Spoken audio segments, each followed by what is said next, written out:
grizzled old man with a wild, long beard shoves a glowing red button into his hands and swears it'll grant him 100 million years of training. Under the blazing full moon, a young man can't stop replaying that weird encounter in his mind. He figured all he had to do was shut the old man up, those delusions had to be fake. Now he's standing right in front of that same button, swallowing his pride, confessing his serious mistake, then slams the button down. Now the story bursts into the massive open courtyards of the great academy of swordsmanship. A driven young swordsman hammers his blade through the air, counting every swing like it matters more than anything. They introduce him as Alan Rodel, 15 years old, already in his third year at the academy. From across the room, two classmates glare at him with pure disdain and spit out the name, the rejected swordsman. On his 999th swing, a bottle suddenly sails in and smacks him straight in the head. They sneer at him to his face, laughing that a loser doesn't even deserve to train here. Dripping wet and totally humiliated, Alan finally admits it. Everyone calls him the least talented student. A warm memory of his childhood dream flashes in his mind, backed by a mom who loved him to the moon and back. He can't forget what she gave up. She even skimped on her own meals just to scrape together the money for his academy education. Right now, he's hunting for a quieter, more secluded spot where he can keep training in peace. As he leaves, he yanks his bag tighter, then charges out to find a brand new place without hesitation. He clenches the sword in its sheath and swears he'll become a legendary swordsman to repay his mother. As he passes by, two students lean in and hiss whispers about the discarded swordsman sliding past them. A smug young punk named Dodriel shows up and scoffs as he sizes up Alan's hopeless struggle like it's beneath him. Alan's face twists in pure rage the second he spots his tormentor, Dodriel. Dodriel snaps at him to get out of the academy right now, yelling that he's got zero talent. Alan snaps at the interruption and with a quick, irritated bite tells them he's tied up. His teeth grind as irritation sparks in his chest, and his patience is about to snap. Dodriel blurts out his thoughts and tears into Alan's parents for dumping that miserable trash on the world. He slams the claim down hard. Garbage kids always breed from garbage parents. Alan clenches the sword's handle so hard it feels like it could snap the world in half. He spun around with a sharp snap, rage blazing as he demanded Dodriel take back what he said. He roars that his mother's got steel in her and orders Dodriel to never insult her again. Dodriel grins and tells Alan that his character proves one thing: trash doesn't create anything but more trash. Alan's eyes went wide with pure shock, and rage erupted as the brutal attack hit. Rage crashes through him, he yanks his sword free and charges straight at the tormentor. Dodriel slips the clumsy hit with ease, and right as it misses, one of his companions swings and slaps Alan. Before Alan could even catch his breath, Dodger drove a brutal kick into his side. That brutal hit hurls Alan backward, the world spins, and he chokes on his own breath, raw pain stealing every ounce of air. Dodriel sneers that Alan can't even dodge a basic strike, so he's completely worthless. Rising, Alan clamps his hand on the sword and hisses a curse at the tormentor. He wiped the sting of disappointment from his eye, then locked in, shoulders squared, as he surged forward, defiantly refusing to back down. He jabs his sword straight at the opponent, daring Dodriel Barton to step up for a duel. Dodriel's companions froze in the dead quiet, stunned by his sudden, reckless challenge. Their leader refuses to believe that this outcast is crazy enough to challenge the school's top student. Alan laid down his demands without a crack. If he wins, Dodriel has to pull back every offensive word.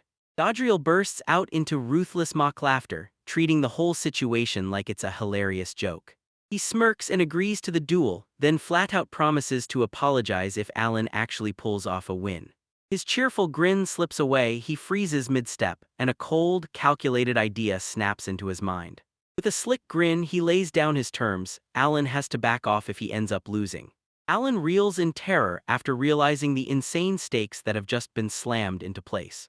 He stammers and sheer doubt eats at him as he can't believe anyone would call those terms equal. Dodriel shoots with disdain, demanding to know exactly which part of the agreement he's not getting. He snaps that if Alan means nothing, then his leaving doesn't matter either. Resentment burns in Alan's chest, but he reluctantly nods along, trapped under those unfair terms. With grim determination, he officially dares Dodriel under those exact conditions.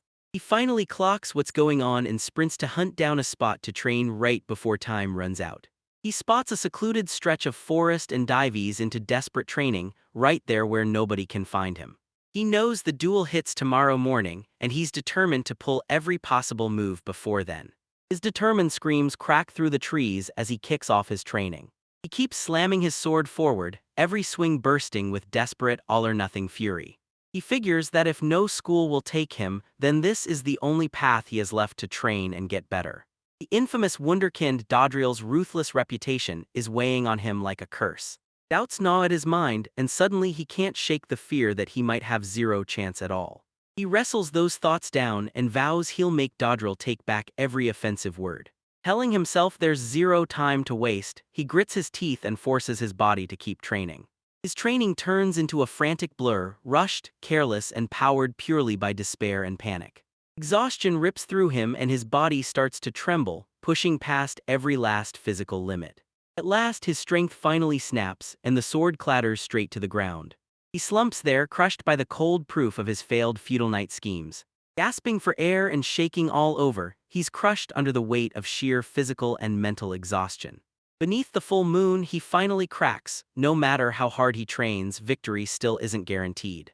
That brutal truth slams into him, and all hope just crumbles to dust. He drops to his knees and admits with zero excuses that he's simply not good enough. As he slams into the ground, he erupts in a desperate scream, begging to win to protect his mom at any cost. Drowning in despair, he breaks down, weeps and laments that he's got no talent and not a second of time left. A thunderous burst of laughter ricochets through the glade, and it somehow singles out the young swordsman's troubles. A sudden voice snapped Alan out of his shock, and he jolted his head up from the ground, eyes wide. Tears streak his face as he whips around toward the sound.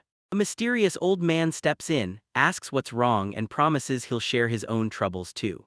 Alan jerks back fast and demands they tell him exactly who this stranger is. The old man grins and leans in, telling the boy, "I'm a hermit of time." He steadies a terrified Alan, then whispers, soft but firm, that there's nothing to fear. The recluse claims that if he lets someone in, maybe the weight inside him finally eases. With nothing left to risk, Alan grits his teeth and reluctantly admits the old man might be right.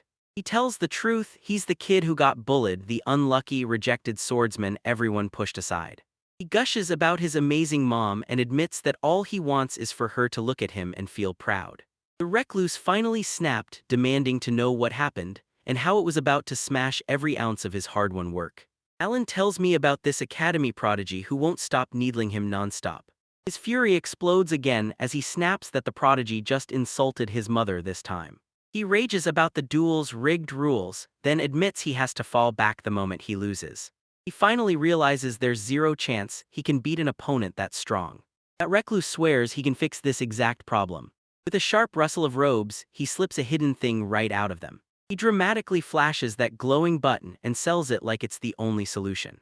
Alan freezes, utterly stunned, as a strange light device suddenly snaps into existence out of nowhere. The loner can't contain his excitement as he raves about that button, 100 million years old, and how it wipes the floor with every other advantage. Skeptical Alan squints at the recluse, refusing to believe his wild, unbelievable claims. The recluse digs in his heels and offers him a shot at training for a mind-blowing 100 million years. He pleads with Alan to hit that button at least once, for the sake of the old man.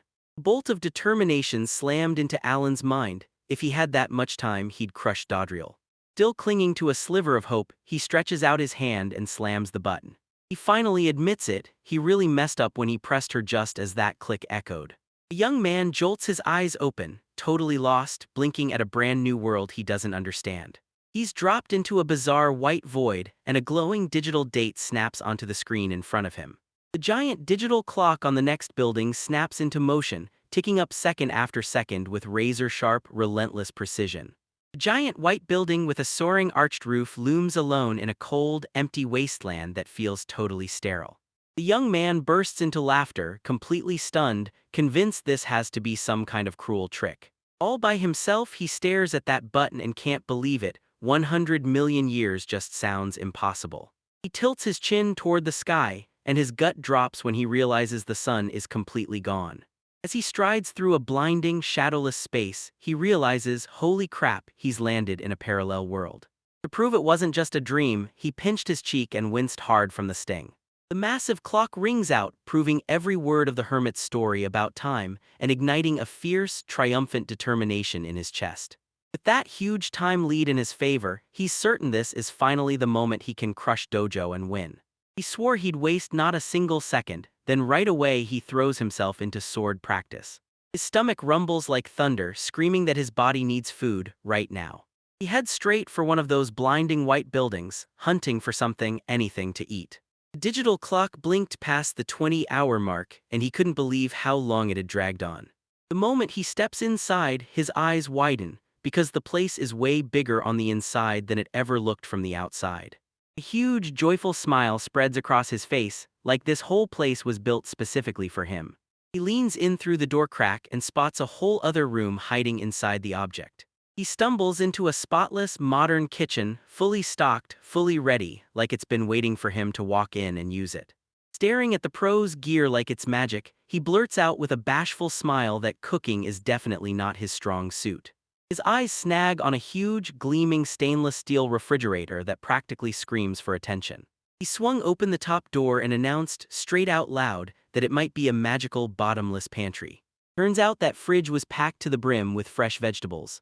Up close you'll see it, giant stacks of meat and all sorts of other perfectly preserved food ready to be used. He grabs a spotless, gleaming red tomato and realizes, right away it's fresh enough to taste like it was just picked. With a sweet, satisfying crunch, he sinks his teeth into a huge, ripe chunk of fruit. His eyes flare with pure joy as he blurts out, "That is insanely delicious." With zero hesitation, he raids the fridge, testing every other product, only to find they're all just as delicious.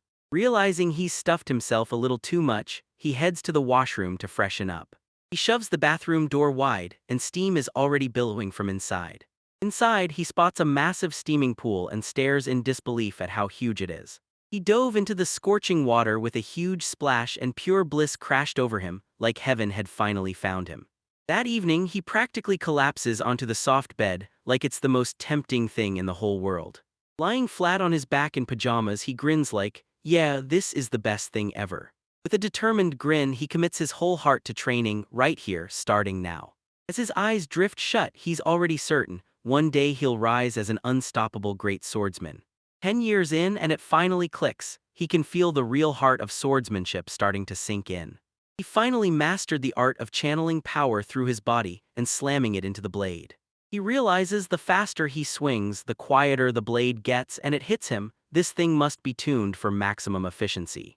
After 100 brutal years, he finally mastered a mountain of complex moves. His skills have shot through the roof, and he's convinced he can finally open his own fencing school. After 1,000 years, the confusion finally hits him, and a crushing mental fatigue starts to drag him down. He wipes his eye, lets out a shaky sigh, and suddenly realizes he hasn't been feeling right at all lately. 1,000 years of doing the exact same thing grind his mind down until he can barely think. For the first time, a sharp pinch of loneliness hits him and he can't stop thinking, just like his mother. After 2,000 grueling years, he suddenly gets slammed by nausea the moment he tries to eat. He jerks in sheer horror as he realizes his sense of taste is gone, everything hits his tongue like cardboard, absolutely tasteless. Suddenly, despair crashes over him, he slams a hard knock and sends his food flying off the table. He clenches the sword tight, forcing himself to push through the training he can't stand anymore. After 5,000 brutal years, that dread still claws at him. What if the whole world was just a dream? Horror snaps across his face as he realizes he's seconds away from losing everything. After 7,000 years, he roared into the void and swung his sword wide, demanding answers from nothingness. His reflection splinters in front of him and he lets out a blood-curdling scream, shocked at the idea that he ever chased strength in the first place. His hand won't stop shaking, and the sword slips from his weakening grip as the mental strain crushes him. Tears ripped down his face as he tore through a ragged, uncontrollable scream, drowning in pain so unbearable it felt like death. He wildly thrashes his sword, barking at the entire path like it's out of his way. With despair roaring in his chest, he snatches the sword's blade, and his mind spirals into total chaos.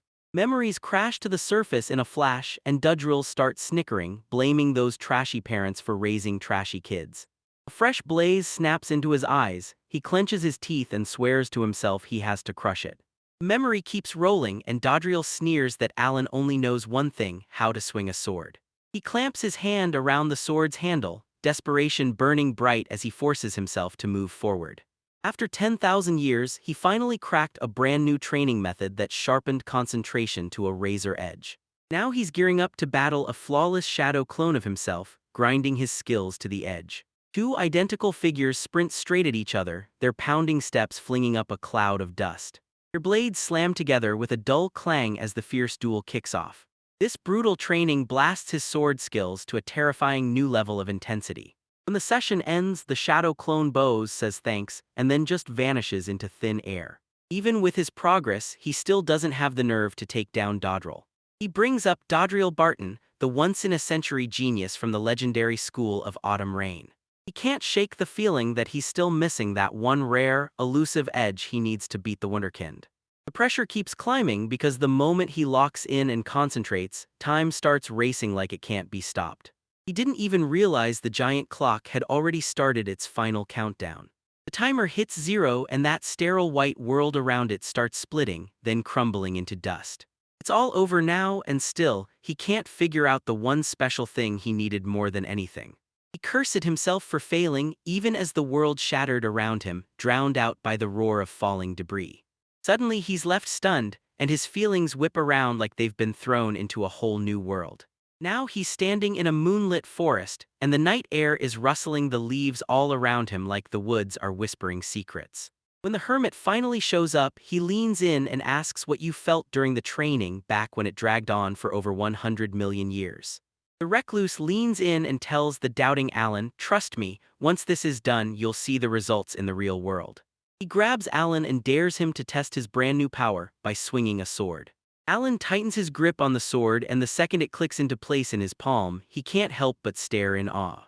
He yanks the sword from its sheath in a thundercrack rush, the move so fast it feels like lightning.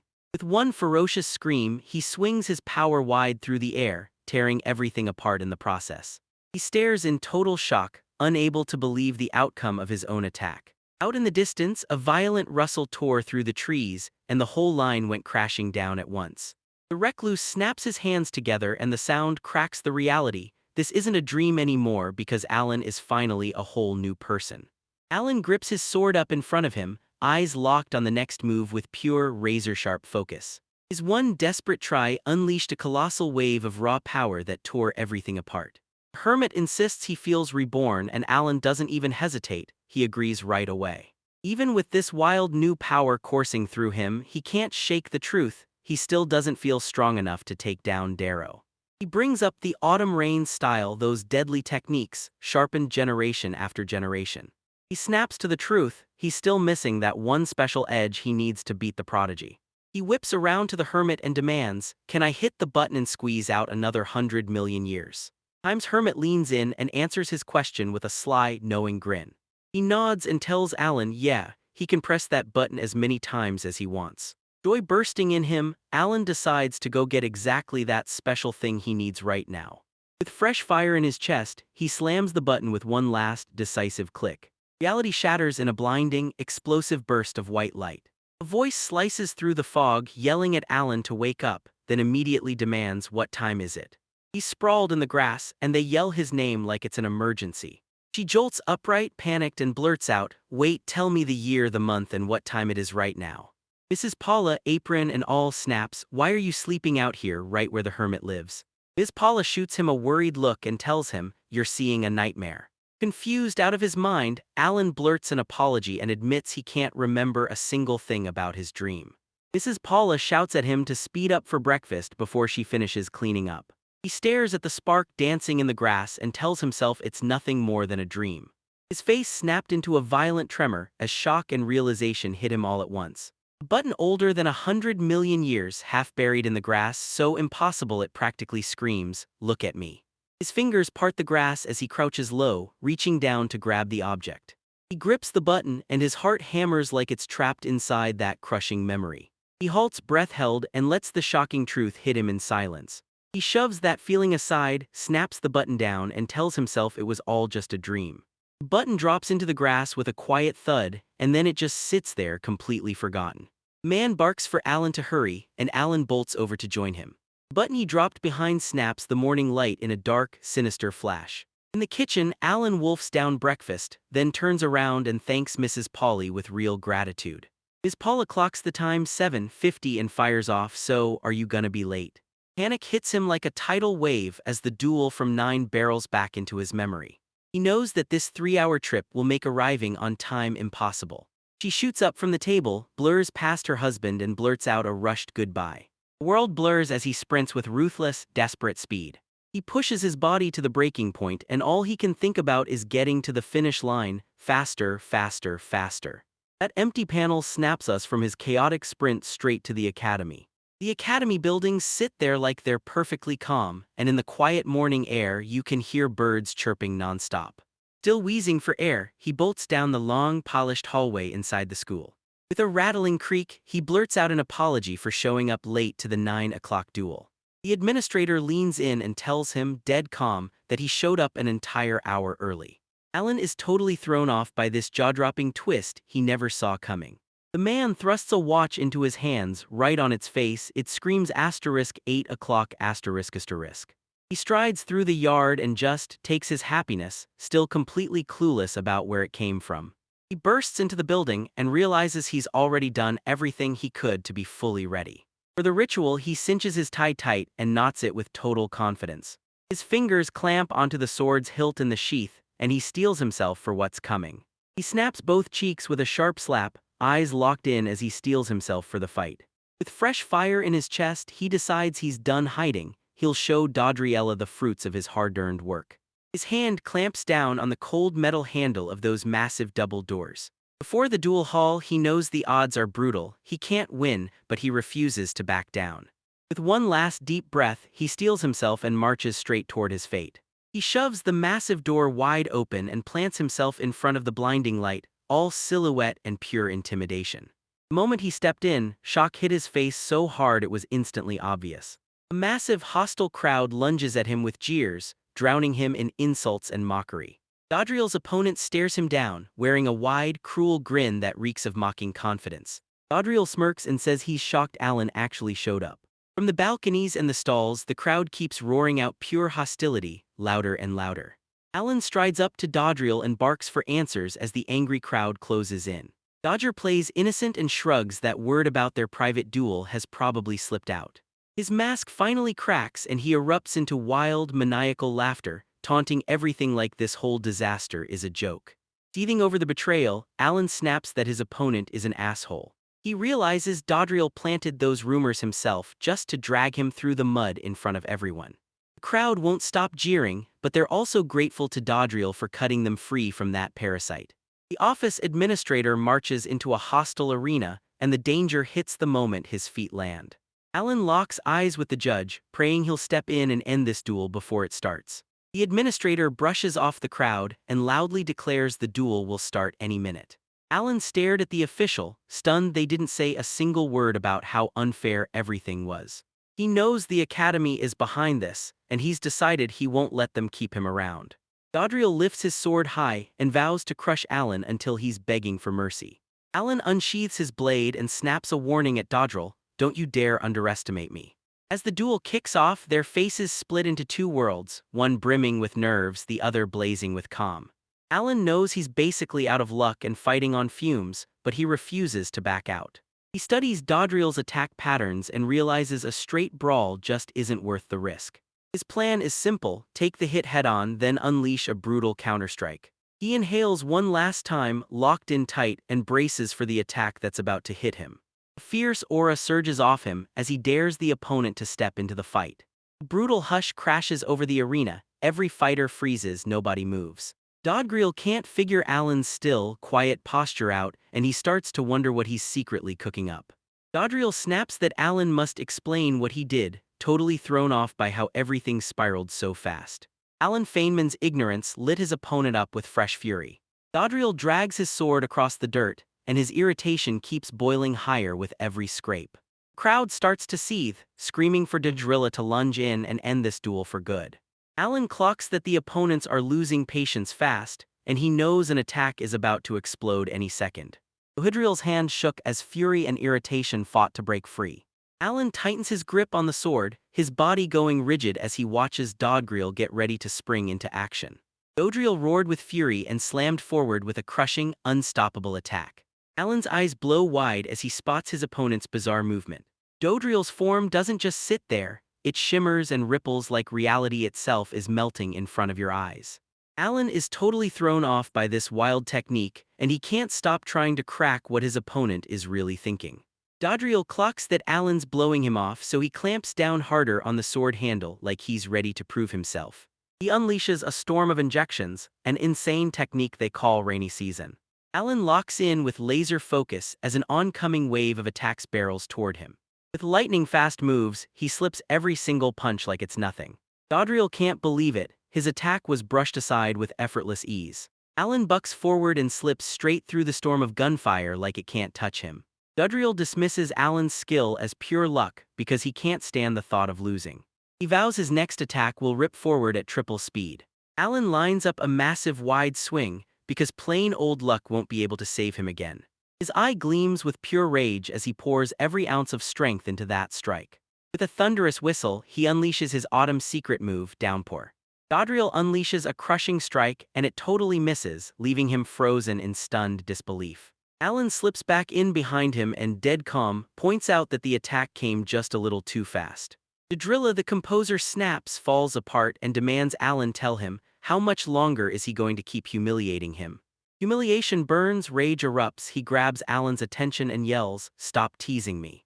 He shuts the technique down and charges ahead, unleashing a wild power-packed swing.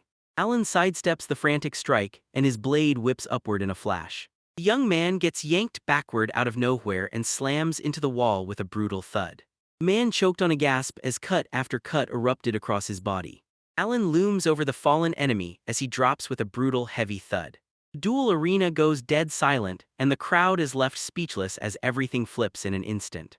Alan stared, completely stunned, like his brain couldn't catch up to what just happened. He can't wrap his head around it. One swing shattered into 7 totally different cuts. He breaks down this wild new power and claims it came from training that stretched past 1 billion years. The official just declared that Dodriel Barton got knocked out. The announcer shouts Alan as the winner, and Alan can't help wondering if all of it was just a wild dream. A few days after the duel, he suddenly realizes the whole world has shifted.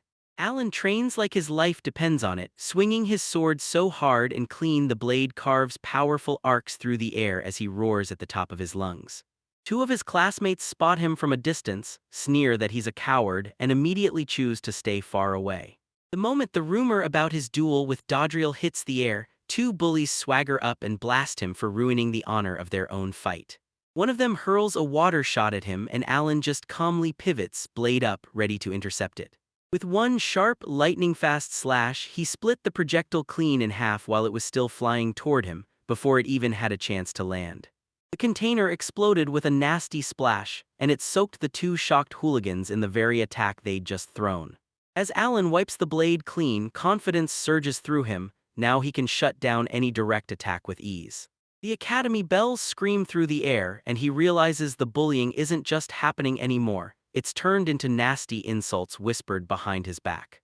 As he strides through the courtyard, he catches the students whispering, spitting his name like it's poison, calling him a disgrace to the academy and a coward.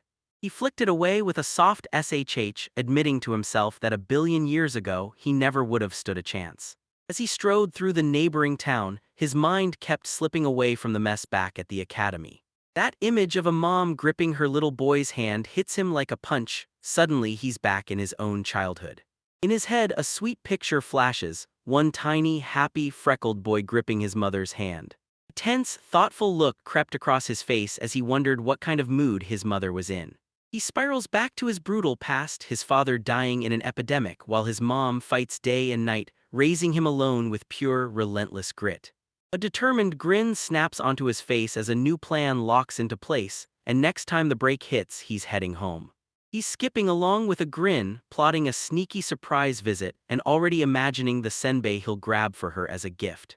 His bright, happy plans get yanked to a stop the moment doubt crashes in. He starts wondering how much money he's really got.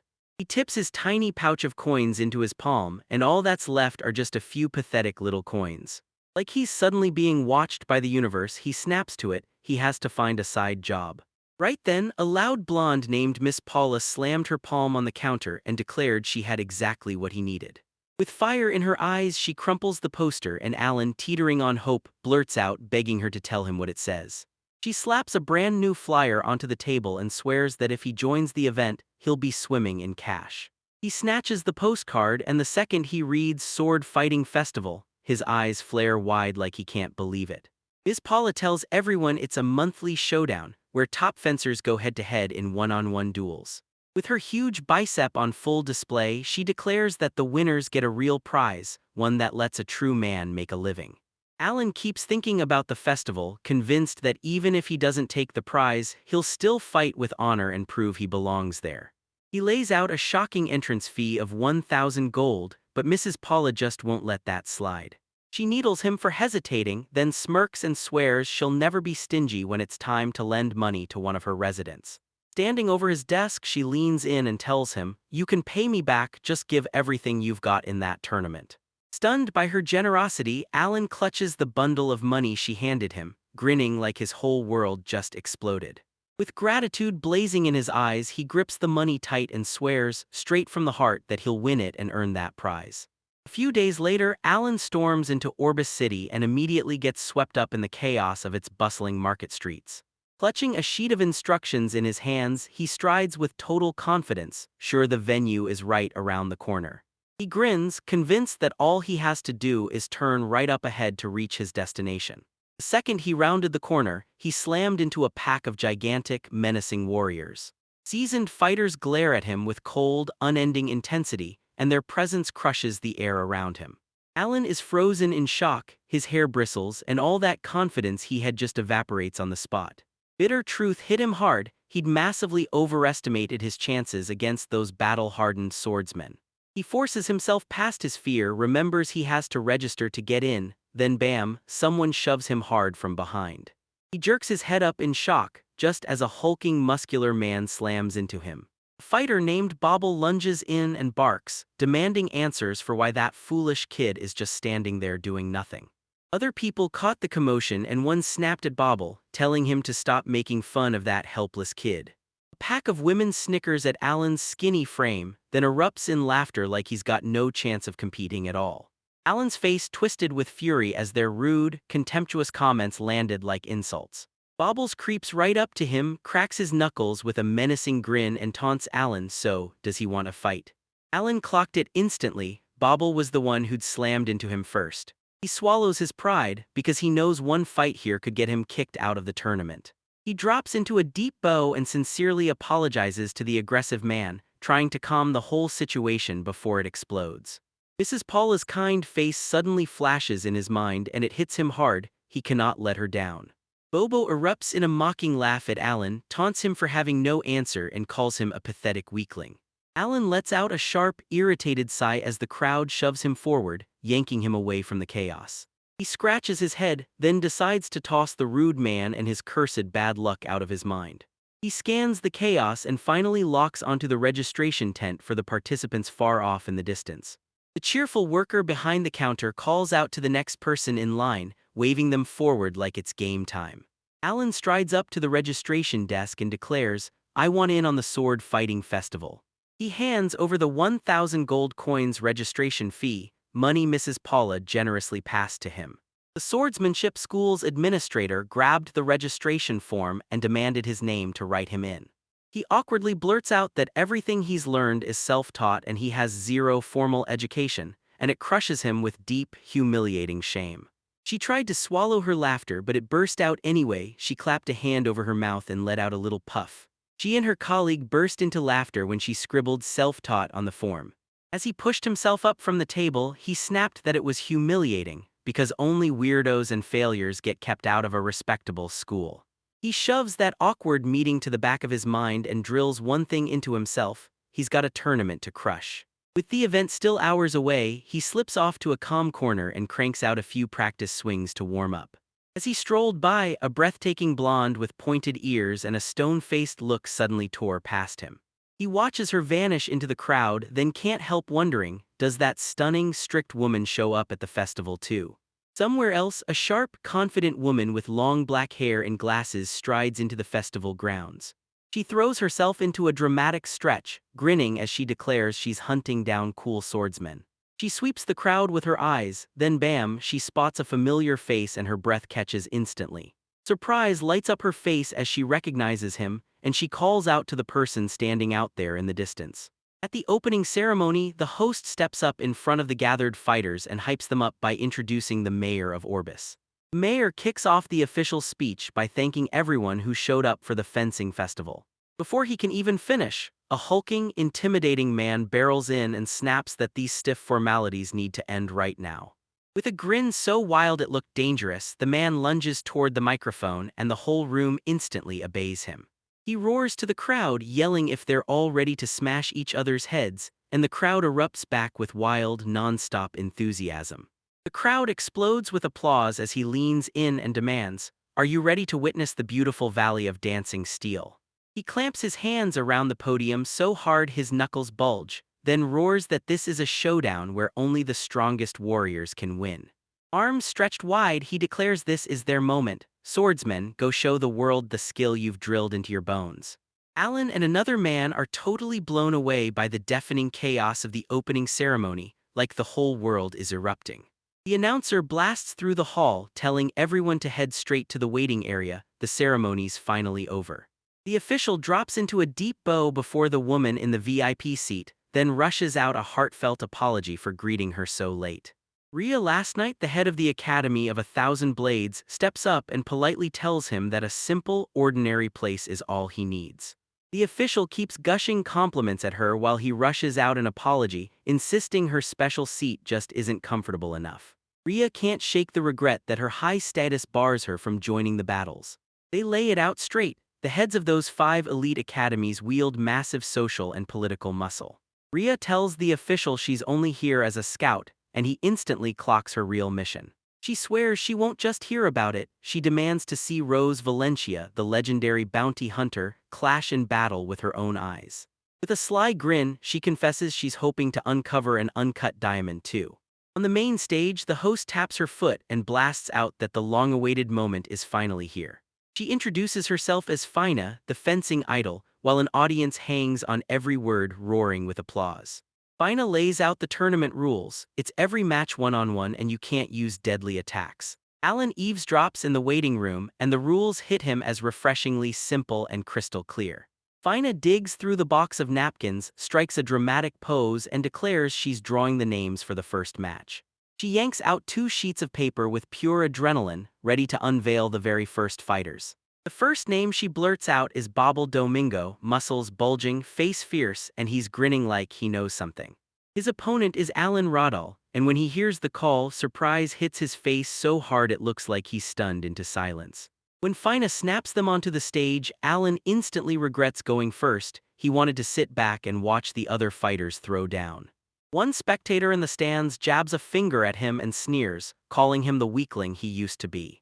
Back on stage, Bobble refuses to believe that the baby he accidentally bumped into earlier is actually competing in the tournament. Alan locks eyes with his foe, an enormous, vicious brute who jumped him earlier before he even had time to get his bearings. Fina, the host of the sword-fighting festival, flips through her notes and lays out the fighters for the very first duel. She calls the first fighter Bobble a living legend, a legendary great sword master from the famous Yuza school. She snaps her gaze to her opponent, pauses for one heartbeat, then blurts out that Alan Rodal taught himself to fence. For a heartbeat, the stands froze, like everyone forgot how to breathe. Suddenly, mocking laughter bursts across the entire arena and shatters the silence. The crowd erupts into mocking laughter, yelling that Bobble's just lucky, and jeering at Alan for being self-taught. Bobble trembles with pure disdain, convinced that fighting some little self-taught nobody is nothing but a pathetic joke. As his opponent laughs, Alan plants his feet, stands unshaken, and keeps his back to the crowd that's jeering him. Alan admits the cruel jokes about his academy's talent land, because part of it is painfully true. He clenches his fist and realizes with a gut punch that he still has a long road to climb. Spotting a chance to take on someone stronger, he clenches his resolve and goes all in. He gives Bobble a respectful bow and shoots him a good luck before the match starts. From where she stands, Ray's eyes lock onto Alan's bravery, and she's stunned by how calmly he holds his ground when everything's on the line. Fina locks eyes with both fighters, grins, and loudly declares the match is officially underway. In a blink, Alan yanks his sword free, and that razor-sharp metallic snap blasts through the air. His blade gleams as he raises it in front of him, posture ice calm, ready to strike. Bobble sneered like it was over already, promised it would end fast, and then surged in with a brutal swing. He slams his massive two-handed sword in a crushing, sweeping arc down toward the ground. Alan is gearing up to put the skills he's sharpened for over 1 billion years to the ultimate test. Planting his feet like a vow, he declares that only one thing will teach him: hard, aggressive fighting. He lifts his blade, braces for the very first move he's ever cooked up, and readies to strike. A wicked grin spreads across his face as he gets ready to unleash his very first technique. Bobble's attack is crashing down right now, and in his head he's already racing through every move his opponent could make next. Alan's counterattack lands like a thunderclap, slamming Bobble back and leaving him completely stunned.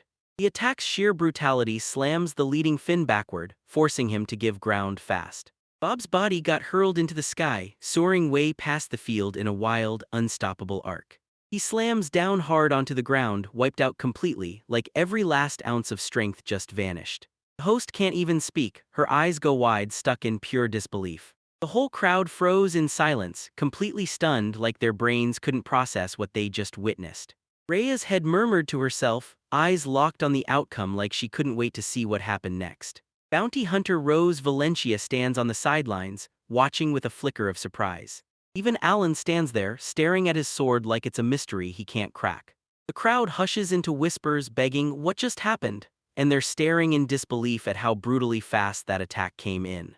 Rose fidgets with her glove, the soft jingle giving her away, and she grins like she already knows the whole story. She can't stop staring at the wild twist life just threw at her. Fina declares Alan the winner, and she's stunned he clinched it with just one clean hit. Alan's still totally baffled as the host throws his hand up like he just won. He's stuck in disbelief because all he wanted was to tame Bobble, nothing more, nothing less. The host winks at him, and you can practically feel her tournament-ready excitement ramping up by the second. A grin bursts across his face the second he realizes he totally underestimated this new power. The montage flashes the proof. He steamrolls the next 5 duels, crushing them one after another with relentless, unstoppable speed. After the qualifying rounds end, the Finn blasts out the announcement, then the championship match is officially underway. She strides up to the crowd, ready to unveil the first known finalist. Rose Valencia strides into the arena with zero hesitation, radiating pure strength and unshakable confidence. The commentator breaks into praise for her graceful swordplay, all wrapped in cherry blossom spirit, and even her tournament record is flawless. Then she introduces Alan Rodal, a self-taught swordsman, and he fires up the room with his rock-solid confidence. The host declares that after Alan's self-taught style, nobody will ever underestimate him again. The whole crowd erupts into applause for Alan, shouting that he's the living proof that self-taught swordsmen can rise. Caught off guard by the sudden applause, Alan's face heated up with embarrassment. He slashes through every distraction, locks in on the match, then bows to Rose like it's a promise. Rose stands amid cherry blossoms, elegant and unshaken, as she answers his wishes for good luck. His heartbeat rockets with anticipation as he gears up to finally face the warrior of glory. He can still picture her back when she ruled the streets as a legendary bounty hunter, the bright young wonder kid everybody talked about. He keeps telling himself it's impossible to know where to look, thanks to what she's wearing. He still remembers how she shredded those burly men with effortless precision, slender as she was, she made it look brutal. He clocks her fighting style as pure counterattacks, and straight up warns that rushing in recklessly would be a terrible idea. Fina snaps her hand up and declares loud and clear that the championship match is about to begin. Both fighters exploded into the fight, and their blades slammed together with a thunderous clash. They both stand there in dead silence, choosing not to move first, each one daring the other to blink and make the move. Alan decides to fake being unconscious at first, just to see how Rose reacts. He draws in a breath, watching her reaction like his next move is about to explode. Before he even had time to react, Rose streaked forward and crushed the distance in a single lightning-fast move. Alan's jaw drops, he can't wrap his head around how she moved that fast. She unleashes her technique with the razor-sharp elegance of the Sakura blade, screaming out a Sakura flash. Alan stamps his foot and tells them straight up, this won't be enough to break him. He snaps her lightning-fast jab aside with a brutal clash of steel. Rose freezes in shock, her rock-solid confidence gets ripped apart when her signature start is cut off mid-move. Spotting his opening, Alan shoves her back hard, carving out space for a crushing counterattack. He yanks the sword back in an instant and coils up for a fast, ruthless strike. His sharp blade slams into her torso and she staggers, swaying on the spot. Even with wounds tearing at her, Rose clenches her resolve and insists, "I'm not done yet."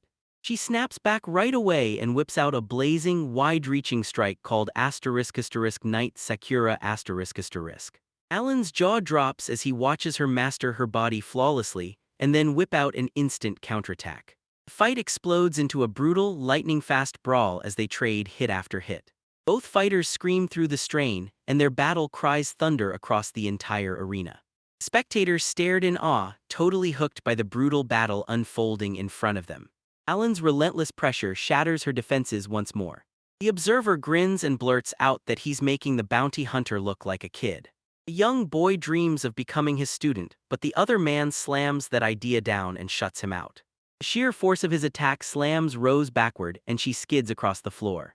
She digs her heels in hard, fighting to stay upright while she backs up step by shaky step. Breathing hard, she bears the brutal truth of a fierce fight right on her face. Her eyes ignite with pure rage and deep distrust, locking onto his overwhelming strength. She shoves her sword to his chest, snarling that he better tell her who taught him that fighting style. All confused, Alan awkwardly blurts out, "No, he's totally self-taught for real." She refuses to buy it, then snaps back that his sword gleams with the experience of countless generations. He's fully aware she'll never believe he trained for over 1 billion years. He brushed off her intuition like it meant nothing, snapped that it was all in her head and clenched his fist tight. Rose clocks his excuses as a straight-up act of pretending not to know, and her frustration only keeps spiking higher. As the heir to her own style, she decides to go all in and take that match. Alan flips the switch, utterly locked in, sweating buckets as the tension tightens around him. Rose blares out his name, her face hardening into a battle mask of pure, fierce determination right before the final confrontation. A wild grin snaps onto his face and he bellows at her to bring it, right now. With one last surge of power, Rose rockets ahead and unleashes her secret technique. She unleashes the mirror cut of the cherry blossom, and deadly, razor-clean strikes spiral through the air like a living storm. Alan's eyes go wide when he realizes 8 mirrored sword strikes are raining in on him from every angle. For a brief moment, he's totally frozen in awe as the strike explodes, like a blizzard of cherry blossom petals swirling through the air. But then his focus snaps razor-sharp, he stares hard and tests the technique's truth for real. He spots 8 brutal attacks lined up back-to-back, with tiny, almost invisible gaps between every single strike. Alan clenches every muscle and braces to fire off his ultimate move, at the same time all at once. Alan hunkers down for a counterattack, then spots it. His strike has 8 razor-sharp cuts just like blooming roses. But he knows his technique is built different, tight, seamless, and without a single gap. With a desperate gasp, Rose blasts out the truth: Alan Rodal is down for good. Alan smirks in the shadows, bragging that his hit is a full-on true 8/. He unleashes his 8th style and summons a colossal raven forged from dark energy. Rose's stunning strike explodes, everything shatters, and her face freezes into an absolute mask of shock. Stunned by his sheer strength, she can only stare in disbelief, wondering how something like that could have ever happened. Alan fixes you with a cold, focused stare and declares, "The fight's over." He barrels past her and lands the final decisive strike, ending the duel for good. Her sword clanged onto the ground with a heavy thud, and she folded forward, bracing herself on her legs. She hits the arena floor with a brutal thud, fully out cold and totally unresponsive. The Finnish host's hands shake, and for a split second the words just vanish from his mouth. She finally crowned 15-year-old, self-taught Alan Rodal as the festival's champion. In the crowd, a burly man clenches his fist, wearing a face just as intense as everyone else's. Other fighters who got beaten still clap and cheer, praising the insane match. They mob the new champion, hoist him high on their shoulders, and erupt in joyful celebration. A few days after the fencing festival, the story kicks into high gear. Alan remembers getting yanked to the principal's office, and anxiety hit him like a wave. He braced for fraud accusations with every fiber of his being, but it turned out he had it completely wrong. The director lit up, welcomed him with a warm smile, and quickly offered him a seat right there in the office. Confused, Alan blurts out, "Wait, why did you drag me into the office?" The director can't hold back his excitement. He just got word the Academy awarded him a scholarship. Alan's eyes go wide when he realizes this astonishing piece comes straight from the legendary Academy of 1,000 Blades. The director grinned and praised it as an absolutely incredible victory for a rural school. One more teacher tells him with real pride, "I always knew Alan would become something special." Alan can't stop replaying it in his mind. He realizes they've been ignoring his pain this whole time. He clamps his hand hard around his knee and murmurs an apology under his breath. Then he leans back, asks for a little time to think over the offer. The director and another teacher just stare back, frozen with wide-eyed shock. The director's face twists with raw fury as he demands to know what exactly you're supposed to be thinking about. Alan says he's still weighing his options for what comes next. He insists he has to race back home first because he needs to talk to his mother. Even with their non-stop nagging, he stood his ground and refused to agree on the spot. In just a few days you'll hear those doors creak, then swing wide like something's about to step through. Alan, all set to hit the road, bids Miss Paula farewell, only for her to remind him about the gift before he goes. He insists he's got everything he needs, and she can only hope he makes it home safe. He stares at the trophy and snatches up the congratulatory card sitting on the shelf right beside it. Praise still leaves him utterly baffled, like he can't believe he's being cheered. He steps outside, stretches hard, and blurts that he has to warm up before the trip. His boot slams into the dirt path as he readies himself to move. He's tearing through the halls at an insane speed, and the building is already shrinking behind him. The forest floor streaks by, and the trees smear into shadowy outlines as everything rushes past. He says he's been sprinting for 3 solid hours, and that he'll be there any minute. That last surge of pure power rockets him through the forest. He slams his car to a stop right at the tree line of the forest. With a ragged gasp and a grin stretching wide, he finally blurts out, "I did it, I actually did it." Right in front of him, the peaceful rural stretch of his home village of Goza sprawled out like it always had. He stares at the stage, and nostalgia hits him like a tidal wave. An old man lounges on the porch, puffing smoke like it's breathing life, while chickens cluck and circle him. Alan jolts in his memories. 3 whole years have passed since the last time he stepped into that place. The old man's eyes bulge with shock as he blurts out, "Wait, is this really Alan?" Alan sprints over to greet Old Bamboo, and Old Bamboo can't believe his eyes. He's stunned by just how much Alan has grown. He bursts into laughter as the stubborn Old Bamboo demands, right then and there, that he goes to see his mother.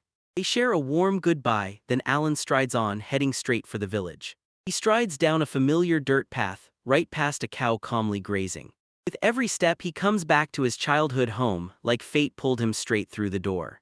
He stands right in front of the house and realizes nothing's changed. Same old place, same cold stillness. With a thunderous bang, he shoulder checks the door wide open and booms, "I'm home."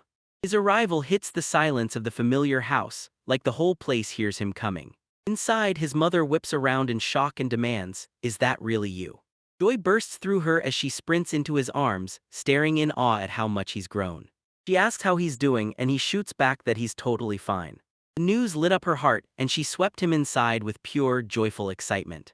In the kitchen, she tells him dinner's almost ready, and he jumps in right away to help. As they cook side by side, he spills every wild adventure he's lived straight into her ears. His mother beams and says the stew is ready, now it just has to simmer. Alan's smile slips away, his face turns dead serious, and he leans in like it's time to talk about something huge. He starts laying out the 3 brutal choices he's going to have to face down in the future. His mother leans in and listens, patiently soaking up every worry her son drops about his path. She lets out a heavy sigh, brushes off his worries like they're nothing, like Fred's panic isn't worth a second thought. She smirks and asks, "Are you really sure you want to go to the 1,000 Blades?" Alan's frozen in shock, his heartbeat pounding, and he blurts out, "How did you figure it out?" She explains it like it's something only a mother could feel, because she knew in her bones that he'd treasured that sword his whole life. She gazes at him with soft tenderness, like she truly understands every part of him. Her fingers glide through his hair, easing the tension until he finally calms down. She looks him in the eye, tells him to live for himself, and forces a promise he'll outlast her. Blushing, Alan shoots her a grateful thanks, overwhelmed by how her love and support never waver. She beams as she ladles a giant pot of his favorite stew, turning the whole moment into a celebration. That evening, their humble home erupted with joyful laughter. Then the quiet clink of dishes shatters the dead of night silence. The hermit of time drops into the chair, leans in, and praises that stew like it's the greatest thing he's ever tasted. He grins like he's in heaven, savoring every spoonful of food. The dark-haired man glares and finally gets it. He realizes the recluse of time is in the middle of all this. Alan slumps into the sauna, closes his eyes, and lets out a deep, satisfied sigh as the heat melts his stress away. Lounging in the warm water, he sinks into his thoughts and can't stop thinking about his mother. Flashback of her bright, smiling young face surges into his mind. That tiny drop of water jolts him. His mother isn't frozen in time anymore, she's aging. He splashes cold water on his face, and suddenly his determination hardens into a brand new purpose. He slams his fist down and decides, right now, that he has to become a real swordsman and fast. He's already locked in his decision, and now he finally knows exactly where he has to go. His mother looms outside, radiating a chilling aura as the recluse of time devours everything. The recluse grumbles that he couldn't track down what she'd stashed away. Fierce threat creeps into her face as she weighs his words. Blur shot across the room in a single, violent instant. She explodes forward with a wild lunge, like she's ready to shatter a few of his bones on impact. The hermit's body starts to crack, then it crumbles away under the dazzling shimmer. He jerks backward at the last second, slips her strike, and blurts out, "You're scary." He shoots down the rest of the food on his plate in a hurry. He says it's the best food he's had in ages. As his body fades away, he leans in and says goodbye to her, then promises to meet her again next time. With her back turned, the woman glares at the smashed table, looking utterly disgusted. Alan's mother tightens her fist, furious, because the recluse of time slips away right when the old man, the one who knows too much, is finally within reach. Old Bamboo spots a woman named Daria, and she snaps that he's way too late, because he never managed to catch up with the hermit.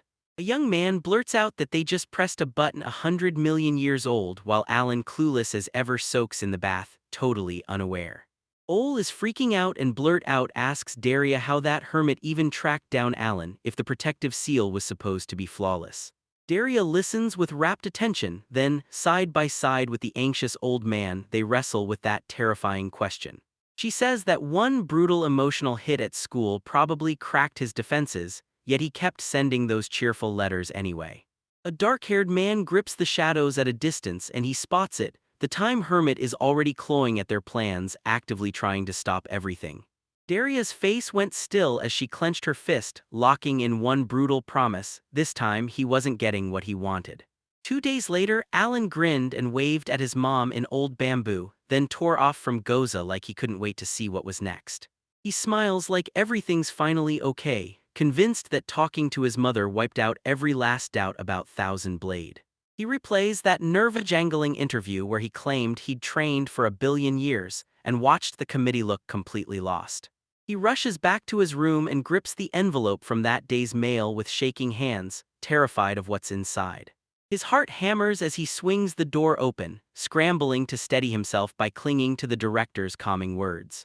He snatches the letter free and the word pass *** slams onto the page in bold, unapologetic ink. Pure joy hits him like a thunderclap and he clenches his fist, throwing up a triumphant gesture. He hoists the enrollment letter high above his head and pure joy explodes, because his dream of getting into a prestigious academy finally, officially comes true. He remembers just a month ago he got rejected as a swordsman, and realizes life flips the script when you least expect it. With adrenaline pumping, he rushes to tell the news to Mrs. Paula right away. In the kitchen, Ms. Paula is calmly munching snacks, and she doesn't even feel him closing in. Alan yanked the door open, blared that he'd been accepted into the Academy of 1,000 Blades, and shoved the acceptance letter into her hands. Joy and shock hit her at once. She blurts, "Is this really true?" as he beams and holds up the acceptance letter like a trophy. She tears into the letter, her eyes flare wide with shock, and she blurts out, "What amazing news this is." She greets him with such wild energy that her sleeve rips, because she's convinced his mother is going to love it. By decree, she announces the celebration and vows to throw a feast, then grateful Alan can't stop trembling. That night, they went all out with a huge party, and right away, Alan grabbed a pen and wrote his mom a letter breaking the good news immediately. In just a few weeks, right when Alan's about to leave, Mrs. Paula grabs his attention and asks if he has everything he needs. He drops into a deep bow and pours out his thanks to her for every bit of support she's given him for the past 3 years. She tells him stop dramatizing and then softens her voice to remind him this isn't the final goodbye. With gratitude blazing across his face, he blurts that he still can't thank her enough. He breathes out a heartfelt rundown of every way she's saved him, starting with giving him a home, then piling on the advice that kept him standing. He blares out a sincere, loud thank you to her for everything she's done for him. Ms. Paula is so moved by his sincere words that she clamps her feelings down, fighting the urge to break. With one quick swipe, she wipes the tear away and laughs, saying it's way easier to cry now that she's getting older. A soft, warm smile blooms on her lips as she gazes at him with pure tenderness. She smiles and tells him, "Come back any time you're hungry," and he lights up, promising he will. He glances over his shoulder, smiles like he's already won, and strides off without looking back, like there's no question he's gone for good. Ms. Paula bellows at him to charge through the entire campus and take it by force. He takes her command like a champ, winks bright, then lets out a big, confident, "Yes, ma'am." So he shut the door on his old life and charged into a brand new chapter at the legendary Academy of 1,000 Blades. His journey kicks off the moment he barrels down that long, dusty country road, no hesitation at all. He's tearing through the world at breakneck speed, and everything whips past in a dizzying blur.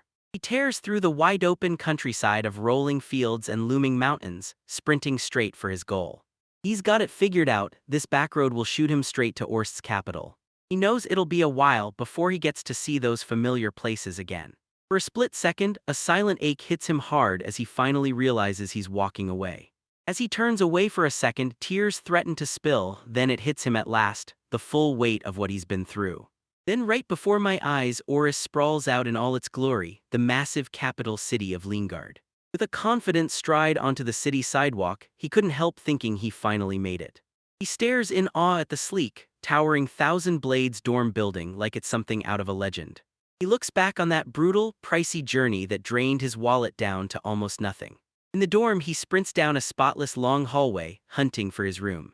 He slams to a stop in front of door 501. This is where his brand new life is about to start. The second he steps inside, he freezes. This room is way bigger than he ever imagined. With a heavy thud, he drops the luggage down and decides it's finally time to slip into a brand new uniform.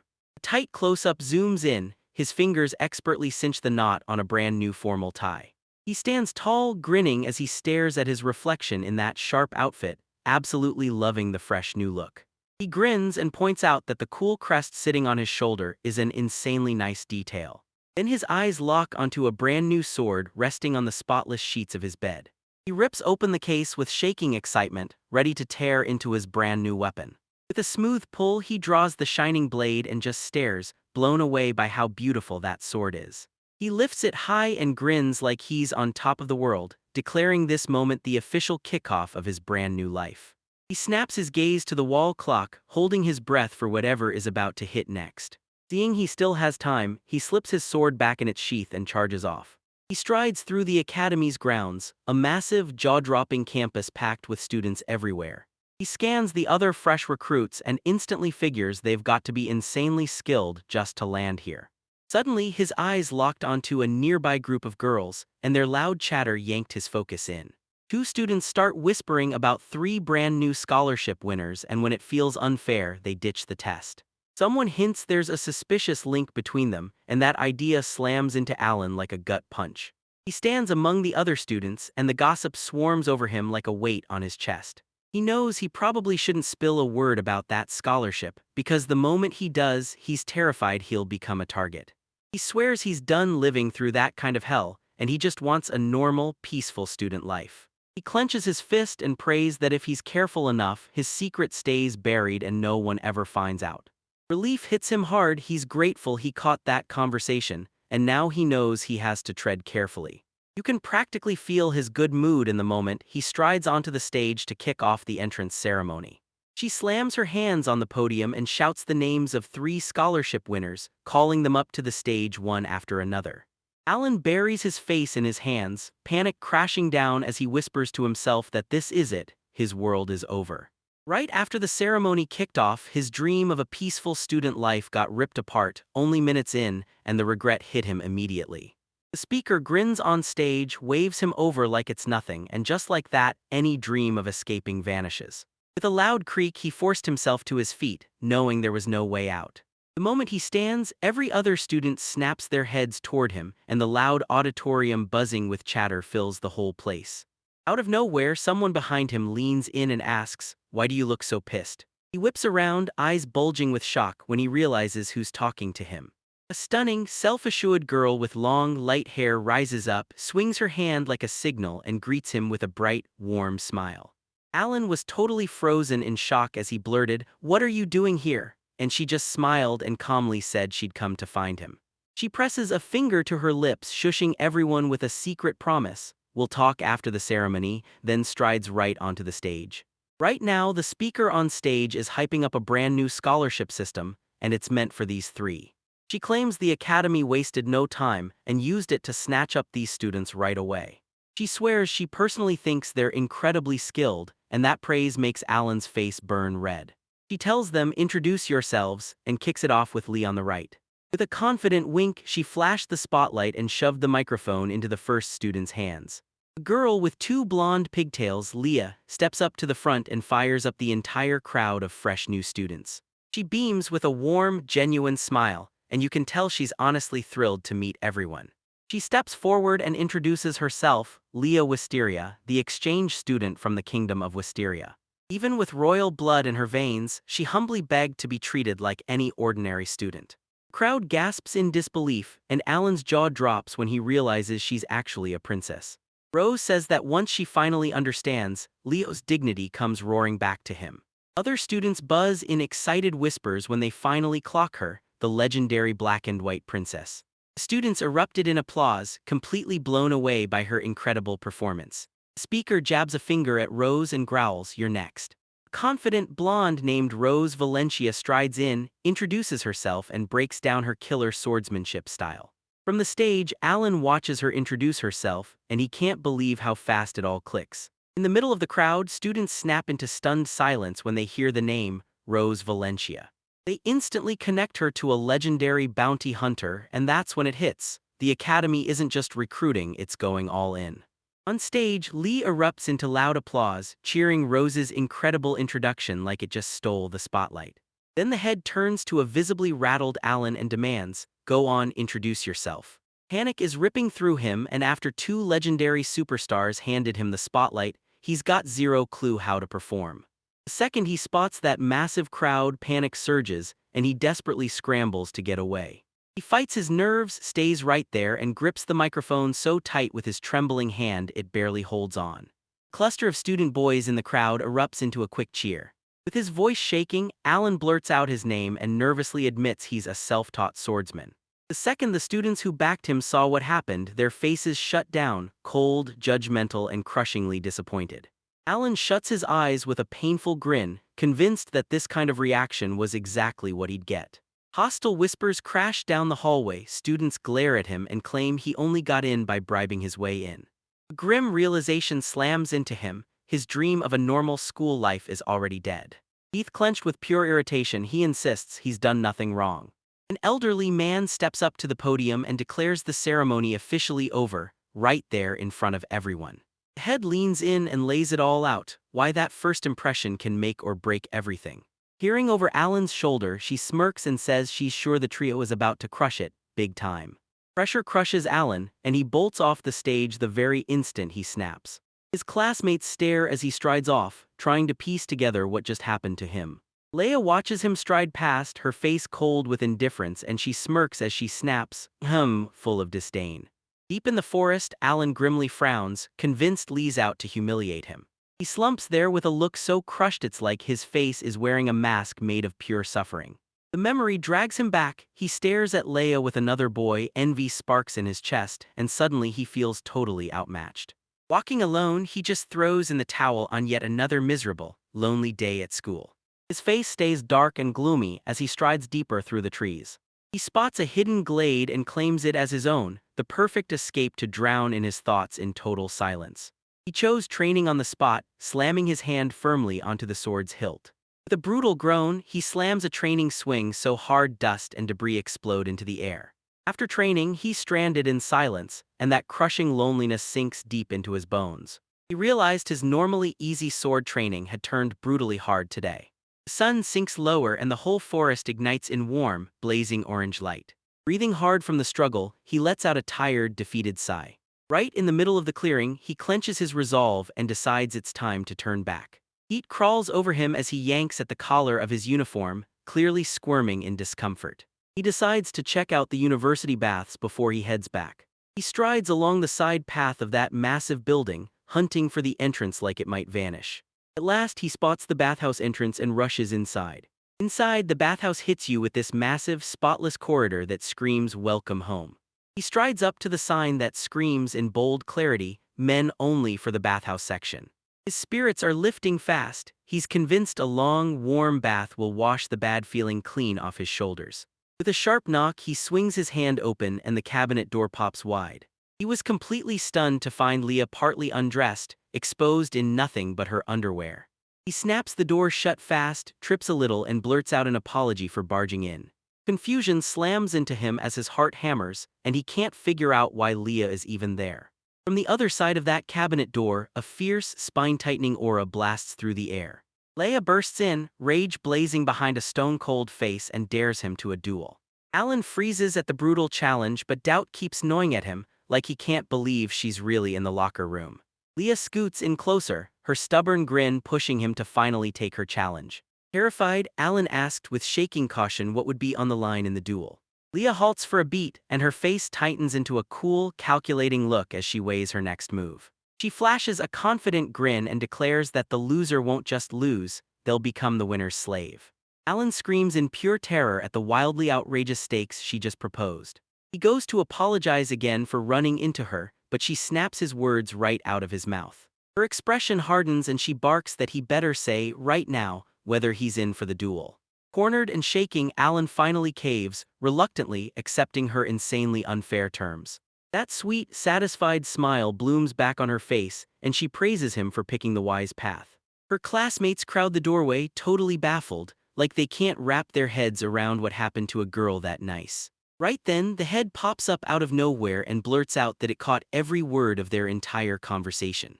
Alan and Lear went pale, then blurted out questions because Lear's sudden, unexpected appearance felt impossible. Flashing a mischievous wink, she laughs it off and willingly steps up to become the official witness. She yanks Alan up by the collar even as he protests and growls that it's time to leave. She yanks two screaming students out of the locker room, cutting the chaos before it can spread. The story snaps to a massive, empty arena floor, blank, sterile tiles stretching out as far as the eye can see. Rhea slips right between them and snaps, "It's already late, move, we need to start now." She calls them out by name and fires off, "Are you two ready?" Leah's eyes blaze with battle fever as she practically begs to fight anytime, anywhere. Alan's drenched in sweat, his nerves screaming, but he finally, hesitantly forces out an agreement. Rhea finally kicks off the duel between Leia Wisteria and Alan Riddle. Fire and shadow slam into each other in a blinding, destructive explosion.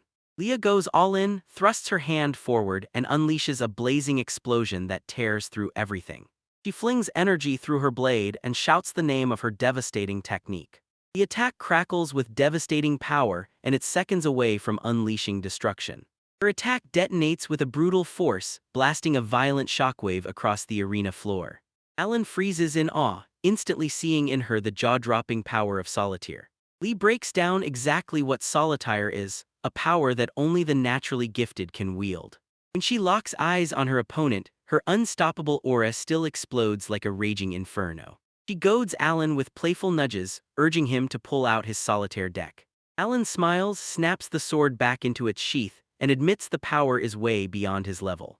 Leah goes completely wide-eyed at his confession, can't even believe it, and demands, "Are you serious?" Ray lets out a quiet chuckle, mocking the absurd argument coming from the side. Lee bursts into unstoppable hysterical laughter for what feels like forever right after he confesses. She clutches her stomach, gasping for breath, and can barely get words out between bursts of uncontrollable laughter. Alan's humiliated to the core, replaying how ridiculous it was to ever challenge that famous princess. Right in front of him, a black and white princess stands her ground. She's a brutally formidable opponent. Lee's laughter snaps shut out of nowhere, then erupts into a wild, fierce roar of pure absurdity. A violent aura detonates around her, and her hair whips wildly in every direction. Her energy slams into the arena floor with an unbearable weight, shaking every inch of it. Alan can't believe how raw she is emotionally, and he blurts out a muttered comment about the duel. With her anger finally easing, Leah admits he's got the courage to stand up to her at least. With a cruel grin, she vows to roast him slowly over a low flame. Alan clenches the sword, and the moment he does, he clocks the brutal shift in her aggressive behavior.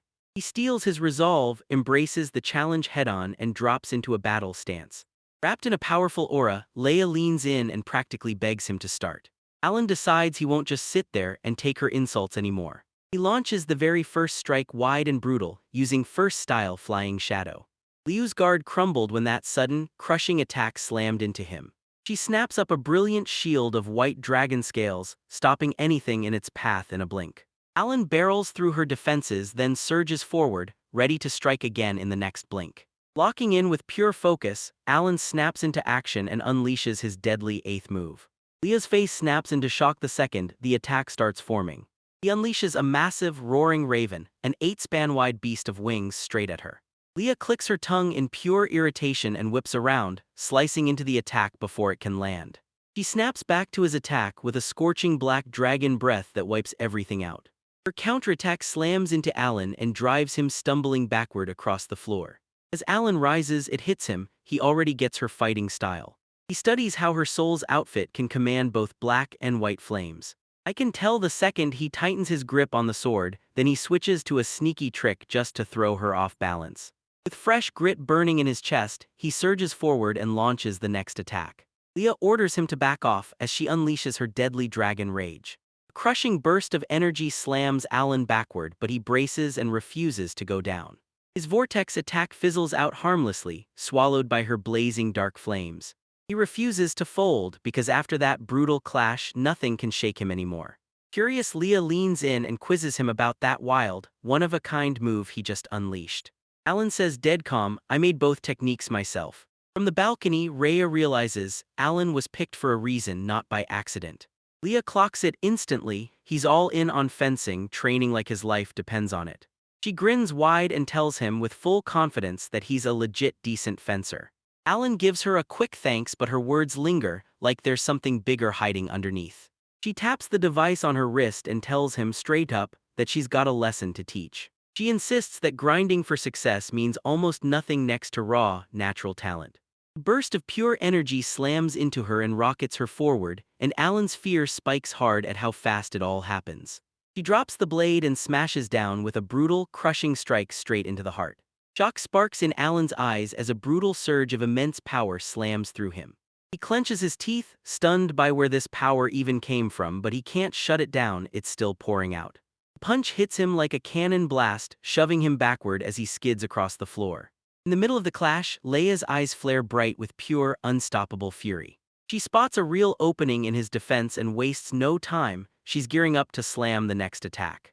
A brutal, lightning-fast kick slams into Alan's side, and nausea hits him like a tidal wave. The impact slams into him, and he skids across the arena floor like he's been thrown, sliding for what feels like forever. He snatches the sword's hilt in a split second, gripping it tight to steady himself. On one knee, he spits curses at her unstoppable strength, his mind sprinting a mile a minute. Alan studies her moves frame by frame, then realizes her flame doesn't just burn, it punches out serious thrust. After seeing her power, he admits to himself that in a straight-up sword duel he would have won. Leah taunts him and declares that his basic skills are totally useless against her unbeatable solitaire. Alan stares at her bragging, jaw set, and a lone bead of sweat slips down his face. He clamps his hand on the sword, admits her skills are jaw-dropping, then spots the cracks in how she fights. Seeing how she leans on solitaire way too hard, he suddenly clocks it. Her messy sword swing might be exactly his opening. Determined, Alan steels himself and goes for a hair-raising play that demands total, perfect foresight. As he locked in on the moment, he remembered this: Leah never rushed a single move. In the duel, she chose every play with sharp judgment and careful control. He's sure she'll come at him again with her deadliest move, a crushing blow that hits like power itself. With his prediction locked in, he jabs his finger at the exact spot where she's about to go. Leah lets out a bold, confident laugh and tells her opponent, straight to their face, that this time they're going down. She kicks off the ground and rockets forward at breakneck speed, driving in her final blow. With a thunderous roar, she lunges forward and smashes him right in the heart, ruling the moment with pure dominance. Alan's face snaps into a confident smile as he lines up a perfectly timed counterattack. He unleashes his second style, and Leah's eyes flare wide with pure shock and disbelief. The impact lands and Leah's body drops forward, trembling hard from that brutal surprise. Slumped in defeat, she barely lifts her gaze and can't believe how he even managed to land a hit. She slams onto the floor with a heavy thud, and just like that, she's out cold. Ray's head pops up beside the fallen Leia, like she somehow saw this exact tragedy coming. Alan glanced down and the truth hit him: his opponent really was a beast. Rhea explodes with a dramatic shout, declaring Leia's defeat, and then crowns Alan Rodal as the winner of the duel. She strides up to Alan, praises his brute strength, and makes it crystal clear that her instincts were right all along. Alan brushes off her praise and demands they rush the unconscious person straight to the medical station, right now. Rhea shrugs off his worries with calm confidence, insisting Leah is strong and that she'll wake up any moment. The moment she opens her mouth, her eyes start to flutter, and suddenly her consciousness snaps back. She jolts to her feet with wide-eyed shock, totally blindsided by how fast everything flips. Still rattled, she blurts out what happened, and Rhea, straight-faced, tells her the truth: she lost the duel. Leah is completely lost, because she has no clue what duel Rhea is even talking about. Suddenly, the duel and that brutal bet hit her like a truck, and her face drained of color. With a sudden burst, she charged at Alan, screaming in shock, her face twisting into pure disbelief and rage. She lunges for him and snaps, furious, demanding to know how she lost and what trick he pulled. Alan stammers, is scrambling for the right words, trying to explain his wild, non-standard technique. He admits he saw her move coming, read her timing, and set up that strike ahead of time in the open space. After the loss, Leah flips out, throws a full-on tantrum, and shrieks that Alan has to be cheating. Rhea clears her throat loud enough to snap everyone's focus, then slips in the key word. With a wicked grin, she declares Alan the winner and turns to Leah, demanding to know what she's about to do. This left Leo completely baffled. She couldn't make heads or tails of what Rhea was saying. Rhea prompter leaned in and reminded her of the deal they'd made before the duel even started. Suddenly, Leah remembers, and dread snaps across her face as she realizes what she just did. With a chilling voice, Rhea calls out the forgotten stakes: mess up and you're sold into slavery. In sheer panic, Leah scrambles to prove she only used the word slave in a figurative way. Rhea throws out an escape plan. She tells him she can just close her eyes since none of it was recorded. Deep in his chest, Alan exhales in pure relief, convinced this move will keep any international scandal from exploding. Shocked by the chaos, the princess leans in and demands what Rhea's proposal is supposed to mean. Rhea lays a verbal trap, and the whole thing makes you wonder what it would look like when a princess finally dares to break her promise. Then she flashed a cheerful grin, waved her off, and told Leia to forget she'd ever said a word. Alan's jaw drops at her manipulative game. He can't figure out what's so wrong with the leader. Rhea bends down and asks Leia if she wants to call off the duel, but the catch is, it'll cost Leia something personal. Cornered and humiliated, Leah trembles, rage blazing through her, and she roars in utter despair at what they've done to her. Tears of fury spill down her face as she finally snaps, screaming that she'll stick to the agreement. Rhea stays cool and gives them the final fork in the road: stick to the terms or run and wear that disgrace. Leah trembles as her mind sprints, weighing humiliations that feel utterly impossible. With her decision made, she spins around and glares at the stunned, wide-eyed Alan like he just crossed the line. She stomps right up to the stunned Alan, and he can only stammer as pure confusion takes over. With her head pressed low, Leah tells him she's unworthy, then swears she'll serve him with everything she's got. With her head lifting, shame and rage burning in her face, she snaps, "Master." Alan let out a jittery laugh, completely lost, like he had no idea what to do next. Trial's finally done, and Alan drops into a heavy sigh, pure, bone-deep exhaustion crushing him. That night, the chaos spills straight into the street outside the academy dorms. In Leah's room, Leah and Alan sat across from each other in dead silence, both of them staring into the void, replaying the whole nightmare and begging for answers. How did it even get this far? Rhea bursts into the hallway with a bright grin and tells Alan that his stuff will be delivered tomorrow. Alan crumbles in despair, terrified of what the royal family of Wisteria will do the second they find out. He stares at Leah and suddenly it hits him. From this moment on, they're really living together. Leah, kneeling by herself with a hot flush on her cheeks, freezes. She has no idea what to do next. The camera smoothly drifts along the corridor, and you can tell someone just slipped out of the room. Rhea's buzzing with excitement after her win, and she can't stop thinking about how insanely fun today was. Laughing at Lee's goofy horror, the woman snorts and tells you she's only doing it because she can't resist teasing her. Rhea smirks with confidence and tells them, straight-faced, that she finally understands what scholarship holders are really like.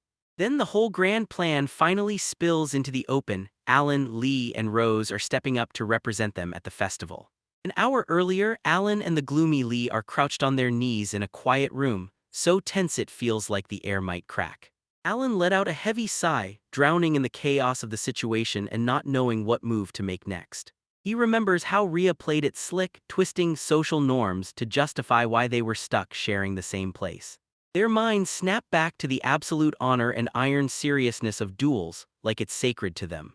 He still remembers when even proud Dodriel had to swallow his pride and apologize after that crushing defeat. That puts his whole mess with Lee, now his slave, into a tangled, explosive nightmare. He's fully aware that the only door to her freedom is locked. She has to beat him in one more duel.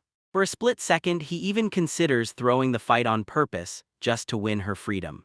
But once again, he throws his fists up and declares loud and clear that he's a swordsman, refusing that reckless, shameful act with absolute contempt. Just as his mind races, he catches sight of his companion, and everything snaps to a stop. He locks eyes with Leah. She's slumped on a cushion, swallowed by a heavy, gloomy mood. Then his eyes drop to her chest, right where the uniform is ripped clean open. He goes betrayed and realizes his attack, foggy moon, landed right on her. While the world swirled around him, he missed the damage. Now he has to rush and confess it to her. He has no idea how to even start talking about something that delicate and that brutally awkward. He shoves that thought away and snaps his focus to what's happening right around them. He whips his gaze around the room and right there in his head, marvels at how absolutely beautiful it is. Her stuffed animal pile, especially that huge bear, snatches his attention instantly. He insists that for someone with royal blood, he expected a way more luxurious setup. And then he realizes this isn't some secret lair at all. It's just a normal room for a girl her age. And yeah, he even swears the room smells amazing. Leah's cheeks are burning red as she blurts, "Stop staring around my room," right to his face. Confused, Alan blurts out an apology for his carelessness, then awkwardly fumbles his next words. He hears her heartfelt words and realizes he's got the rare chance to crush the tension at last. Suddenly, he ripped off his uniform jacket, and she froze, stunned. Leah is freaking out, her mind is sprinting, and she's terrified he's about to lunge and attack her. He flips the folded jacket open and launches into a calm explanation of his totally innocent intentions. He shoves his jacket into her hands right as it tears to shield her battered uniform. She lifts her eyes, stunned and completely baffled by how unexpectedly kind he is. He admits he ripped her dress and demands she cover up. Her heartbeat slams as she finally clocks it. He's not just looking at her, he's treating her broken body like it matters. He flashes a soft smile and waits for her to finally take the clothes he's offering. She snatches the jacket, then murmurs a heartfelt thank you for all his attention. Then she blurts, "Master," and the whole vibe instantly turns awkward all over again. Alan cuts in right away, demanding she stop talking to him like that. Leah jerks her gaze up at him, stunned by the sudden request. She tells him, "I'm your slave, so I don't get to speak any way I want." She says her warrior pride won't let her break the agreement, even if it hurts. Alan's stomach drops as he realizes she's even more stubborn than he ever imagined. He respects her dignity to the bone, but deep down he's secretly praying they could drop the tension and just become real good friends. He's even convinced she can teach him everything about soul attire. When he realizes soft words won't move him, he throws restraint aside and makes a bolder move. He slams down an official order, demanding she never speak to him again like a slave. Rage surges through Leia as she snaps upright and declares that his order is totally unfair. Alan shakily leans in and reminds her that a true master can force a slave to do absolutely anything. She clenches her teeth and fights the urge to call him "you" again. She signs on to the deal, then snaps back that once it's set, there's no taking it back. Alan exhales in relief, dead sure his choice is the right one. The moment Leah gets up close, her whole attitude snaps into a completely different mode. She snaps at him to stop talking so damn politely, because to her that sweetness feels straight up creepy. With his mind set, Alan takes it back, and agrees to give speaking more casually a real shot. He lets out an annoyed sigh, furious the story just took that turn. He snaps that this mess is nothing but bad luck, and Leo fires back that it's his own fault. He insists she's partly to blame for what happened in the men's locker room. Leah looks completely baffled and she won't back down. She insists she was in the women's locker room. Ray's maniacal laughter crashes into their minds, and suddenly they realize this whole thing was a setup. Leah blares with pure frustration, and Alan instantly snaps to the conclusion that something's seriously off with Rhea. They both let out long, synchronized sighs, pure irritation spilling out in the same breath. They go silent for a beat, staring at their shared problem like it's staring back. They banter and joke about which one takes the first side, and just like that, the leftover tension finally melts away. On the wall, the clock blares and keeps shouting that they're already way past late. Alan blurts that it's already super late and they've gotta get ready for bed now. He smiles and insists she shower first, then stands by and waits for his turn. Leah flushes with heat, then asks him to word his innocent proposal in a way that doesn't sound so suggestive. Totally stunned, Alan can't wrap his head around how his words ended up sounding so suggestive. Confusion hits Leah like a punch. She cuts the conversation short, then jumps to her feet. She storms to the bathroom in a blaze of anger, and Alan just stands there totally baffled. Right at the door, she leans in and says if he even dares to peek, she'll kill him. The door slammed shut, and Alan was left alone in the main room. In the bathroom, Lee snaps, realizing her thoughts have gone down a seriously filthy road. She tells herself these ideas aren't just thoughts, they're something more, something real. She's dead sure he's a slick trickster, and she can feel him setting her up. She moves like she's about to start the quickest reset of her life, slowly undressing before she steps into the shower. She peeks at the shower curtain and instantly wonders if it's see-through. She shrugs off the worry about the curtain and strips down, piece by piece. She shimmies out of her clothes, rustling as she gets ready to scrub herself clean. She snatches the hair tie off and gets ready to wash her hair. She steps into the shower and vows to rinse every ounce of stress off her shoulders. Meanwhile, Alan grabs the downtime and hits the books, studying like his life depends on it. Leah lets the warm shower pound her long hair, then ties it up tight so it won't get wet. She softly hums to herself and scrubs her body clean with a cloth. She slips her leg into the bath and tests the water with a careful, quick feel, like she's making sure it's just right. She dives into the bath, sprawls out, and lets out a blissful sigh like all her worries finally vanished. As she soaks in the bath, she can't help but stare at just how strange Alan really is. She's convinced that even with her as his slave, he hasn't made a single move. She can't stop admiring her own beauty, and she's shocked by how tightly he holds back. A wild thought hits her, and her cheeks burn as she snaps back and rethinks everything she just assumed. She snaps in her own head, "No way, he can't touch me." Hearing her father's warning, "Every man's a wolf," she decides to stay on guard and tread carefully. She clocks him as a wolf in sheep's clothing, and she knows dropping her guard for even a second could get her killed. Fresh out of her bath, she realizes she can't stay in the tub any longer, so she finally climbs out. She steps onto the wooden floor and lets out a huge breath like she finally made it. She's furiously drying her hair with a towel, then slips into change mode like something big is about to happen. Right out of nowhere, a brutal realization crashes over her like a wave. She's in full panic mode because she just realized she left her spare clothes behind completely. Heat rushed to her face, and she knew she couldn't possibly ask him to bring her underwear. No other option left, she steels herself and steps out just the way she is.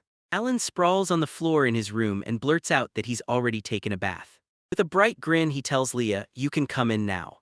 He spins around and there's Leia, wrapped in nothing but a tiny towel, cheeks burning with pure embarrassment. Blindsided by the shock, Alan stumbles, swaying on the edge of going down. He stumbled back, thud, his body smacked the wall, and pure disbelief crashed over him after what he just witnessed. He launches to his feet, shouting her name in sheer panic and total confusion.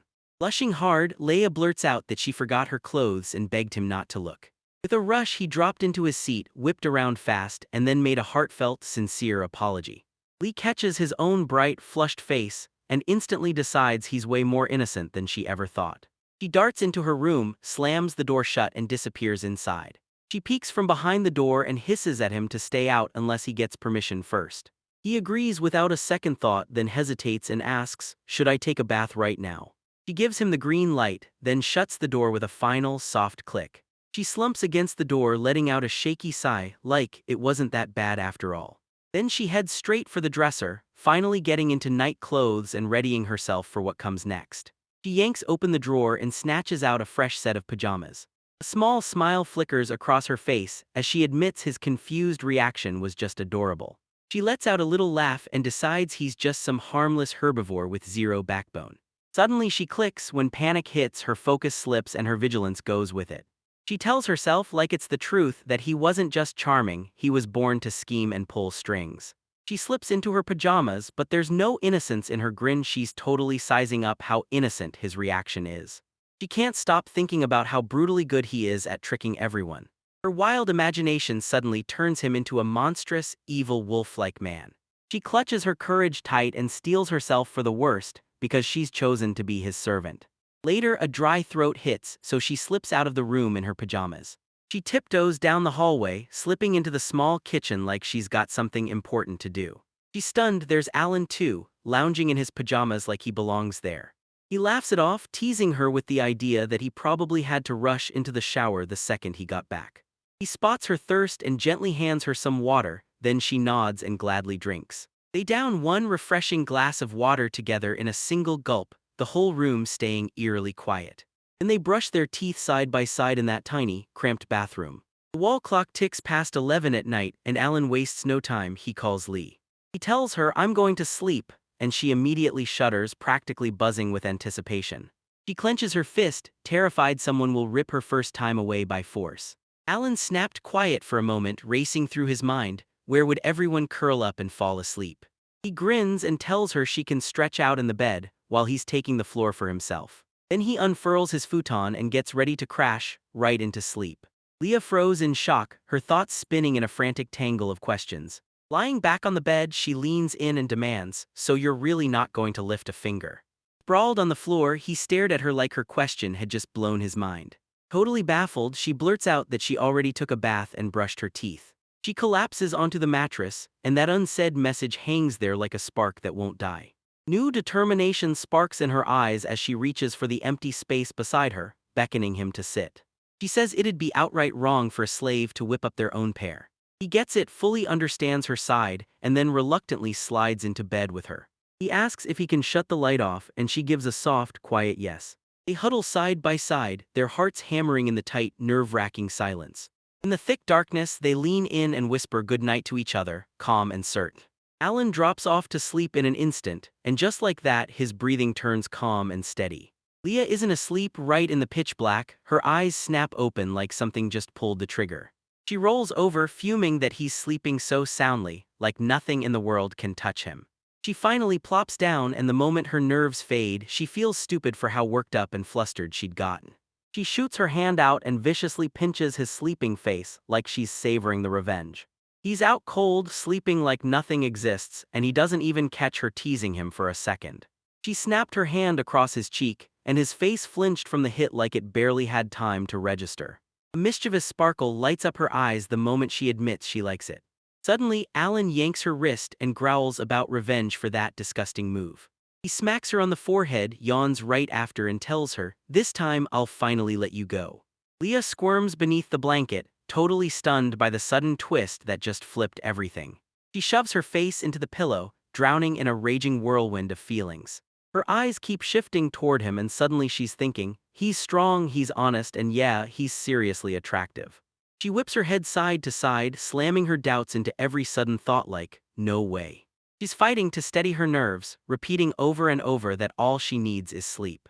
She leans in and murmurs a sweet final good night to her strange master. Next morning, they fall into step with the rest of the students and stride around the academy grounds together. Leah lights up and tells Alan, breathless and proud, about the mouthwatering traditional dish from her home country. Alan can't help noticing it. After a great sleep, Leo's gone way friendlier. He grins and gladly agrees when she suggests they hit a restaurant together sometime. Leah flashes him a cheeky wink, then grins and promises that their next walk is going to be a blast. Later, they stride side by side through the sparkling school hallway. A dark-haired classmate beams at Leia and cheers that the weather is perfect today. Leah smiles way too gracefully, sparkling as she greets everyone with a bright, good morning. Her friends stare in shock because she's suddenly transformed into a graceful princess. Alan smartly backs off so they can spill all that juicy girl talk in peace. He shows up in person and walks away, leaving them to hash it out on their own. In the classroom, he realizes he can plop down anywhere he wants.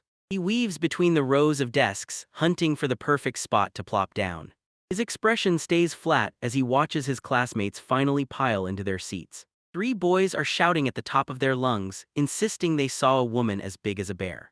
Alan steps up and greets one of the guys in his crew with a warm, friendly smile. 3 people glare at him, then coldly turn their backs like they're cutting him out for good. They straight up ignored him and guffawed together, laughing at him like he was nothing. Alan blasts the opening ceremony for dragging on and unleashing its nasty, long-lasting effects. Right then, Leah bursts in at the classroom door and yells for 3 boys. She leans in and asks for a few words, flashing a warm, sweet smile that makes her seem completely harmless. The boys are instantly thrown off, then scramble to win her over, firing off the only question on their minds: what does she need? Alan just sits there staring and thinks, the way that guy flips like that is downright shameless. He can't wrap his head around why Leah would even want to talk to them. Leah blurts out, asking if their talk was so wild they somehow missed Ellen's greeting.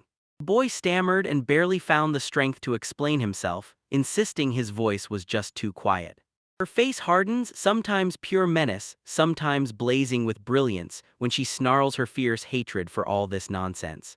3 boys stood there, jaws dropped, hearts hammering because her sudden surge hit them with pure shock and terror. She chills the air as she tells them to never come near her again, then forces out a fake good day. She strides back through the classroom, heading straight for the spot where Alan sits. She sits at the table next to him and with a small sheepish look, apologizes for what went down. Alan demanded to know why she was apologizing for something, when all she did was say what she believed. She beams at him, voice soft as a lullaby, and tells him there's nothing to worry about. Her warm smile hits him like lightning, and all he can manage is a shaky, whispered, okay. Over there, 2 other girls huddle in whispers, stunned that Leah's actually talking to a fraud. Rose strides up to them, her hair a mess and her eyes blazing like she's ready to start a fight. Rose, a young blonde with hair flowing past her shoulders, lets out a massive yawn, eyes heavy, face twisted with pure, drained exhaustion. Still half asleep, she scans the classroom, trying to snap into focus and find her bearings. Rose is swaying beside her friends, Alan and Lee, like she's sleepwalking straight through the school corridors. In class, Alan flashes Rose a polite good morning, but when he turns to Lee, his voice wobbles like he's not totally sure what to say. When he spots Rose all messed up, Alan locks in on her tangled hair and politely steps in to help. Rose swayed her finger with total confidence and told them, straight up, that gravity would take care of the rest. A crisp, polished shoe asterisk click lands hard on the classroom floor, and you know someone just arrived.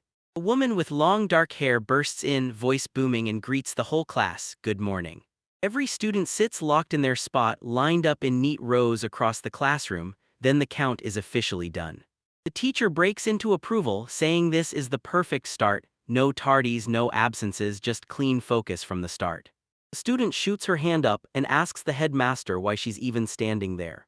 With a confident grin, the head proudly announces that she's not just in charge, she's also the homeroom teacher for 1A.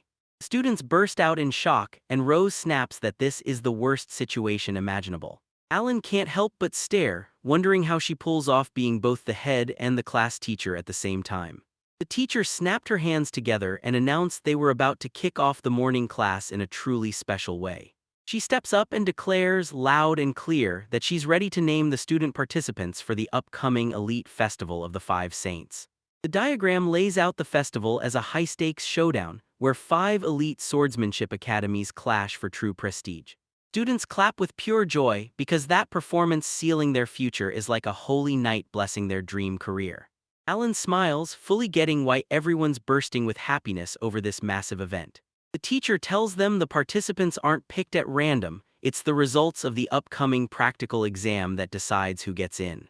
She blurts it out of nowhere, this year's contestants are already picked. The classroom erupts with confusion and shock because the usual game plan suddenly gets rewritten, and nobody saw it coming. Alan trembled uncontrollably, and a gut-wrenching dread swallowed him whole as he sensed disaster was moments away. The teacher snapped her hand through the air and blared that she'd name the names right now.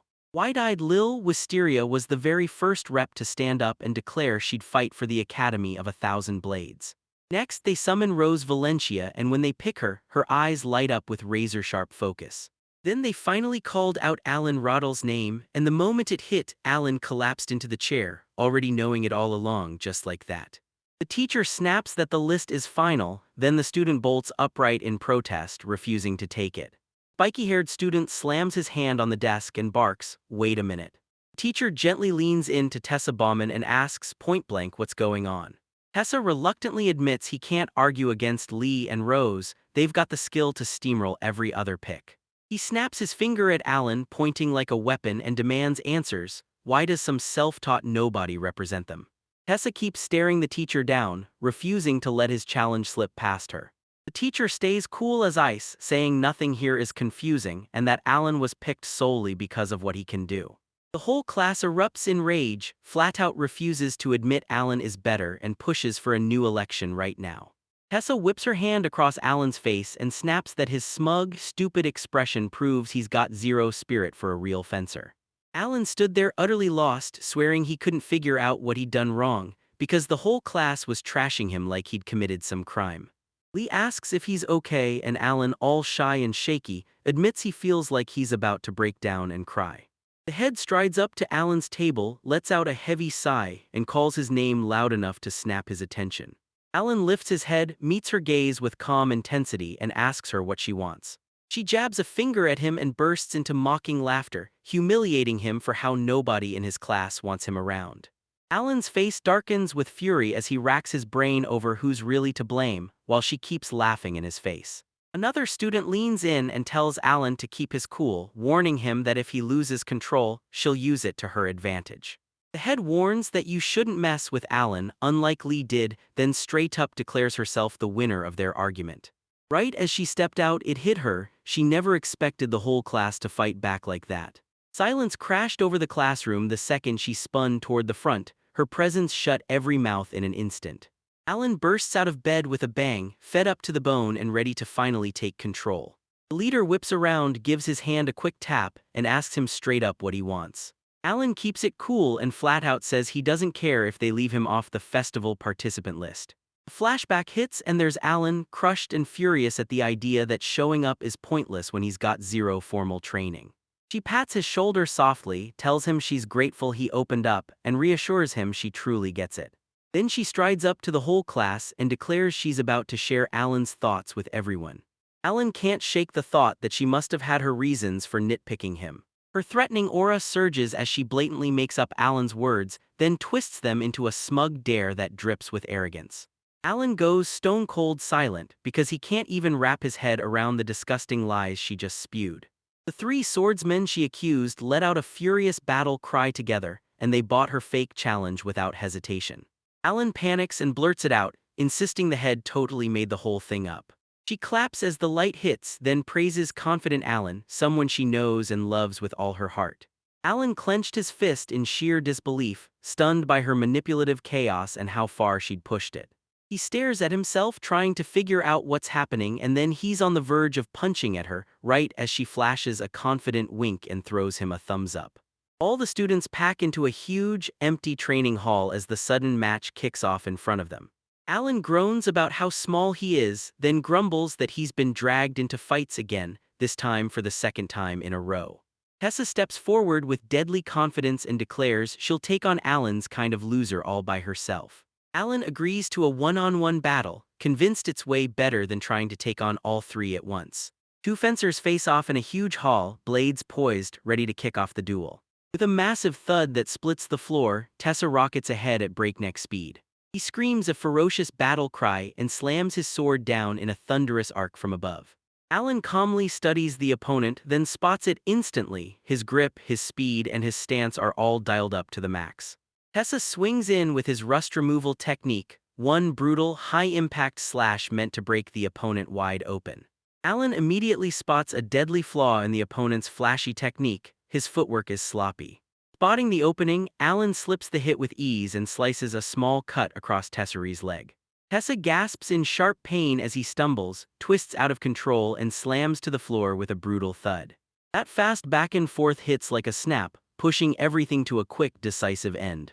Alan snaps the tip of his sword toward the fallen enemy and with chilling calm declares the duel over. He's convinced that duel is totally stacked in his favor. Tessa glares at him with pure irritation, praying that this attitude finally earns him some respect. Head's voice cuts through the silence and snaps, "Alan, don't try to wriggle out." With pure authority, she shuts the match down, then demands that he take on all three, exactly the way she mapped it out. Tessie's teammates came charging up, staring at him like, how did they knock you down that easily? They realize Alan isn't just talking, he's demanding to be taken dead serious. Three swordsmen fanned out down the hall, locking in as they prepared to strike 3 against 1. They snap into a tight formation around Alan, striking him from every angle at once. Alan clocks their whole strategy and realizes they're sitting there, baiting him, ready for him to strike first. He can't stop replaying how it all went down, and it crushes him that he lost his dream of a peaceful life at the academy. With a heavy sigh, he finally admits that life never plays fair, and he's got no choice but to face whatever chaos comes next. With resolve forged like steel, he decides it's time to end this fight for good. Alan stands there like he owns the moment, then steadies himself and prepares to unleash an attack on the three who are waiting. He exploded forward with a brutal jerk and snapped the distance shut instantly. Two of his opponents unleashed their deadliest moves, Ciero's Cumulus Cloud and Aidspan's Crow, smashing the battlefield with raw power. Their strikes miss Alan by a hair and slam straight into their teammate Tessa. Tess gets rejected across the hall, then she gasps and screams in agony as the friendly fire hits her at the exact same time. Alan calmly points out that one opponent is already down, so that just leaves 2 more standing. The furious leader of the trio slams his sword down in a brutal strike, then roars at Alan, "Eat it." He unleashes his ultimate move, cutting iron, crushing iron, then blasts out a savage roar. Alan snaps aside the hit with ease, then coolly clocks it. His opponent's strike is just too slow to land. The leader howls in agony as Perry's power drives straight through his body. He stumbles back, no weapon in hand, while his sword clinks uselessly against the ground. The final redhead drops to his knees, apologizing to his defeated comrades for letting them down. He lunged ahead, the blade screamed through the air, and he swore he'd take care of it himself from here on out. As he rockets into the air, he ignites his fresh lunar power, Moonlight Strike, cutting the darkness with a blazing energy slash. Alan's friends freeze in horror on the sidelines, screaming at him to dodge the incoming attack. Staring down his opponent, Alan stays perfectly still and realizes there's no escaping this crushing hit. But he's not the least bit worried, his opponent is right within his grasp. Their blades slam together with a blinding flash, steel screaming as raw power burst between them. The red-haired girl shrieks in pure shock and agony, completely frozen, unable to wrap her head around what just happened. Alan stands tall in victory as his opponent collapses, swallowed by the power of his misty lunar technique. From the side, his classmates spot it instantly, an invisible slash left behind from the last fight. With his sword finally sheathed, Alan let out a heavy sigh, craving nothing more than a quiet rest and some peaceful training. The crowd's dead silence gets shattered when the other students suddenly start to react. A surge of pure adrenaline hits him as his classmates erupt in cheers, peppering him with questions about every move he just pulled off. While his coworkers clap like crazy, Alan swallows his shyness, accepts their praise and murmurs, "Thank you," under his breath. Leah and Rose burst forward. Leah grins at him and fires off, "So, where's your invisible cut?" Alan shoots Leah a quick "thank you" and confirms it all that it was a move called Misty Moon. That black solid panel hits the screen, and you can tell he's about to start explaining a truly complex technique. Rose gets the mechanics instantly, but Leah is still lost, staring at the play like it's cheating. Alan breezes through the technique, then a sharp, sudden pain rips through his hands and they start twitching uncontrollably. 3 defeated opponents start twitching, then groan and haul themselves up off the floor. Alan and his companion get totally blindsided, and they instantly figure their opponents must be in peak shape. Lee rushes up to one of the fallen swordsmen and with real concern in her voice, asks if he's okay. The trio's leader grabs the handshake, but a sharp grimace of pain twists his face. He stretches out his hand and clamps onto his fallen friend, hauling him up with all his strength. With a buddy's help, the swordsman springs up to his feet like nothing ever hit him. 3 defeated students huddle together, swaying on their feet, staring up at their victor like the life got punched out of them. Alan clenched his fist, and his face screamed that he'd had enough of this fight. He's gearing up for round 2, and you can see the fear crawling across his face. To his shock, the group leader drops a heartfelt, sincere apology for every word he just said. Alan is completely stunned, eyes bulging wide with raw, real shock. Others chime in, admitting they missed his talent, then they scramble to ask for his forgiveness. With a heartfelt, genuine grin, Alan tells them, "Don't worry about a thing." He tells them he gets every bit of their hostility because he knows exactly what it's like to be elected. Even his old rivals admit it, he wasn't just better with his skills, he was better in his character too. Alan gladly takes their offer and walks away from the fight, choosing a shared future over the chaos. They lock in the new respect with a hard handshake that pulls in several people at once. Ria clears her throat and snaps the attention of the suddenly reconciled students back onto her. She called the class together and demanded their final verdict on whether Alan would be allowed to take part in the next festival. Rose and Lee beam with joy, and now the whole class shares their trust in him too. The student panics that the other classes in the academy might not back them.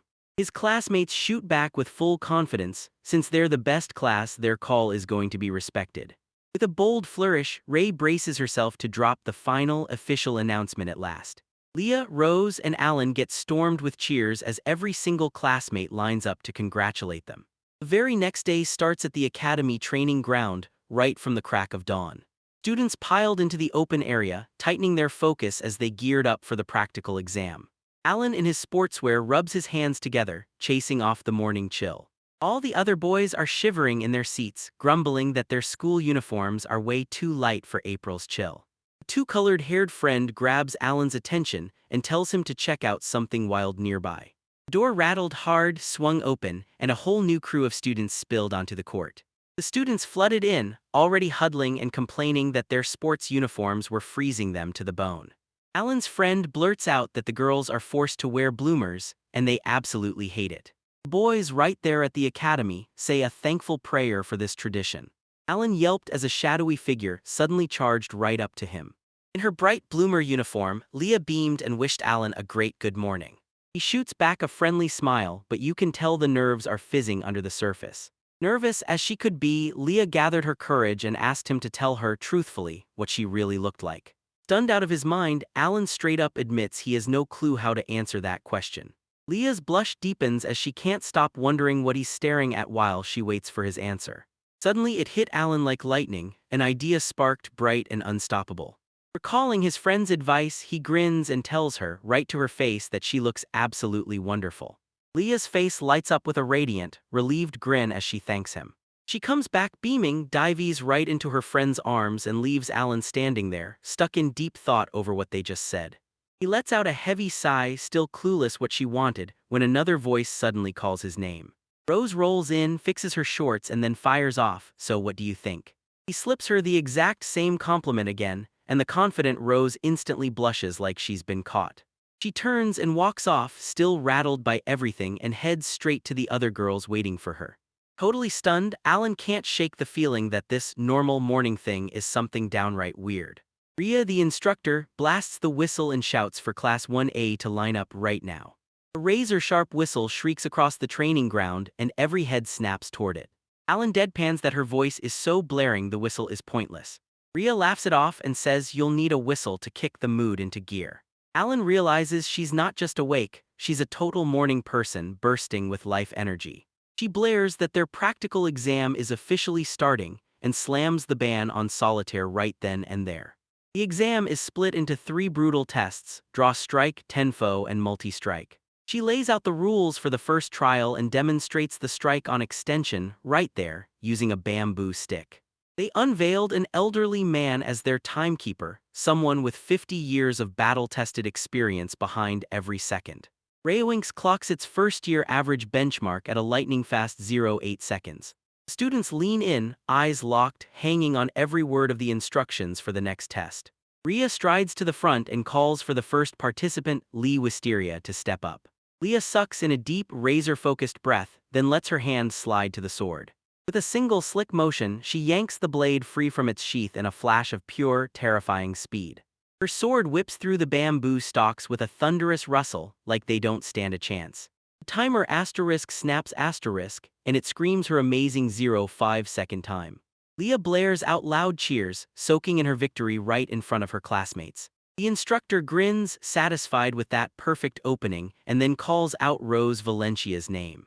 Rose steps up, keeps her cool, and answers the instructor's call like she's about to take control of the match. She calls out her cherry blossom blade style, then drops into a deadly low stance. In the blink of an eye, her blade turns into a streak of blur. She fires off her lightning-fast sacra strike and cleanly carves straight through the bamboo. The top part of the stem suddenly slips out and crashes to the ground. The timer just freezes again and then blurts out her result, a mind-blowing 0.3 seconds. Rose grins at Leah, announces she's taking this round, and it instantly spikes Leah's irritation through the roof. Rhea beams at Rose, praising her killer technique, then swings the spotlight back and calls for Alan Rodall. Alan strides forward and plants himself before the bamboo stalk, ready to take his turn. He admits the draw shot used to be his biggest weakness. After a billion years of brutal training, he can't stand it anymore. He's desperate to see how far he's come. He snaps his sword out in a blur, then slips it away so quietly you'd miss it. The instructor stands there, mouth hanging open as silent awe crashes over her. But his classmates stare at the stage in total disbelief. The summer timekeeper sits in dead silence, his notebook totally blank, and surprise hits his face like a sudden slap. Alan clenches his fist, grins at his own performance and demands, "Give me your time." The timer squints at him like he's lost, then demands, "What are you talking about?" Alan demands that he cut it, and Rhea chimes in, saying she's curious about his time too. An old timekeeper, looking totally baffled, insists that Alan still hasn't cut the bamboo yet. Alan's hand keeps gently tapping the fully intact stem, and he swears up and down he didn't just touch it, he cut it himself. The bamboo top finally peels away and a flawless cut is revealed, so perfect it leaves the watcher staring in shock at the timing. The students stood there yelling and looking lost, trying to figure out when he was about to pull off that invisible strike. In full panic, the timer regrets every one of its 50 years, spinning in confusion as it can't figure out how it somehow failed to pass the selection. Instructor Rhea leans in and calmly declares it. Alan's movement is so lightning quick the eye simply can't catch it. She stays cool as she tells a stunned Alan he'll have to land the strike again, only this time she makes him go slower. Alan gets a stunned laugh out of it, then can't believe someone wants him to make the speed test slower. It feels like pure nonsense to him. The montage flashes as Alan racks up the top scores, shattering academy records in trial after trial. Rhea grins wide, joyfully waves her hand, and just like that, the practical exam is officially over. She lights up the room, praises the students for grinding so hard, and then sends them to hit the gym for personal training. Alan clenched his fist tight, grinning with satisfaction as his progress got officially stamped in the record books. Jid, the muscular classmate, strides up to Alan and snaps his focus, then grills him with a question. Jid proves it. Alan's technique from the Tenfo challenge is called Flying Shadow. He can't wait to pounce on Alan for a lesson in this move, promising to swap his own style in return. Alan waves it off fast, insisting he's nowhere near good enough with a blade to teach anyone yet. Jid keeps folding his hands over and over in a begging gesture, desperate to get even a handful of simple tricks. Alan compromises and agrees, and Jid's whole heart floods with gratitude as he blurts out how much he loves his new mentor. Another classmate barrels up, stomps his way in, and snaps at Jid to not start the training early. A surge of people swarms in fast, and other students start pestering Alan too, begging to become his pupils. With a warm grin, Alan instantly agrees to their requests, and that throws Jid completely off guard. The blonde is shaking with pure excitement as Alan steps in and accepts the new students. Leah and Rose shoved into the loud crowd and couldn't wait, grinning as they begged Alan to teach them too. Overwhelmed with joy, Alan steadies the room, urges everyone to breathe, and vows that he'll teach each and every one of them. The whole moment explodes into a high-energy group training session, packed with laughs, drills, and fencing lessons left and right. Alan watches, grinning with satisfaction, and finally realizes this is the true camaraderie he's been chasing all along. A brutal memory claws back his lonely past when they bullied him at the Great Academy of Swordsmanship. Right now, he's packed in with his friends, and they're going wild talking fencing like it's the hottest art in the world. In that exact moment, Alan is bursting with pure, non-stop happiness. Leia clocks his emotional spiral and calls his name right away, worry flooding her face. Her question yanks him back into reality. His eyes instantly well up with tears and she leans in, stunned, asking, "Are you crying?" Confused, Alan jabs his fingers into his eyes, swearing it's nothing, just some dust. A classmate grins and swings their sword like they've got it down, then realizes they're doing it wrong and begs you to show them the right way to pull off the technique. Winking, Alan launches into a quick lesson on exactly how to grip the weapon for the flying shadow. Next day, a blazing sun pours light over the academy's buildings, making everything shine. Alan throws on his clothes, grinning like he just won the lottery because he's got the whole day off, and he plans to train from dawn straight through dusk. Just as his plans gear up, a shining Lee swoops in and grins, asking cheerfully if he's free. The second Alan took a sip, her blunt question hit him out of nowhere, freezing him in pure shock for a heartbeat. He's planted by the refrigerator, totally thrown off. He has no clue how to answer her sudden, relentless demand. Leah clocks his hesitation and shoots back, a little worried, asking if he's tied up. Alan freezes in place, gripping a bottle of water, and his mind races as he figures out what to say back. He locks in on training as a must, then reminds himself that time with his friends is just as priceless. He flashes a warm grin and throws up a thumbs up, basically telling you, "Nope, today's already free." During the capture, Leah blurts out, "Let's go eat Ramzak," and Alan stares at her like, "Wait, what kind of food is that?" The name totally throws him for a loop. She reminds him that this dish is a proud tradition from her homeland, Westeria. A switch flipped in Alan's mind and boom, he remembered that earlier talk they had about food. Leah pitches a lunch run to the nearby spot, and Alan instantly jumps on board. "Yeah, that's a great idea." A wide shot catches the sky over the city as they kick off their day. Leah stretches, then stops dead. What a gorgeous day the sky's giving her. Leah narrows her eyes at him and demands to know if he was finally going to bring up the training. Alan shuts it down hard and swears that on a day like that, fencing would never even cross his mind. He blurts out a wild excuse, then admits he almost screwed up after more than 1 billion years of training.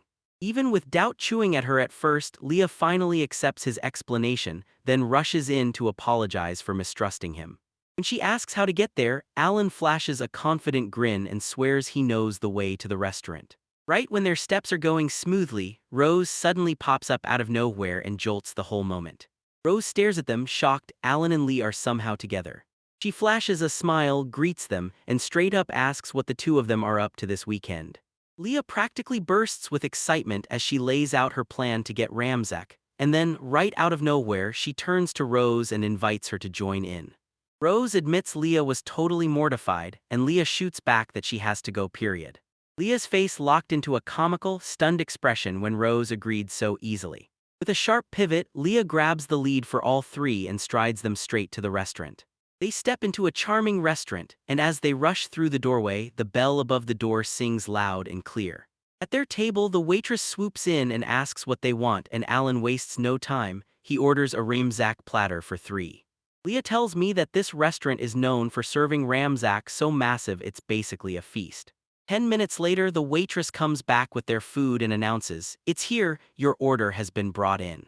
A giant, steaming mountain of cookie-like wafers gets slammed onto their table, and the people in the rows go wide-eyed in pure shock. Rose and Alan dive into the massive amount, and Lee beams like she's just conquered the whole world with how big it is.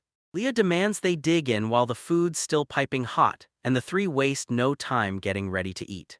Alan bites into the steaming pastry with a loud crunch. All three can't stop raving about how mouth-watering Ramzak is, and Leia leans in like, "Yeah, he's a total hit back home, everyone loves him." Alan, brimming with optimism, insists he's still gonna pull off finishing that massive dish.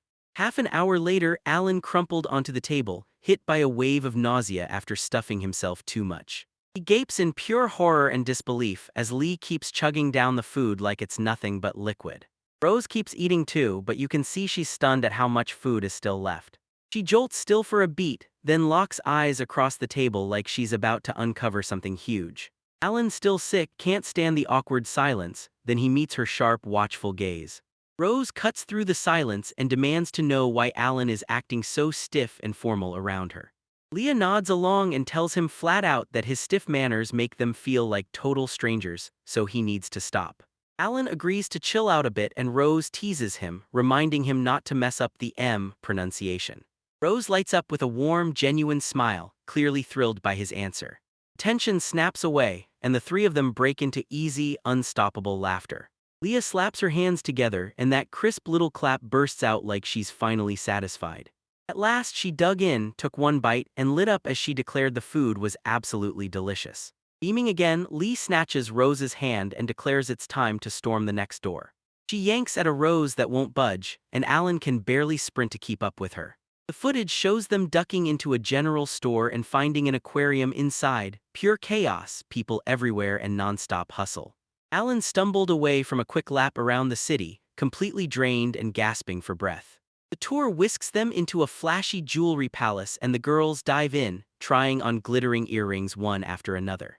Alan, blushing with embarrassment, blurts out a compliment, then stammers that they shouldn't let in anything expensive.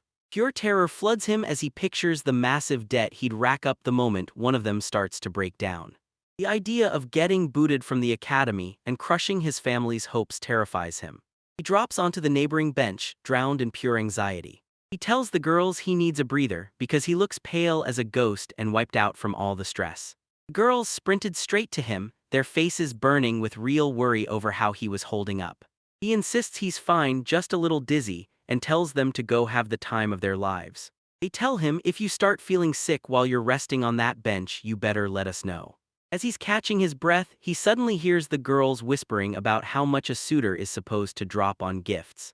He leans in, totally baffled as they spill their conversation about romantic partners. Just as they catch a tiny breath of peace, a furious crash of glass bursts from inside the store. A masked crew brandishing swords crashes into a store and screams for everyone to throw their hands up.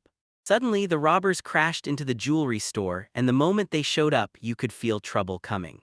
Seeing how bad this gets, Alan realizes they have to make a deal, because the hostages are too many to gamble. A robber lunges in with ruthless threats, forcing the employee to fill his bag with jewelry. The impatient thief's eye twitches hard with contempt as his irritation keeps exploding. He violently slaps the female employee across the face and screams that she's completely useless. When Alan, Lee, and Rose saw that cruelty, steel hardened in their faces and they locked in cold, unshakable, and ready to fight. Three of them burst into motion, turning into streaks of blur right in front of the shocked robbers. One stunned thief shoots up and demands to know, who are these sudden attackers?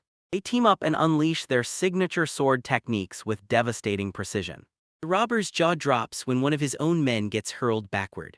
Swearing the job went wrong, the next thief yanks the hostage in clothes and bolts for the exit. He barrels toward the exit with a colleague, but Leah and Rose are screaming at him to stop. The injured worker lies on the floor, eyes lifeless, breathing gone, and he can't move a muscle. Rose clenches her jaw and chooses the cruel path, letting him go so she can rush to the injured woman first. Alan's calm voice cuts through the tension and he tells his friends, don't worry. He steadies himself and declares, the fugitive is still right within my grasp.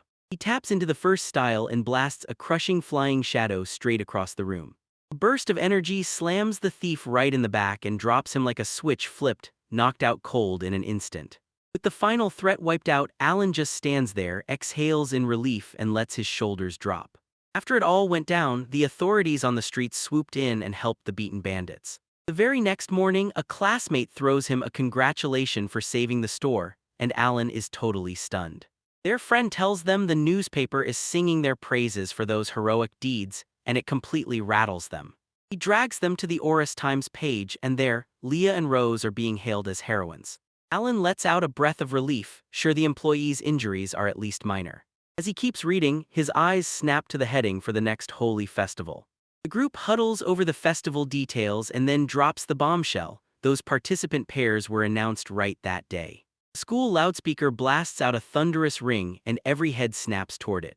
That announcement snaps Alan, Lee, and Rose into motion, hauling them straight to the head's office. Three students stride up to those huge, intimidating doors and knock with perfect politeness. Inside Ria's head, a book flips open and Ria tells them, wait a second. Alan and his crew nod along, then promise her they'll stick around until she's done reading. He stares at her and figures she's probably drowning in a mountain of responsibilities. Her job as a head and lecturer would absolutely crush anyone who wasn't built for that kind of grind. At last she drops her work, finally shuts it all down and exhales a soft sigh of pure relief. She arched gracefully, then grinned and admitted she was absolutely obsessed with the newest issue. She snatches up the manga magazine with pure excitement and fires off a passionate rant about the plot like she can't wait for you to see what's coming. Alan, Leah, and Rose stand there looking grim and numb, like they don't trust a single thing around them. He can't wrap his head around how she's even able to squeeze in reading manga with a schedule that packed. Ria bursts into laughter, then leans in with a mysterious grin, claiming she's got her own way of doing things. On a side table, a tiny man in a top hat moves at breakneck speed, tearing through his work like it's burning. The students froze in shock at his sudden arrival, then immediately demanded to know exactly who he was. Alan suddenly realizes they're completely ignoring him, none of them have clocked him yet. Ria beams as she daydreams about her husband, imagining him as an 18-year-old, while her servant dutifully handles the grind of her daily routine. 3 times they blurted his strange name, utterly thrown off because this weird connection didn't make any sense.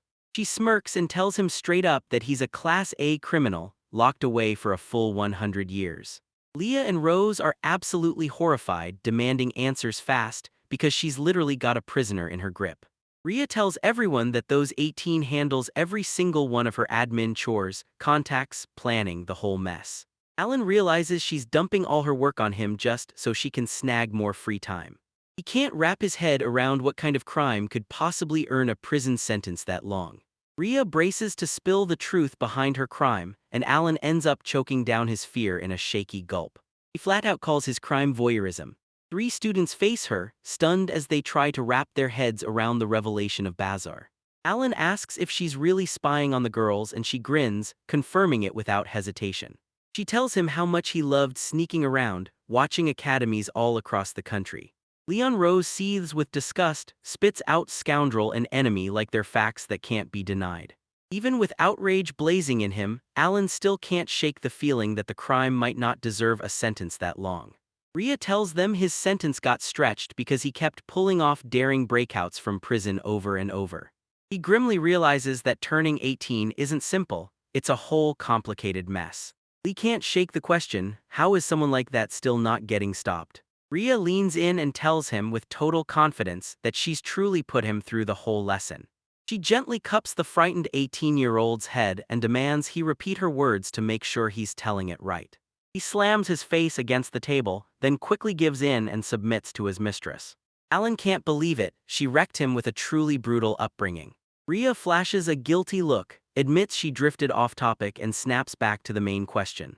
She tells him flat out that she really did call them, just to hash out the festival.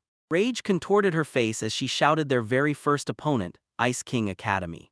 Her sudden rage snaps through the room, leaving 3 students frozen with blank, clueless stares. Seeing they have no clue, she tightens her resolve and braces to spill their rivalry history to them. She can still taste those golden days, back when they always tore through the Ice King. She sighs and admits the reign is over, because a pile of problems finally crushed everything. Media tore into them and the crowd followed, saying the mighty had finally fallen. Now she's saying they're in the absolute worst spot, and that they could even get crushed by the Ice King. She snaps the newspaper in her fist, crumpling it with fury as her rage keeps climbing. She bursts with fury, hurling curses as she snaps that the King of Ice's scoundrels look down on them. She watches their opponents unleash all those years of buried rage onto them, like a storm finally breaking. Alan nervously scratches his cheek, clocking just how tightly she's wounded. Rage swallowed Leah and Rose, and they swore they wouldn't let those people dodge the consequences. Ria makes it crystal clear, getting beaten by the Ice King's Academy isn't happening. She swears she never slept a wink all night, scrambling to craft the perfect composition. She slams that list down hard in front of them like, look right here. The list kicks off with Alan, then Rose slides in next and boom, the captain is Leo. Alan studies the choices closely, and to his surprise he realizes they're wildly clever for her. Leah nods along and lays out a killer plan. Alan goes first, pushes the opponent until they're worn out. Rose doesn't buy the lineup at all, she points straight at Alan and declares he should be the captain because he's their strongest fighter. Ria grins slyly, like she's hiding a whole reason behind that smile. She's not chasing an easy win, she's demanding a knockout, the kind that leaves no doubt. Her scheme is simple, Alan will wipe out all 3 of the King of Ice's swordsmen by himself. Leon Rose snapped to the truth fast. This wasn't just conflict, it was a ruthless psychological battle being played right in front of him. Rhea grins, thrilled with her surprise play. She throws the best fighter out first. She can already picture the look on their opponents' faces, pure horror, after 3 humiliating defeats in a row. The girls light up, praising the plan, and they swear it'll crawl into their rivals' nightmares and scare them for good. The whole plan slams into Alan like a freight train, and horror snaps into his face, pure, helpless terror. He's panicking and blurting out over and over that there's no way he can take down 3 opponents. Rhea got swallowed by her daydreams, then broke into wild laughter over the humiliations she imagined for their opponents. On festival day, the crew closes in on the participants, bored like it's about to explode with secrets. Ray's confident grin snaps away, and disbelief turns into pure raging fury. Arkney is sitting at the very top of the Ice King Academy scoreboard. Leah and Rose erupted in fury when they finally realized it was nothing but shameless mockery. Alan grimly gets why they're so confident, because they think just 2 people is all they need to win. His hand snaps into a tight fist, and blatant disrespect lands like a punch right on target. Rhea's rage boils over as she lets out a chilling laugh, then chooses exactly how to strike back. She slammed the registration desk and declared that Alan alone would be their captain if they wanted to take down the Ice King. The official stammers that the deadline to change the participants is already gone. Rhea fiercely argues, but the official slams his stance and says the rules won't be bent for anyone. Alan rushes in to soothe the furious board chair, nods like he gets exactly why she's livid, and urges her to slow down and be careful. A brand new elegant figure draped in a kimono steps into view, and a gentle chime rings out like a signal. She calmly says the truth: when people are about to fall, they don't stay quiet, they explode in anger. Mrs. Ferris shows up with 2 men and greets Ray like they're old friends, while her tone drips with condescension. Rhea and her students instantly spot her as the one who runs the Ice King Academy. Rhea's hands shake with fury as she snarls and accuses Ferris of pulling a nasty trick on them. Ferris snaps back and denies every accusation, insisting they only picked the right number of fighters. Tension crackles between the 2 leaders as they trade sharp insults over their never-ending rivalry. Her rival sneers at Rhea's look, trash-talking her like a clown just because she's wearing makeup. Rhea snaps back fast, slamming Ferris with vicious insults and calling her a total pea-brain. Alan and his friends can't hide their embarrassment when they see how wildly immature the people in charge really are. 2 women, panting hard, swear they'll drag the academy back to its golden age. Students grab and pin Rhea down tight because her rage keeps boiling over. 2 rival teams finally split from each other and rush straight to the arena, ready to clash for the match. Alan's patience and headspace got wrecked completely from all the pre-match chaos and non-stop irritation. Suddenly, a young guy from the other team jolted and shivered, sensing a monstrous presence lurking right there. Alan snapped his head around, wincing hard as a sudden, brutal wave of rage crashed through him. A lone, dark-haired Ice King figure stands there like a storm, and pure, overwhelming power practically spills off him. The blonde swordsman from Ice King suddenly feels the chilling malice in his teammate, and it terrifies him. He's getting ready right now because he knows defeating the 1,000 Blades is going to demand every ounce of his strength. 2 teams march down a long, sterile corridor, hammering toward the arena's entrance. The announcer's voice blares that the first clash between the academies is about to kick off. Alan clenched his fist, swallowed the tension like fuel, and felt absolutely ready to throw down. His friends cheer him on and swear he's got this, certain he'll win it for them. He slips out through the west gate and steps onto the stadium floor, where the whole place erupts with cheers and applause. The host steps up in a massive arena and hammers the crowd's attention as he introduces Alan Rodal to everyone watching. He jerks his head up in shock and spots a massive crowd packed into every last seat. The announcer shouts his name, and his head snaps toward the center of the stage. His classmates from the Academy of 1,000 Blades roar for him at full volume and shove him forward, straight toward victory. Alan can't hide how moved he is, and he lifts his gaze to the friends cheering him on.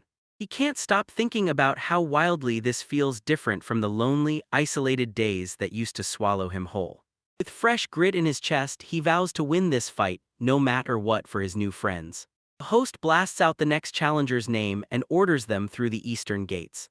A tall, slender man with glasses strides in, clutching a cane forged from Ice King's Academy material. In the stands, the crowd erupts. Fans are yelling at the top of their lungs, screaming Kane's name. Kane calls out to Alan from the far end of the arena, snaps his name into the air, and locks in the duel. He craves a fight worthy of their merciful god. Alan, despite his caution, clocks Kane's oddly polite act the moment the energy starts to glow. The host demands a clear yes from both fighters, then slams into the final countdown. As soon as the duel was called to begin, their eyes locked on each other like a trigger about to snap. The moment Kane starts moving, the whole atmosphere flips, and his presence hits like a physical force. A raw, terrifying energy spirals around him as he braces to finally break loose with his real power. Alan's face twisted in pure shock when he realized he was already in serious, real danger. Kane spits the word from the trap, and a sickly dark force rips through the air around him. A sickening flash of dark energy erupts, and suddenly a weapon snaps into his hand. He flashes his one and only look, those terrifying, god-level 100 hell blades. His fans are roaring with joy, already certain 1000 Blade has zero chance of winning now. Kane flashes a confident grin and declares that the time to judge his opponent has finally arrived. He's saying the duel ended already, like it's over for real right now. As Alan rushes in, Kane stays icy calm, clocking the speed and spotting the shaky footwork underneath. He slips the strike and drives his blade straight into Alan's shoulder, like it's nothing at all. Kane zeroes in on his next strike, brimming with confidence that his first move will pay off. Alan's vision warps and his mind races, crushed by the sheer shock and force of that unexpected strike. A crushing punch slams Alan into the arena floor, and for a moment he's left totally dazed and speechless. From the stands, they're staring in pure horror, completely stunned, trying to make sense of what just happened. Kane flashes a smug smirk, then lets out a dismissive goodbye as he mocks the fool crumpled on the ground.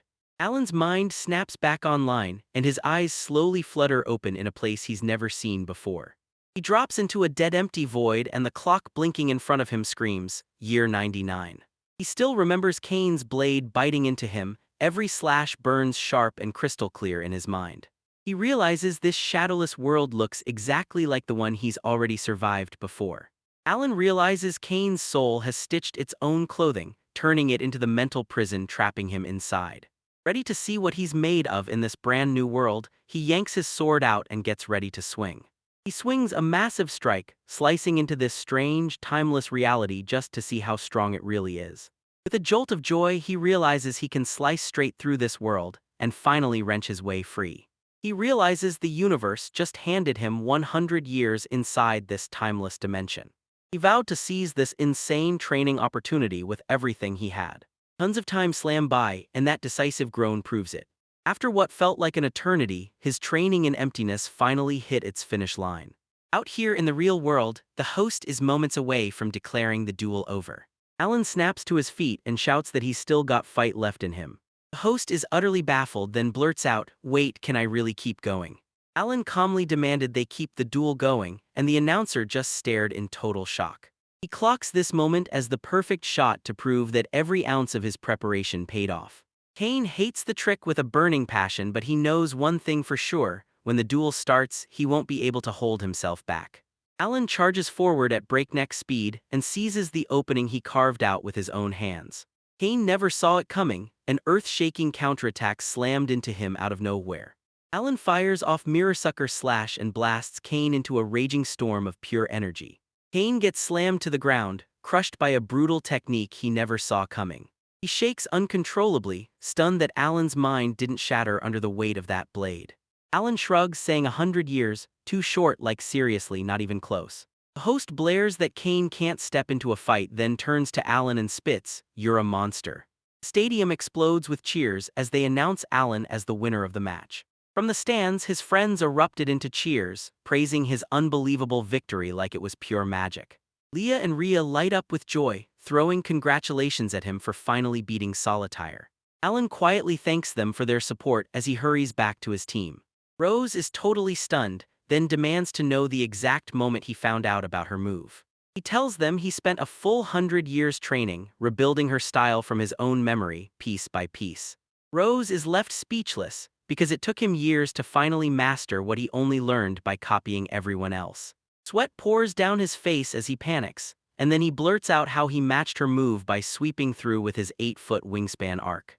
Rose realizes that's exactly why his technique hit harder than anyone expected. His teammates stare in stunned silence, faces twisted with disbelief at the sheer absurdity of his talent. Alan can't hold back, he jumps in to teach Rose the sharper, more effective option he's cooked up. Her heart skips a beat, and she gratefully accepts his generous offer to teach her. After crushing the first match, Alan strides up and declares that the second one is about to kick off. Rhea slaps a hand on his back and tells him it's time to square up with their rivals. Alan grins and nods, then dives straight into the next job with his friends by his side. The announcer shouts as Alan Rodall bursts into the arena from the west gate. The looming powerhouse strides in from the other gate, stepping heavy and confident like he owns the moment. Captain of the Ice King's Academy, Shido Jukurious, strides in like he owns the whole battlefield. His menacing stare dominates the frame, blasting pure danger like a warning flare. In the stands, the thousand-blade students recoiled under the crushing weight of his presence. Alan stared across the arena, and the Ice King's presence hit him with a creepy, unnerving quiet that felt wrong. The host blasts the point home. This final match between the rival academies is do or die, and everything hangs in the balance. The commentator leans in, eyes sharp, because both duelists are self-taught, and that tells him this battle is about to go nuclear. Another spectator sneers at the whole idea of a self-taught fencer in this day and age. A tiny object rockets through the air, tearing across the sky with insane speed and laser-sharp precision. It slams into the wall just behind the commentator, and he freezes there, horror-struck. Shido snaps his eyes up to the stands, irritation blazing on his face like a thick fog just got burned away. He snaps his fingers, then tells the commentator, "Be careful on your way home." The frightened commentator bolts, but Alan won't drop his doubts about his opponent's sanity. Alan studies the throw, clocks the deadly intent behind it, and realizes Shido isn't just some ordinary swordsman. The baffled referee fumbles with shaky hands, trying to seize control of the chaos and kick off the second match. As soon as the order to begin booms through the hall, both fencers snap into guard, ready to tear into battle. They're miles apart in this massive, sterile arena, and the silence between them is so heavy it feels like it's breathing. Shido strikes this weirdly relaxed pose and rubs his neck like he's bored out of his mind by everything going on. Alan clenches his sword and charges in, ready to see if his opponent's strange, defenseless stance is really all it's cracked up to be. He unleashes a brutal flying shadow from the first style, then slashes wide with a powerful horizontal cut. The attack slices through the empty spot where Shido was standing a second ago, and still it lands with 0 damage. Alan screamed in disbelief, his shock roaring as his brutal attack just disappeared like it never existed. He's dying to find out if Shido's already powering up with some brutal solar tire. He doesn't let his first failure rattle him, so he charges right back in and tries the exact same approach again. Shido suddenly pops up behind him and slashes the second flying shadow to pieces like it's nothing, full of contempt. He glares at Alan like his whole effort is an insult. Shido slashes with his sword, admits the strike came in fast, then sneers that Alan's nothing but a punk. He vaults up onto a towering pole and declares, "I'm here for a real fight, this isn't target practice." With a fierce yank, he rips himself free from that high branch. His face twists in pure rage as he roars that he'll grind Alan into a paste. Shido swings in with a brutal punch and Alan snaps his sword around, using the flat side to slam it back and block the hit. The punch lands with a brutal thud and Alan gets hurled backward, skidding across the floor like he's been yanked by the force of it. Shido fires off a subtle compliment, praising just how lightning-fast Alan's reactions are. Then he snaps out a brutal kick and launches Alan straight into the sky. Alan stares in disbelief because the punch looks simple, but the raw power behind it is unreal. Despair hits hard as he realizes Shido doesn't even see him as a real threat. Still, one glaring opening jumped out at him in Shido's rough, imperfect fighting. Alan knows one truth: his total, no-holds-barred devotion to the sword is giving him a real edge. Shido laughs in Alan's face, trash-talks his so-called confidence, and snaps that he's a talentless loser who'll never win. Alan grips his new resolve, credits Shido's talent, and swears he'll come out on top. A vein throbs on Shido's forehead, and his cocky confidence finally starts to crack. He stomps the ground and his irritation snaps into full-blown rage. Shido lunged in full force, screaming as Alan slammed his attack back with a crushing defensive move. He screams that if Alan really wanted to die that badly, he should have just said it straight up. The impact slams Shido backward and he spits out curses at that relentless, annoying opponent. Alan shoots forward like a cannon blast, leaving his opponent zero time to catch their breath after that brutal exchange. Teeth clenched and eyes locked in, he braces himself for the next crushing hit. Alan's technique **iron/iron destruction bursts forward as their blades crash together again. With a thunderous resonant crash, their swords collide, sending both fighters skidding backward in shock. A brutal hit cracks the gear, and a tiny piece chips off from the impact. Two swordsmen bark in fury, and their rapid clash keeps sparking with pure knife-edge tension. Alan snaps out his lightning technique, Sakura, its cherry blade style slicing through the air, then he nails the target dead on. Shido stumbles back, doubles over, and hurls a furious insult at Alan, calling him a scoundrel. Alan's eyes burn bright with focus, and he can practically feel the tide of the battle swinging his way. Shido frantically thrusts forward, trying to slam back with his mirror Sakura slash. Alan shoots forward to intercept the strike, springing over the opponent's panicked lunge. He unleashes his 8th style, a raven with 8 wings, and it smashes Shido's defenses completely. Shido clutches his head as fresh blood pours from a new cut on his face. Alan stares at Shido's insane natural talent and admits, straight up, he can't even compare. Still, he's 100% certain his sword skills are better than anyone's. Shido erupts into a low, jittery laugh that slices straight through the silence. His laughter detonates into a wild, maniacal roar that storms through the arena. He stomps the ground, roars at Alan to shut up, and pure disgust burns over his faith in effort. Rage twists his face as he vows to Alan that he'll show him just how pathetic his efforts really are. Shido's icy aura explodes outward and his plain sword starts cracking, then twisting into something far more terrifying. Alan's stomach drops as horror hits. Shido can use the solar tire too. Shido fires the order, his new ice wolf Vanagran, demanding it devour on command. Alan lets out a quick breath, and an unnatural chill snaps through the air like a warning. He stares into the frost-choked arena, and the brutal cold hits him like a thought he can't shake. Shido grins with sadistic glee and declares his opponent is utterly crushed and finished. He hurls an icy spear, this huge, jagged chunk of solid ice ripping through the air like a weapon forged from winter itself.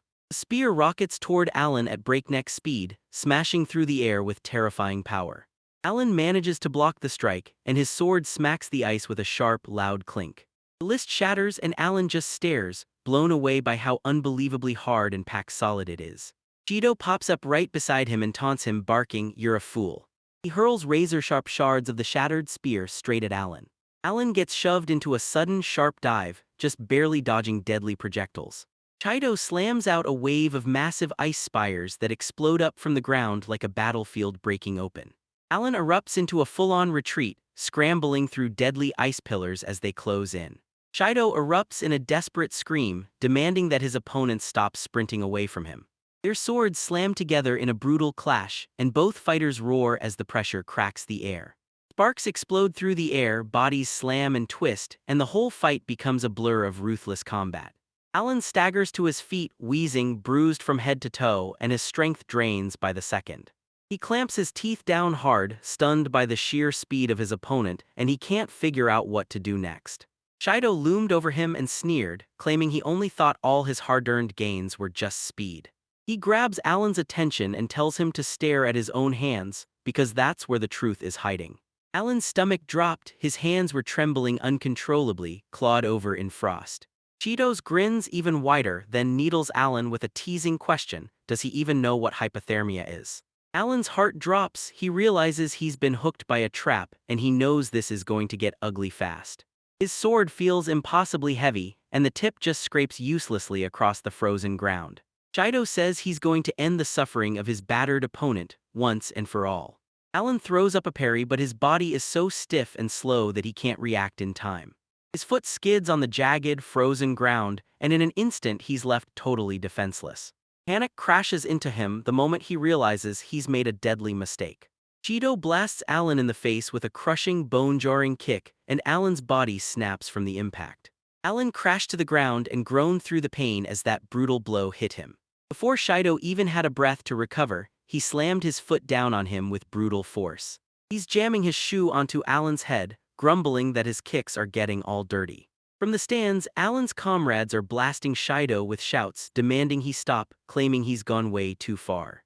Shido shoots off a quick apology, then wastes no time and decides to end the opponent's suffering for good. With a sharp, threatening glint in his eyes, he snarls that his real plan is to kill Alan. Alan clamps his sweaty hand around the sword's handle, knuckles white as tension snaps in the air. His opponent swings a flag like a weapon of doom, and the impact blasts the ground apart with earth-shaking force. In the stands, Leah, Rose, and the rest of their classmates are shrieking Alan's name in pure terror. A close-up hits, Shido erupts in a maniacal, victorious laugh, fully convinced his attack landed and crushed them. His face twists with confusion as he realizes the opponent has vanished. Alan's hand hits the sword on the ground and it hisses like it's warning him, right now. Dark, destructive energy erupts from Alan the second he drops to his knees in the wreckage. A dark, ominous blot suddenly blooms around his now glowing eye in a bone-chilling close-up. In his head, Alan watches the attack unfold, panics as the walls close in, and throws himself at the brink of death. He rasps and mutters, his face twisting into a desperate grimace as doom finally closes in. Tears streak down his face as panic rips through his mind. He won't die, and he sure as hell won't lose. Despair flips into a savage need to crush the wunderkind Shido. Chilling inner voice sneers that Alan has always been weak. In the real world, Shido's crushing strike lands on nothing but empty ground, thud. He erupts in shocked laughter, completely stunned, because he can't figure out where his opponent vanished to. A dark cloak streaked past in a blink. Alan had just pulled off the impossible escape. Alan bursts back in as a blurry silhouette, vanishing and reappearing with speed no one can even understand. The whole mood flips the second a new, terrifyingly powerful figure bursts into the chaos. Shido stood there totally stunned, with shock and anxiety crashing across his face. Alan stands there, utterly transformed, long white hair blazing under a dark, crumbling aura that feels like it's coming undone. A knowing smile creeps onto transformed Alan's face, slow and chilling like he already knows what happens next. He blurts out, "How many billions of years have gone by since I last woke up?" It bursts out with wild, unstoppable laughter and soaks up that brand new freedom like it was finally meant to happen. Alan's friends stare, totally baffled, because they can't make sense of what's happening to him. Ray's expression says she saw this coming, like she'd already guessed the creature would show up. The essence taunts Alan, calling him talentless since he never tapped into this incredible power sooner. Shido doesn't buy it. He's convinced this new creature can't possibly be the core of the spirit, so he shuts that idea down hard. The creature shrugs off the whole conversation and says it won't bother explaining itself to someone who's about to die. Fuming at the disrespect, Shido clamps his hand on his sword's hilt, and power surges through him. He whips up a massive icy spear and hurls it into the air, roaring his pure contempt for his opponent. The essence stays perfectly still, then boom, a sphere of energy ignites in its hand. From the stands, Leah and Rose are screaming for Alan to dodge the incoming attack. The creature flashes a smirk, then shrugs off the powerful attack like it's a total waste of time. The giant icy spear hurls forward and slams into a tiny energy sphere, shattering it with one loud crack. Shido stands there utterly frozen, his face twisted in pure, jaw-dropping disbelief. The essence lets out a mocking laugh, taunting Shido for thinking he could actually win just by messing around with ice. A shadowy liquid spills from the creature's hand as it leans in and demands, "So, what happened?" He clamps the last energy sphere in his fist, and it pops open with a sharp splash. A sudden, totally unexplained wave of rage clamps down on his stomach. He's screaming at that damn old man, calling him lazy, like he's supposed to power through in this broken, feeble body. Rage burns in his eyes as he glares toward the stands, like he's hunting an invisible presence. The time Hermit's ghostly face flickers into view, insists he isn't there, and then vanishes into thin air. The promise will squeeze every ounce of fear out of the coward, right on the moment Shido spots an opening. The moment the entity lashes out with a lightning jab of Vihanar, he's instantly pierced. Shido swears he never let his guard down, even though the proof is staring everyone right in the face. The moment he feels the ball's truth, he realizes there's no danger in him at all. Shido's eyes widened as disbelief hit. He trembled and demanded, "Is that really your best move?" The creature winds up for a crushing strike, then spits that Shido is nothing but pathetic. He drives a brutal punch into Shido's stomach, and Shido rockets through the air like he's been launched. Shido snaps to a halt and grumbles that once he's done with his big entrance, he'll be stuck handling some annoying little brat. The essence snaps its neck with a ruthless grin, then turns to Shido and steals his body for its next life. He tells Shido straight up, "Don't you dare die on me so easily when you finally step up." A brutal strike lands with a thunderclap and Shido jolts back, gasping through searing pain. Shido spat blood and still managed to admit that his opponent's speed and strength were absolutely unreal. He clenches his teeth so hard his face twists in raw pain and tense pressure. Even as the hits rain down, he snarls that this fight isn't over, not even close. He thinks this power won't last, so he's determined to outlast that monster, no matter what. It smugly lauds his reflexes, then barrels into the relentless assault without letting up. A brutal punch hammers Shido and sends him flying back. He staggers, drops to his knees, and lets out a sharp scream of pain. The shelling keeps raining down, and the creature screams every time it launches its next brutal attack. The air snaps and crackles from the sheer impact of that final blow. Dark matter slams apart in their hands, and just like that, boredom gets wiped off the map. Black slime oozes down his arm, then clumps together and reshapes into something new. He's grinning like a villain as he swings his brand new, monstrously huge black sickle. Shido stared at that terrifying weapon, squinting hard like he could figure out what it actually was. His mind is screaming run, and deep down he's already accepted the truth. This is the end and they're going to kill him. He's sprinting back to fly as a monstrous wave of dark energy barrels after him. Shido clenches his fist and snarls, he's not running from this scumbag. He conjures a roaring frozen waterfall and slams a towering ice wall in place to stop the attack. Dark energy slammed into the icy wall with a deafening crash. The essence is yelling at itself, panicking over whether this is truly all the power its opponent has.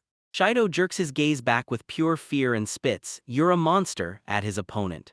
He slams another massive ice wall into place, fighting desperately to hold his ground. The ice wall starts to crack and crumble as relentless pressure hammers it down. The barrier shatters, Shido gasps in shock, and his knees collapse from under him. He's letting out this loud, stunned gasp because one simple shove somehow packs an insane punch. A chilling countdown blasts 3, 2, and then a deafening echo answers from the other side. The second the countdown hits 1, the ice splits with a massive crack. Crazed eye bulges through the shattered barrier. The essence surges forward and rams through Shido with one last, unstoppable decisive blow. That brutal hit slams Shido across the arena floor like a cannonball. He slams onto the ground with a brutal thud, then hacks up blood as coughs tear through his chest. He lies crumpled in a heap, fully defeated, gravely wounded. The creature creeps forward with deadly intent, closing in on its fallen enemy step by step. He towers over the pierced Shido, raising his weapon like the final strike is seconds away. With a cruel grin, he lifts his sword, ready to cut it off for good. Right as he swings, a shadow rockets into the frame and crashes in to stop it. Lee plants herself right between them and takes the impact head-on, shielding Shido with her own body. The essence freezes mid-motion, tilts its head and gapes because she just appeared out of nowhere. Leah is yelling at Alan to stop, swearing with all her might that it isn't him. The creature stares at her with ice-cold, unfamiliar eyes, and then demands bluntly who she is. She cries out his name, Lee Wisteria, panicking as she hunts for any sign he hasn't forgotten her. He drives her back and snarls that if she crosses his path, he'll kill her. She grits her teeth and clings to every detail of those days, how they ate together, talked for hours, and even fought like it mattered. Tears streak down her face as the memories hit her, every laugh, every moment, all of it comes flooding back like it was magic. The patient finally snapped, grabbed the girl's attention, and hissed at her to shut up. He surges forward, rage carving his face like a mask, and spits at her to die. Hit with a storm of emotions, Leia tears into a heartbreaking scream, begging the hero to come back. In the grand arena, the battle crashes into a brutal tipping point that changes everything for good. His fist clenched tight with raw rage, sweat slick on his skin, and a curse tore out of his mouth.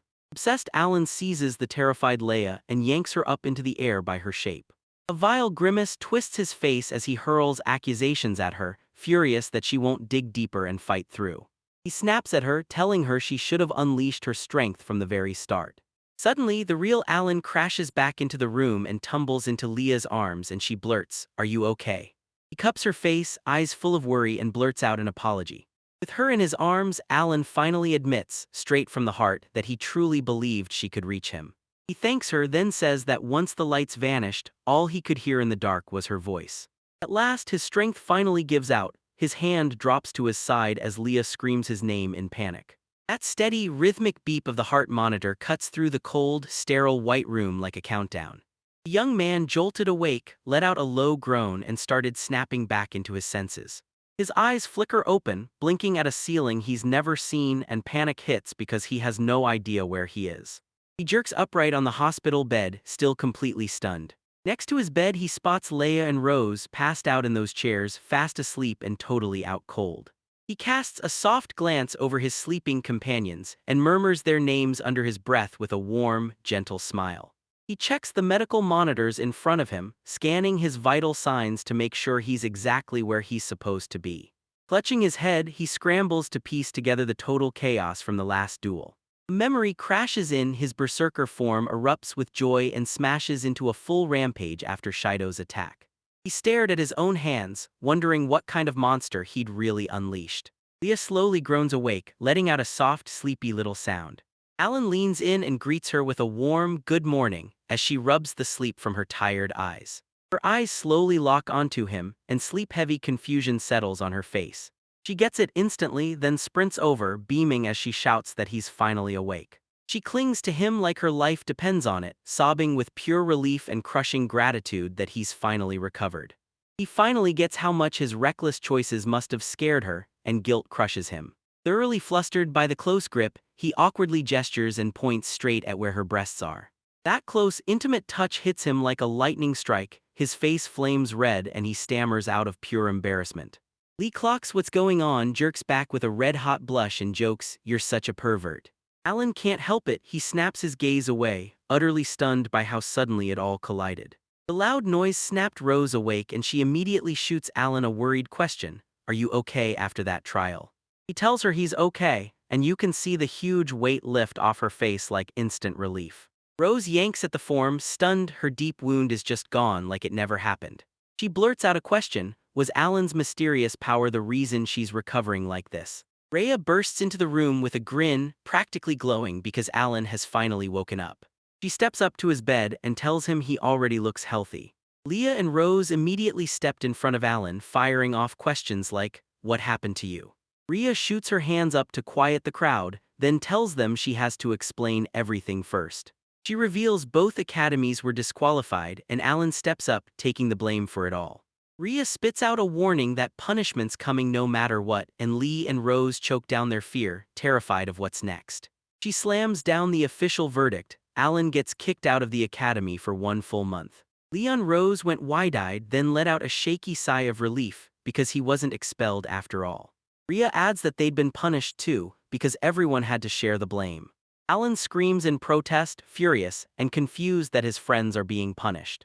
Rhea claims the official story is simple, they couldn't shut down the violence once it started.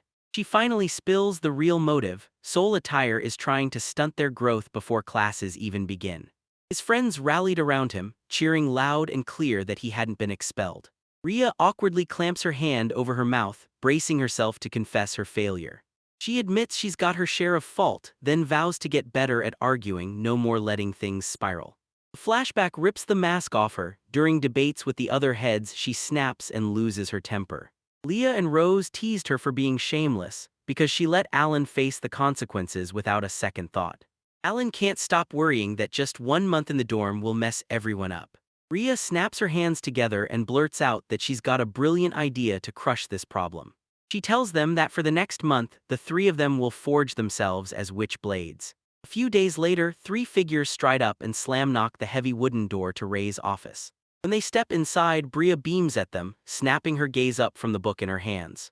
She presses Alan on how he feels, and he tells her the doctors have finally cleared him. Alan cuts her off and blurts, "Before we go any further, I've got one huge question for you." He grills them for the real truth about that festival entity that had him under its control. Rhea leans in and flat out tells him that monster wasn't someone else, it was his very own spiritual core. She leaned in and asked Leah if they'd reached the same conclusion, and Leah nodded back, calm but certain. Leah says the spiritual core is a powerhouse packed inside every person's soul. Rhea bursts out that his spiritual core has snapped, gone totally wild, and seized control of him. She's convinced something deeply broken lives in his soul. Alan can't shake the fear that his spiritual core isn't just a power source, it has a mind of its own. Rhea snaps her hands together, grinning, and gets ready to dive into the next topic. She'll say it again, her punishment is simple. 1 month of grueling work, 0 pay, and all of it with witchblades. She barrels them straight to the Witchblade Guild branch in Oris, right nearby, waiting for them. Rose strides up, points ahead, and loudly declares, "We're here, this is it." Alan and Leah jerk their heads upward, and shock and despair hit their faces like a wave. Right ahead looms a crumbling, neglected stone guild hall, dark, sinister, and falling apart. The building is crumbling down as cracked walls shed dust, and rats scatter across the floor like they're fleeing the end. When I zoom in, broken windows jump out. This place is rotting through and through, pure decay. Rose whips around, impatient and sharp, and demands, right in front of her shocked companions, why they aren't following her inside. Alan and Leah lock eyes, and in that grim stare they both realize there's no other way out. Alan shoves the heavy, creaky door wide, praying the place beyond is finally something nice. His hopes get crushed on the spot. Inside, a loud, smoky tavern swallows him whole. Leia recoils from the wreckage, pinches her nose, and blurts out that the smell is absolutely unbearable. The place is packed with drunks and gamblers, and everyone knows it lives up to that rough stereotype. A hulking brute charges right up to them and barks demands, "Tell him who these kids are right now." Another drunk lurches up, swaying on his feet, and loudly flirts like a broken poet, inviting elegant ladies to join him for drinks. Alan steps inside, flashes a polite smile, and tells them they've got to tie up every loose end. The drunkard snorted in disgust, furious that someone had cut off his lewd advances. Furious to the core, he slams the heavy beer mug down on Alan's head, crack, like thunder in a storm. Rose and Lee were left gasping, furious, and stunned after that sudden attack with zero reason. Rose grabs Alan and begs him to calm down because she's terrified they'll cause trouble for their boss. Alan wipes the beer off his face with a calm hand, trying to calm the whole mess down. His drunk friends jeer at him, and humiliation detonates, turning into pure rage. He slams the table aside with a brutal bang, and his rage finally erupts in full force. He yanks out a huge cleaver and growls that nobody's getting past him. Alan's acting totally different now. He snaps that drawing the sword isn't something kids mess around with. He stands on the edge of the man, a blazing aura exploding around him, and he demands, "You sure about this?" The second he realizes he's outmatched, his bravado collapses, his words choke up, he starts stuttering, and he blurts out apologies. He bows low and begs for forgiveness, and Alan stays perfectly calm as he accepts it. Terrified to his core, the man swears that next time they cross paths, he'll buy him a drink. Rose lets out a shaky sigh, still rattled from the brutal fight. She rushed to her friends and asked, "Are you okay? Do you need a second to catch your breath?" Leah lets out a breath of relief, smiling hard because Alan is finally himself again. Rose power walks them through the chaos, straight to the registration desk at the hall's far end. At the table, a massive, muscular guy in sunglasses lounged like a king, reading his newspaper. Tucked at the back of the roaring hall sits a giant of a man, colossal in size, stone-faced, and impossible to read. Alan stares at him and instantly decides, even with that scary look, that he's the receptionist. Alan's friends huddle close, whispering with shaky voices that the guy looks like he's hunted and killed for years.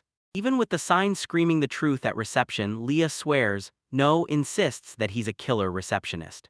Heart-hammering, nervous Alan trips over his own feet as he approaches the majestic figure, trying to say hello before his nerves take over.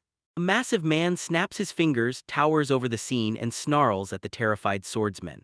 He sounded weirdly friendly and asked, right there, if they were the volunteers his friend Rhea sent. Once Alan confirms it, the man lets out a breath of relief, saying he's finally spotted them. He snaps because Rhea cut him off after vague instructions, and the students scramble to apologize right after. With a grin, he steps up and tells you, name's Bonds Dalton, the branch manager. Alan steps up and introduces himself, and Bonds grips his hand so hard it feels like a challenge. Rose and Lee shout their names, and Bonds' mind clicks. Rose is the bounty hunter everyone fears. Bonds kicks off the registration, and Alan can't stop staring. Why is Rose left out?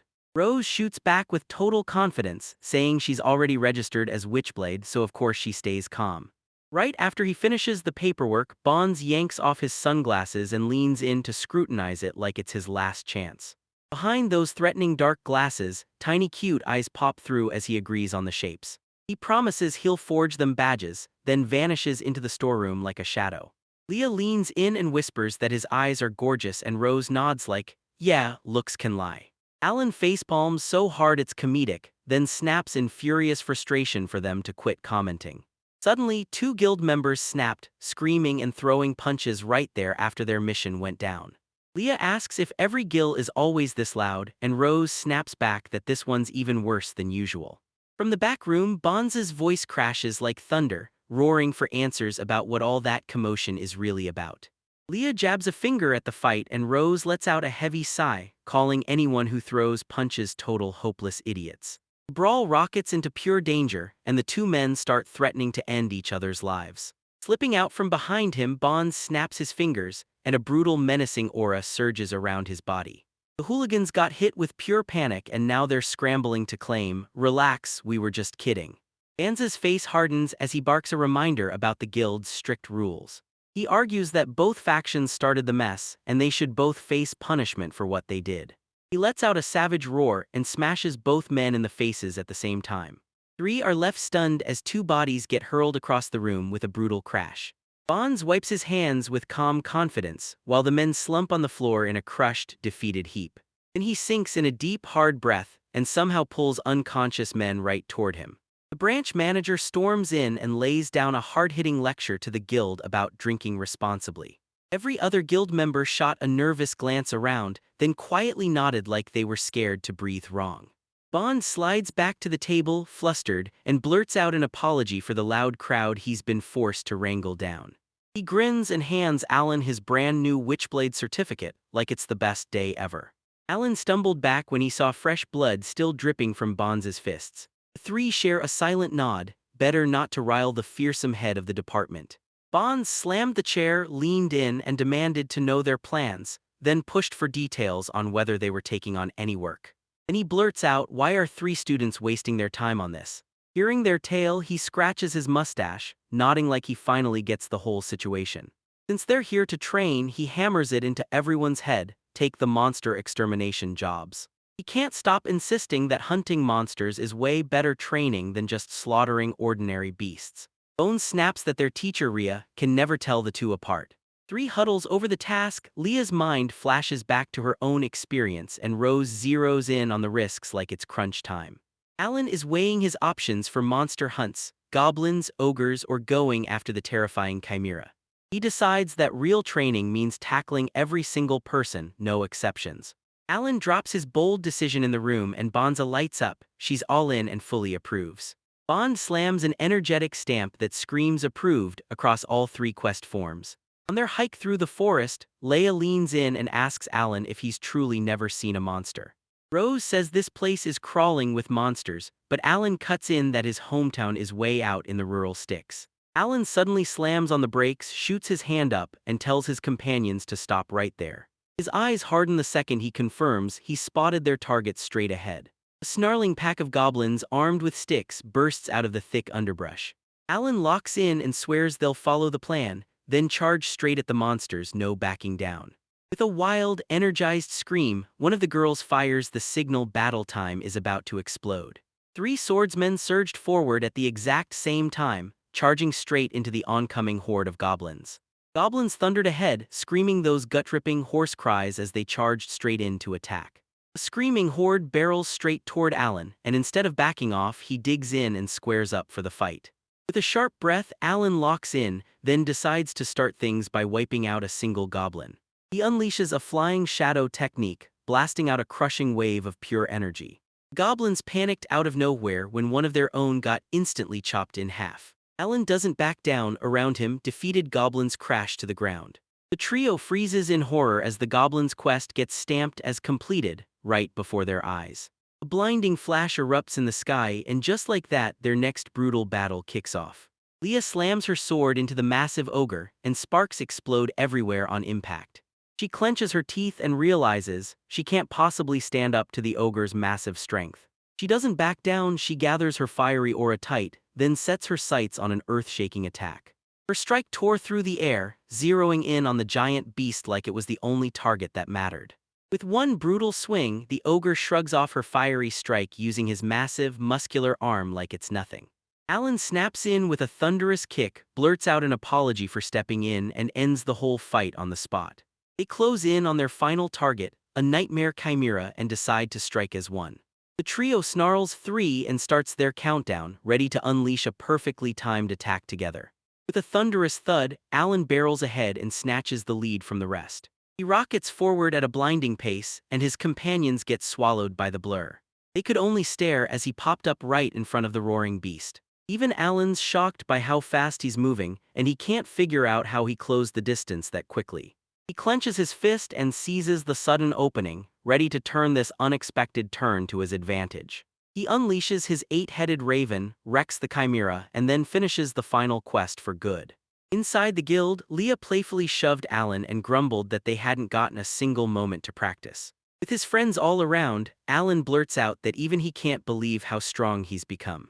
The girls start sizing up what they can do, while Alan can't stop poking at his brand new strength, just wondering what it can unleash. He clenches his fist hard, determination surging through him like a storm. He's ready to become even stronger. Bonds can't believe it, somehow they've already crushed all 3 tasks that fast. A week later, Alan stands in front of the guild's task board again. Guild member Dread snaps Alan's name and calls him in to take a seat at the table. Dread hooks Alan by the shoulders and growls at him to name the girl he's dating. The rest of the guild barrels in and starts roasting him non-stop for picking between Leah and Rose. Confused, Alan snaps back hard that he's not dating any of them, and no matter what bait they throw his way, he refuses to bite. He shoots to his feet, ready to cut the conversation off for good. With a menacing grin, he lets it snap in he's done hearing rumors. Girls call out to him and tell him, "It's time, our next job starts now." Bonds throws them an easy job and dares them to finish it his way. All you've got to do is escort a wheat delivery to an elderly woman named Sandy. 3 of them grin and happily jump at a simple task. Then Bonds leans in and asks for one last favor, one that hits different because it's coming straight from him personally. He tells them the escort will drive them straight to the festival, and then have them carry out market research. The group finally gets it. He's basically telling them to go out there and have the time of their lives at the festival. Alan can't shake the worry, suspended like they are. He's terrified this is a terrible idea. Bond slams his palm on the table and fires up with one fierce demand. He swears they've earned a break. A huge, muscle-packed man in sunglasses roars that the kids have been working way too hard. He vows he'll beat anyone who messes with them, and 3 students gulp hard, staring in panic. With a warm grin, Alan sincerely thanks the man for backing him up when fear had him by the throat. Yagami tells them he trusts them completely, and makes it clear he's betting everything on their success. A horse-drawn cart thumps down the dirt road, its wheels rolling in steady, unshakable rhythm. On a rattling, creaky cart, the old woman leans in and asks, "So, are you guys 1,000 students from the Blade Academy?" She exhales in relief and tells everyone the academy's still seen as the top choice, even after everything that's gone down. The woman can't stop smiling as she remembers the electrifying moment Blackfist Ray tears through her opponents and claims victory. She remembers this one crazy thing: only Ferris from Ice King Academy could keep up with Rhea. The old woman confirms that the Black Fist really was an amazing girl back in the day. Right as they hit the trading town of Drestia, their client's world flipped overnight, straight into a full-blown crisis. Miss Sandy beams at the young travelers, thanking them for their help and for sticking around to hear every one of her wild stories. A violent crack snapped from behind her and she jolted, gasping as sharp, brutal pain hit like a hammer. The whole group erupts into panic when Miss Sandy faints, her back fully gives out on the spot. She's on edge over that promise: deliver the wheat to its destination by noon, no excuses. Alan clenched his fist tight and swore, with raw determination, that he'd deliver wheat to her. The wounded woman hesitates and asks if he's really sure. He shoots back all confidence, "Leave it to me." Alan tells his friends to rush Miss Sandy to the hospital while he takes care of everything else. As soon as they were done, they both agreed to meet at the big clock tower in the heart of the city. Alan waves goodbye, then watches helplessly as his friends carry the injured woman off. Soon he rattles up in a horse-drawn cart and pulls right into Rocky's goods store. Inside, he blurts that he's Witchblade, then delivers the wheat for Miss Sandy. Rocky's owner takes one look at Alan and realizes he's still young enough to be a Witchblade. The seller quietly snatches the delivery contract straight out of Alan's hands. After a fast check of the grain, Rocky snaps it off, says it's not good enough. He claims the grass is trash and insists he'll pay only half of the agreed price. Alan swears he must be wrong, but Rocky jeers at this so-called second-rate witch's blade. Slamming his palms on the table, Alan fires up and insists the wheat is top-notch. The seller snaps, tongue clicking with irritation at that pesky boy. Rocky yells to the back of the shop and calls his employees over, begging them for a favor.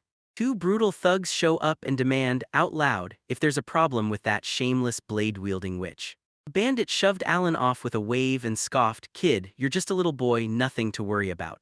The fox hooligan smirks, pats Alan's head like he owns him, and orders him to respect his elders. He shoves Alan forward and barks that Alan needs to apologize to Mr. Rocky for all the mess he caused. Alan's fist snaps tight, knuckles turning bone-white as fury he fights to hold back surges in his chest.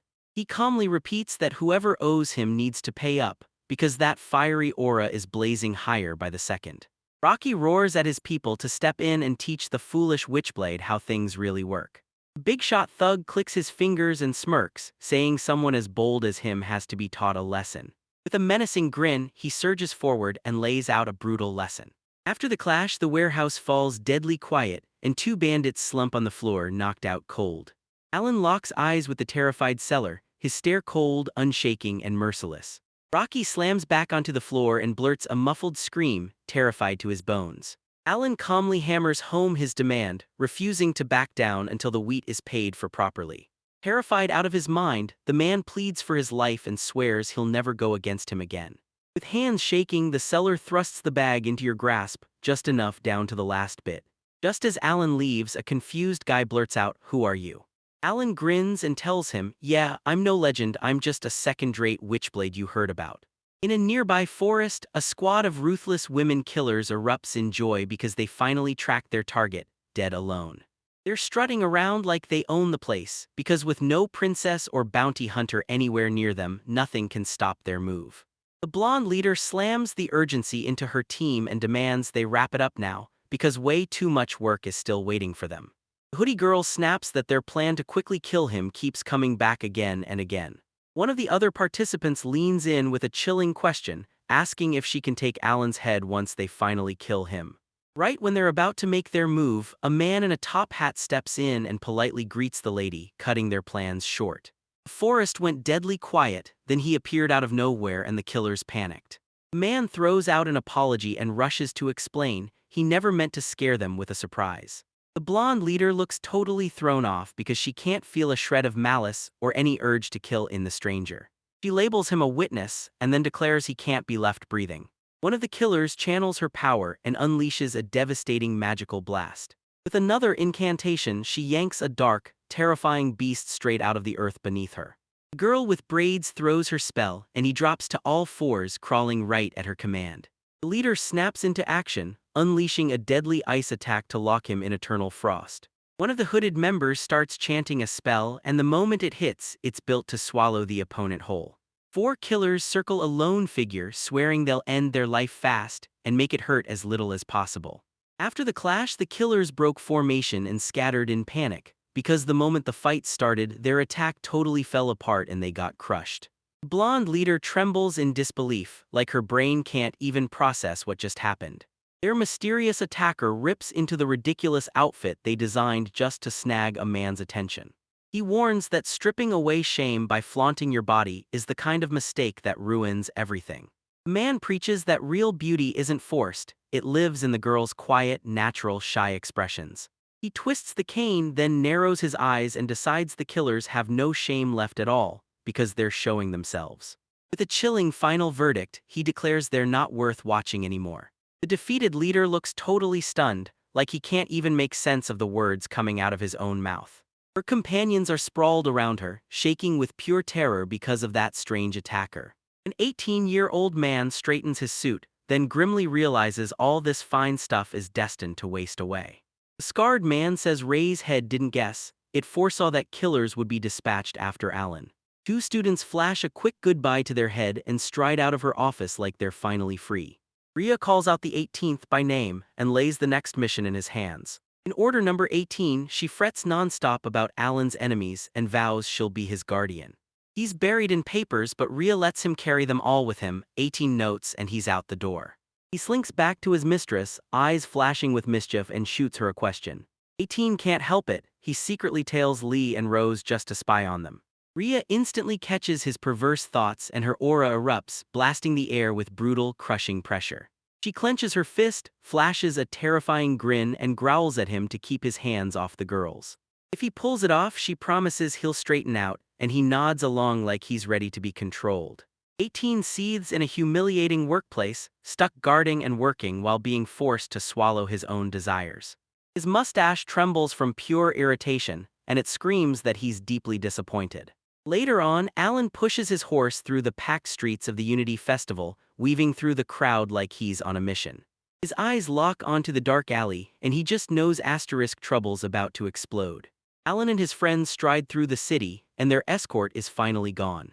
They're relieved Mrs. Sandy is okay, even though that back strain hit like absolute pain.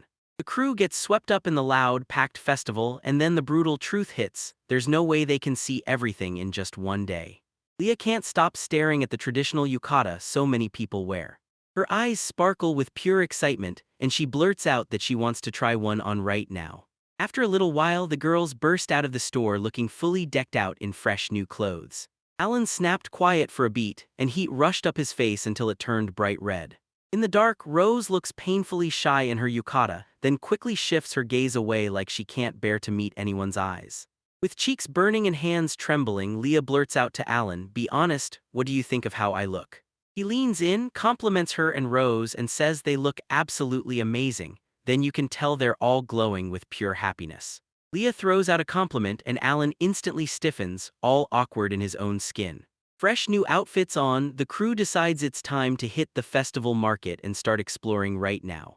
Leah bursts with excitement and declares, "I'm hitting every food stall at this festival." Sandy threw on a festive yukata and practically beamed as she showed her friends her delicious treats. Alan is stunned, watching an elderly woman move with sudden whip-fast speed. Sand sprays through a smear of motion as people weave between tents, and the festival food pulls in a ridiculously generous catch. She rushes back with a huge tray of treats and absolutely blows Alan and Rose away. Alan puffs his cheeks and stuffs himself to the brim while Sandy keeps eyeing the grill like, just one more round of skewers. An invisible force suddenly yanks Leah by the wrist and drags her straight toward yet another can't-miss attraction at the festival. Alan stares, gripping his nerves, while his friends rip off shots at the shooting range. Leah stands tall and triumphant before a mountain of won prizes, and it completely stuns the kiosk owner. In one of the games, Alan pulled off an awesome win and snagged a tiny, adorable plush pig toy. Leon Rose soars after his insane win at the shooting range, then slaps a triumphant high five like he just conquered the world. Rose locks in on the ring toss game, eyes sharp, face steady, and nothing can shake her focus. With a swift flick of her hand, Rose nails the win, and the owner is left utterly stunned. She grips the trophy cup, soaking in that smug, satisfied smile while her friends behind her erupt in loud cheers. With everyone's smiles still ringing in his head, Alan leans in and asks his friends if they're truly ready to claim their prizes. The merchants broke down with tears in their eyes and admitted that handling all of it themselves would have been a nightmare. A strange noise snaps Alan's attention, and he whips his gaze toward the far distance. He stares up at the towering Unity Trade Center that Rose just named. Rose says a conference of 5 business oligarchs is probably locked up inside. They spotlight a clique of heavyweight merchants and oligarchs, and you can feel just how massive their power really is. Alan clocks the tight security around the building and realizes fast why they had to lock everything down. He leans in and praises Rose for her mind, and she smiles, saying her grandfather once carried her here. A quick flashback shows Rose with her grandfather, who taught her the art of cherry blossoms. Suddenly, a massive explosion rips straight through the shopping center's upper floor, blasting everything apart. 3 stunned people jerk their heads up as debris crashes down all around them. A giant road sign crashes down like a warning, and Alan can't even process what he's seeing. From Masta, the attackers slam into the entrance, mowing down the guards, and Leia can't stop wondering who in the world they are. Rose clocks it instantly. The target is those oligarchs, and that explosion was nothing but a loud smokescreen. Alan's eyes blow wide with terror as a brutal, deadly attack erupts right in front of him. The street erupted into chaos, wounded civilians shouted for doctors and knights, begging for help. The guard captain rallies his men and shouts for skilled swordsmen, ready to strike hard and save the oligarchs. Guards are herding terrified civilians toward safety as the chaos keeps surging and surging. Alan freezes in place, fist tight, eyes locked as he wrestles with what part he'll play in this crisis exploding around him. He can't believe a swordsman like him can even help out here. Leah declares she'll save the oligarchs, and Alan instantly has her back without hesitation. Trinity sprint into the besieged building, throwing themselves into the fight to turn the tide. Inside, the fight is already raging, guards are clashing with the attackers, hitting back with brutal fury. Alan steps in and declares, "I'm Witchblade," and the security captain grabs the offer with a deep, grateful relief. They climb the main stairs with the guards pacing them, winding up to the upper floor under tight security. The oligarchs' private soldiers lock in and fight like a storm, disciplined and merciless against the invaders. Alan snaps at the guards to press ahead while his crew handles the threat right in front of them. The three friends sprint straight ahead, determined to smash into the enemies on that floor and start the fight. Alan jolts in shock when the guard suddenly drops farther down the corridor. No one even touched him. Alan rushes to the guard and learns the truth: he's been hit, even though not a single soul ever laid a hand on him. A shadowy stranger slips out from behind the curtain, peering forward as the chaos rages on. A hooded man huffs through clenched irritation for what feels like forever, and every breath he takes turns to a ghostly cloud in the air. He looms over the fallen guards and spits that they're so weak they couldn't even dare to challenge him. He stomps at the corpses and yells for more entertainment, right when Alan's crew finally shows up. The hooded man cackles like a villain as fresh newcomers come barreling toward him. That one visible eye flares wide with greedy delight, savoring the moment he spots fresh toys. With sick, curious anticipation, he imagines the screams that will rip through the air as he hovers above them. Alan looked totally lost for a second, but determination sparked in his eyes as the man started talking straight to him. The fallen guard whispers in terror as the hooded man jabs his finger. He's clocked Alan. Under the hood, the man blurts out that he knows Alan, and Alan freezes, stunned that he'd been recognized. He slowly brought his hands together, declared he'd never mix him up, and Alan shot back, "Who are you?" They spilled the story of that stormy love everyone swore once burned between them. Alan's strange words hit the air, and an icy dread crawled straight down his spine.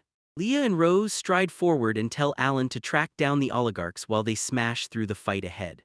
They all agree, split up fast, the enemy's too damn strong and the place might be crawling with bombs. Alan grimly nods at their logic and steels himself to take on that deadly plan. He snaps at his friends to stay sharp, then gets ready to stride out and throw them into the chaos of battle. A hooded figure snaps that it's time to write a concert together for their beloved, and it involves Alan. He's sprinting to catch Alan, totally lost, and rage keeps flashing through his head about where the heck they're even headed. Leah and Rose step in front of him, swords slam together, and they refuse to let him pass, demanding he fight them first. Two warriors locked eyes and vowed to end it all, one crushing, decisive strike against their unstoppable foe. The hooded man's patience finally snapped, then he snapped at them, telling them to stay out of it. He declares that nobody, absolutely nobody, can get between him and his beloved. His eye flashes with deadly rage, and he swears he'll unleash every ounce of fury. Alan strides up to the colossal doors that guard the oligarch's private meeting room. He barges in, blurts out if everyone's all right, and spots a terrified group huddled together like they're bracing for something. Oligarchs flinch at his arrival, fear spikes, anger surges, and relief hits them all at once. Alan calls himself Witchblade and declares, loud and clear, that he's here to save every single person. An oligarch sneers at him like he's just a thug and demands to know where his soldiers are hiding. Lady Razy, graceful as ever, speaks with a calm, perfectly controlled voice. She dubs Alan a sweet little swordsman and straight up asks if he's really here to help. She's convinced that if a boy looks innocent, he won't lie, even with another oligarch barking protests. Rice rips into his cowardly colleagues for what happened, then instantly gives in and agrees to take Alan's help. Alan steps up without hesitation, ready to tackle the brutal job of getting them out of the building. He steps up and guides a crew of powerful traders straight toward the marked safe road. As they stroll along, Reyes leans over and thanks Alan for sticking up for her in that meeting. She's blown away by his skill, and she can't believe he was the first one to reach them. Reyes clenches his fists, tests his power, and lets his mind race with every year of training that forged him. She skids to a stop at a stretch of the wall and declares, "We're here, this is our destination." She slammed her palm into the wall, and a secret mechanism roared to life with a heavy, gut-dropping thud. She gasps that a secret passage has just opened, and it shoots straight to the first floor. She tells Alan, "You'll slice right through to the guards with no trouble, but I'm not going with you." Alan tells them, "My friends are still battling," then turns and says he's gotta run. Reza blurts that he's a good guy because Reza can feel how fiercely he's driven by duty to his friends. She lifts a hand for a goodbye, then swears she'll meet him at the far end of that endless corridor. Alan barrels down the empty, sterile corridor of the brand new secret passage he just uncovered. He tries to steady his nerves for his friends, but the anxiety claws at him and won't let go. He frantically begs his friends to stay alive as he barrels toward the exit. He bursts out of the passage and yells that the oligarchs are finally safe. His eyes go wide with pure horror as the devastating scene slams into view before him. He bursts in and finds Leah sprawled on the floor, a sword jammed brutally into her back. Alan rockets up to Lee, blurts her name in pure panic and steadies her with everything he's got. The hooded man whips around and beams at him with a grin so joyful it almost feels sickly sweet. Alan blasts him as a degenerate and the villain shoots back that without him, everything feels painfully boring. He cackled like a villain and said Leah and Rose were just too weak to put on a real show for him. Cradling Lee Allen, he realizes his friend got beaten for a brutal reason. The opponent had a huge advantage. Alan seethes in silence, swearing he'll never let the villain humiliate him. Young swordsman Alan bumps into a mysterious hooded stranger, and before he can react, the figure draws their blade. The hooded man trembles with sick delight, totally captivated by Alan's blazing stare. Two warriors face off across the wrecked hall, their brutal auras swirling like a storm. Alan, the hooded figure, leans in and growls that it's been craving this exact moment for ages. With a sudden jerk, he snaps that he wants to fight Alan to the death. Their swords slam together with a brutal ring and bright sparks explode from the impact. Clashing blades, the man snarls at Alan, saying he still doesn't have a clue who he is. With a twisted grin, he spits out the cruel nickname, Rejected Swordsman. As Alan interrogates his enemy, a brutal memory of being cast out crashes through his mind. Alan realizes this name might only ring a bell for his old academy classmates. And he spots the opponent's stance and instantly knows it, the School of the Sword, Autumn Rain.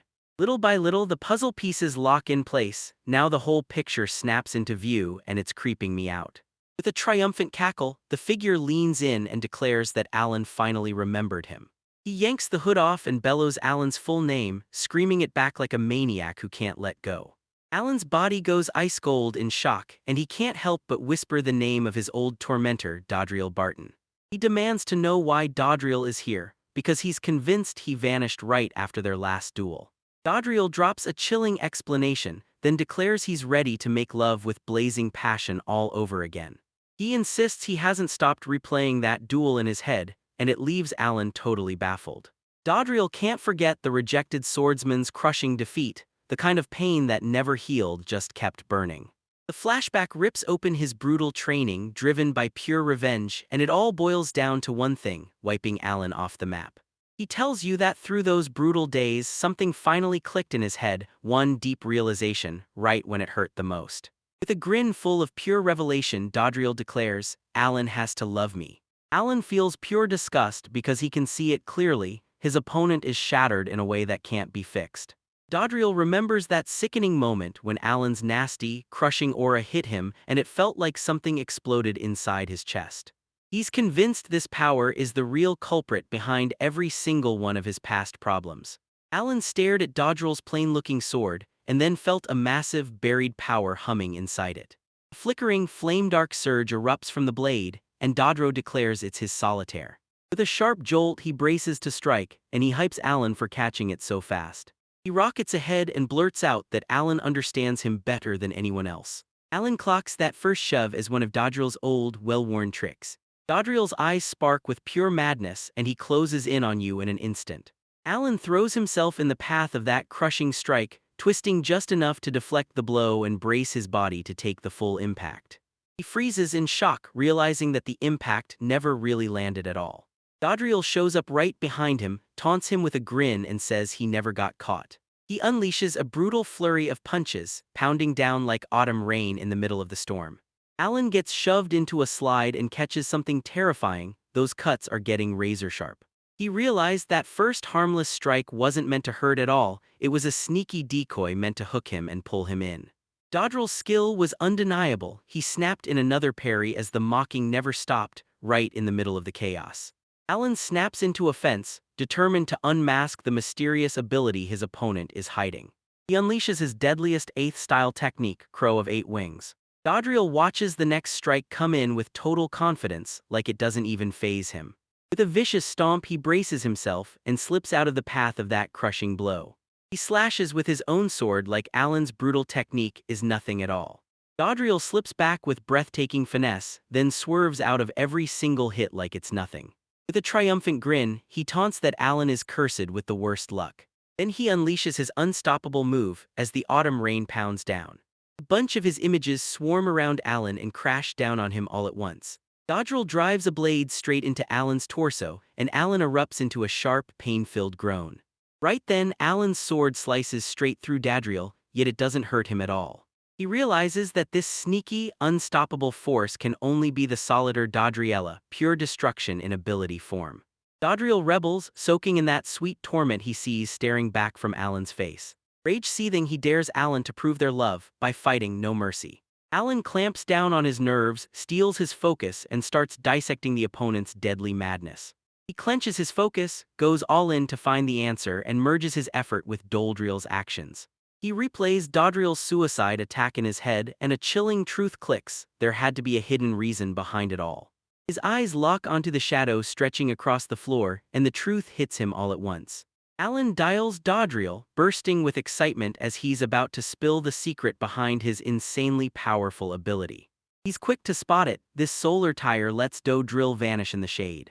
Dodriel erupts in applause and tells him straight up he's the first one who cracked it. He taunts Alan, bragging that the second he crosses into the shadows, nothing can touch him, he's totally invincible.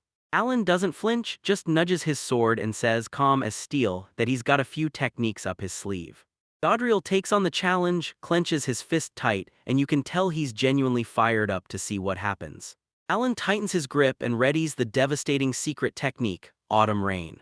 He vows to pour every last bit of his unhinged, unrestrained power straight into his blade. He's obsessed with remaking that exact strike, the one that once shattered the world. In the flashback, a powerful Alan stands shirtless, flexing his strength as he gears up to unleash his brutal 5th style. He grips the sword with both hands and shoves a massive surge of power straight into its blade. Fiery energy spirals around his hands while he digs in, focusing all that brutal power. He unleashes the catastrophic World Render and blasts it out with a deafening roar. The rift keeps tearing the world apart without slowing down, but Alan's face twists into pure confusion as he watches it unfold. Dodriela bursts out of the shadows and a gut-wrenching scream rips through the air, pure, real pain. He's totally stunned because there's no way he can make sense of how he got hit in the shadow world. Alan slides the sword out of sight with Stonecom control, and his wild, brilliant plan has completely worked. He tells him, if you hide in the shadow, I'll just slice the shadow itself. The flashback slams into an unexpected twist from the middle of his insanely long training. His younger self stands there gaping in total disbelief, staring at this bizarre new phenomenon like he can't even process what he's seeing. His blade ripped straight through the fabric of space itself. Then it hit him: this was the exact special treasure he'd been clawing for with all his desperation. After hundreds of millions of years, he finally nailed a strike so sharp it tore straight through the world. Back in the present, Dodriel gapes at Alan's insane power. He can literally bend reality like it's nothing. He hates that his time's up, but he's begging for just a little more fun. Alan's eyes flare wide as he clocks the opponent's next crushing move before it even hits. Dodriel kicks off the ground, ready to spring the most dramatic escape imaginable. He dives out the shattered window and swears they'll cross paths again someday. Alan screams his opponent's name as the guy vanishes below, swallowed by the distance. The whole building starts to rattle and lurch, and it slams right into Alan's surprise like a punch. As the ceiling caves in, he can't stop wondering if another bomb just went off. He spots Leia and Rose, battered and bleeding, and his gut screams that he has to drag them out of here fast. With one last desperate sprint, he barrels to his 2 fallen friends. He hoists both women into his arms and storms through the chaos as everything starts falling apart. Another blast erupts outside, and they scramble to flee the building like their lives depend on it. Alan rockets through the wrecked building, clutching his precious cargo with a death grip. He barrels down the long, wobbly stairs, his only thought, get moving now. With a desperate scream, he skids around the corner, still hauling his friends with him. At the far end of that long, blazing corridor, the exit glows like a ray of hope, daring him to make it out. Right behind them, a final, earth-shaking blast detonates and storms in to swallow them whole. Alan whips his gaze around, and one brutal word of horror rips out of his mouth. He's so sure, so painfully sure, that failure simply isn't an option. With grim grit in his chest, he decides he'll at least stay between them and danger. He plants his stance and angles his sword to take the blast head-on, soaking up every ounce of the explosion's impact. A stunning woman with long white hair snapped open a lavish umbrella and used it to shield Alan and his companion from a brutal explosion. Alan, still reeling, can't wrap his head around it. Somehow they survived that explosion with not a scratch. With a smooth flick of her umbrella, she stays icy calm and starts running through which hooligans could have planted the bomb. Alan's face lights up with pure relief as he finally sees Leah and Rose awake, safe, sound, and back with him. The girls have risen up, and with shaking voices they demand answers about what happened to the warriors they just faced. The woman calmly and confidently declares she's already beaten him, and Rose can't help but stare, because that strength is terrifyingly real. Alan locks eyes with Leah and Rose, and worry claws at his chest over their safety. He turns to their savior and pours out a heartfelt thank you for stepping in just when they needed it most. Alan stares at her jaw-dropping strength and she shrugs it off like, it's nothing, just a self-defense move. The woman's soft smile turns curious as she finally realizes she still hasn't said who she is. She steps forward and calls herself Reese Dorhane, the owner of a little company called Fox Financing. As soon as Alan introduced himself, Ray's eyes flared bright. She instantly knew him from her sister's stories. Ray's drops a bombshell. Her sister, Ferris, is the Ice King Academy's powerful leader. She still remembers the moment Ferris blew up with fury when Alan beat her beloved puppy. Alan insists he's got a massive debt to her, and he begs for advice on how he can finally repay it. With one finger pressed to his lips, Rise weighs his options and decides the perfect way to say thank you. She offers to hand him her power for whatever he needs, on one condition: it only happens once. Ashilshin, Alan stands in silence, trying to wrap her head around the terrifying weight of her promise to do anything. He just realized, holy hell, he's been handed an insane privilege by one of the 5 business oligarchs. Ray's leans in, taps her shoulder like it's a joke, and then straight up confesses that she's into him.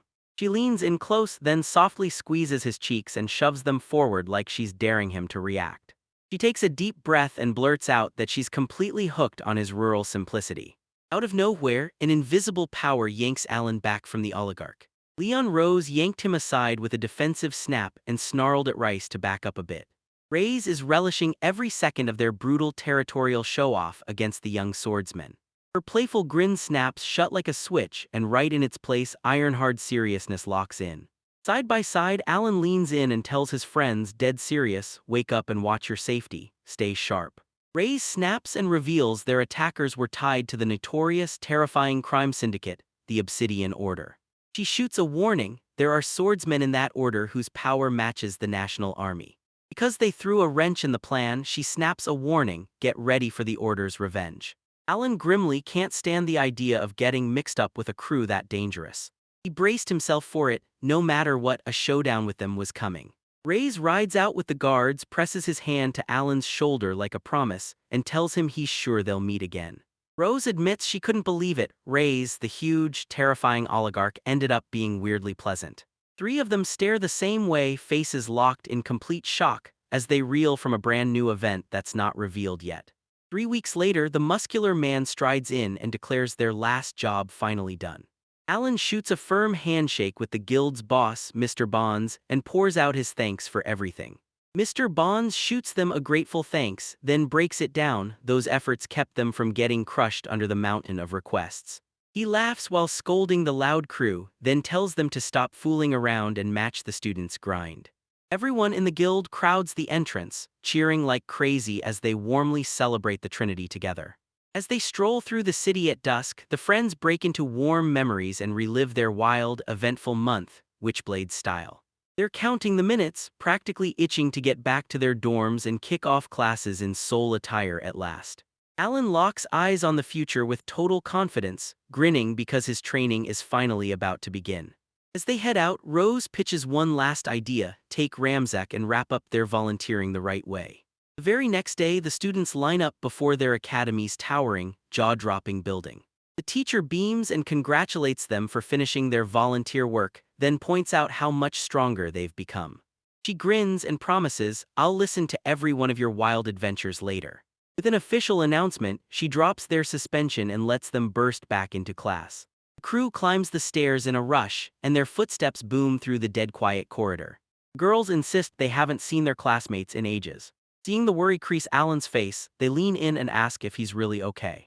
He admits it straight up. He's terrified to show his face because he blames himself for their disqualification.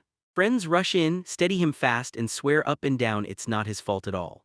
Their teacher ushers them into the room for a round of solitaire, and their classmates are already sitting there ready. Alan senses trouble brewing and starts gearing up to apologize to everyone inside.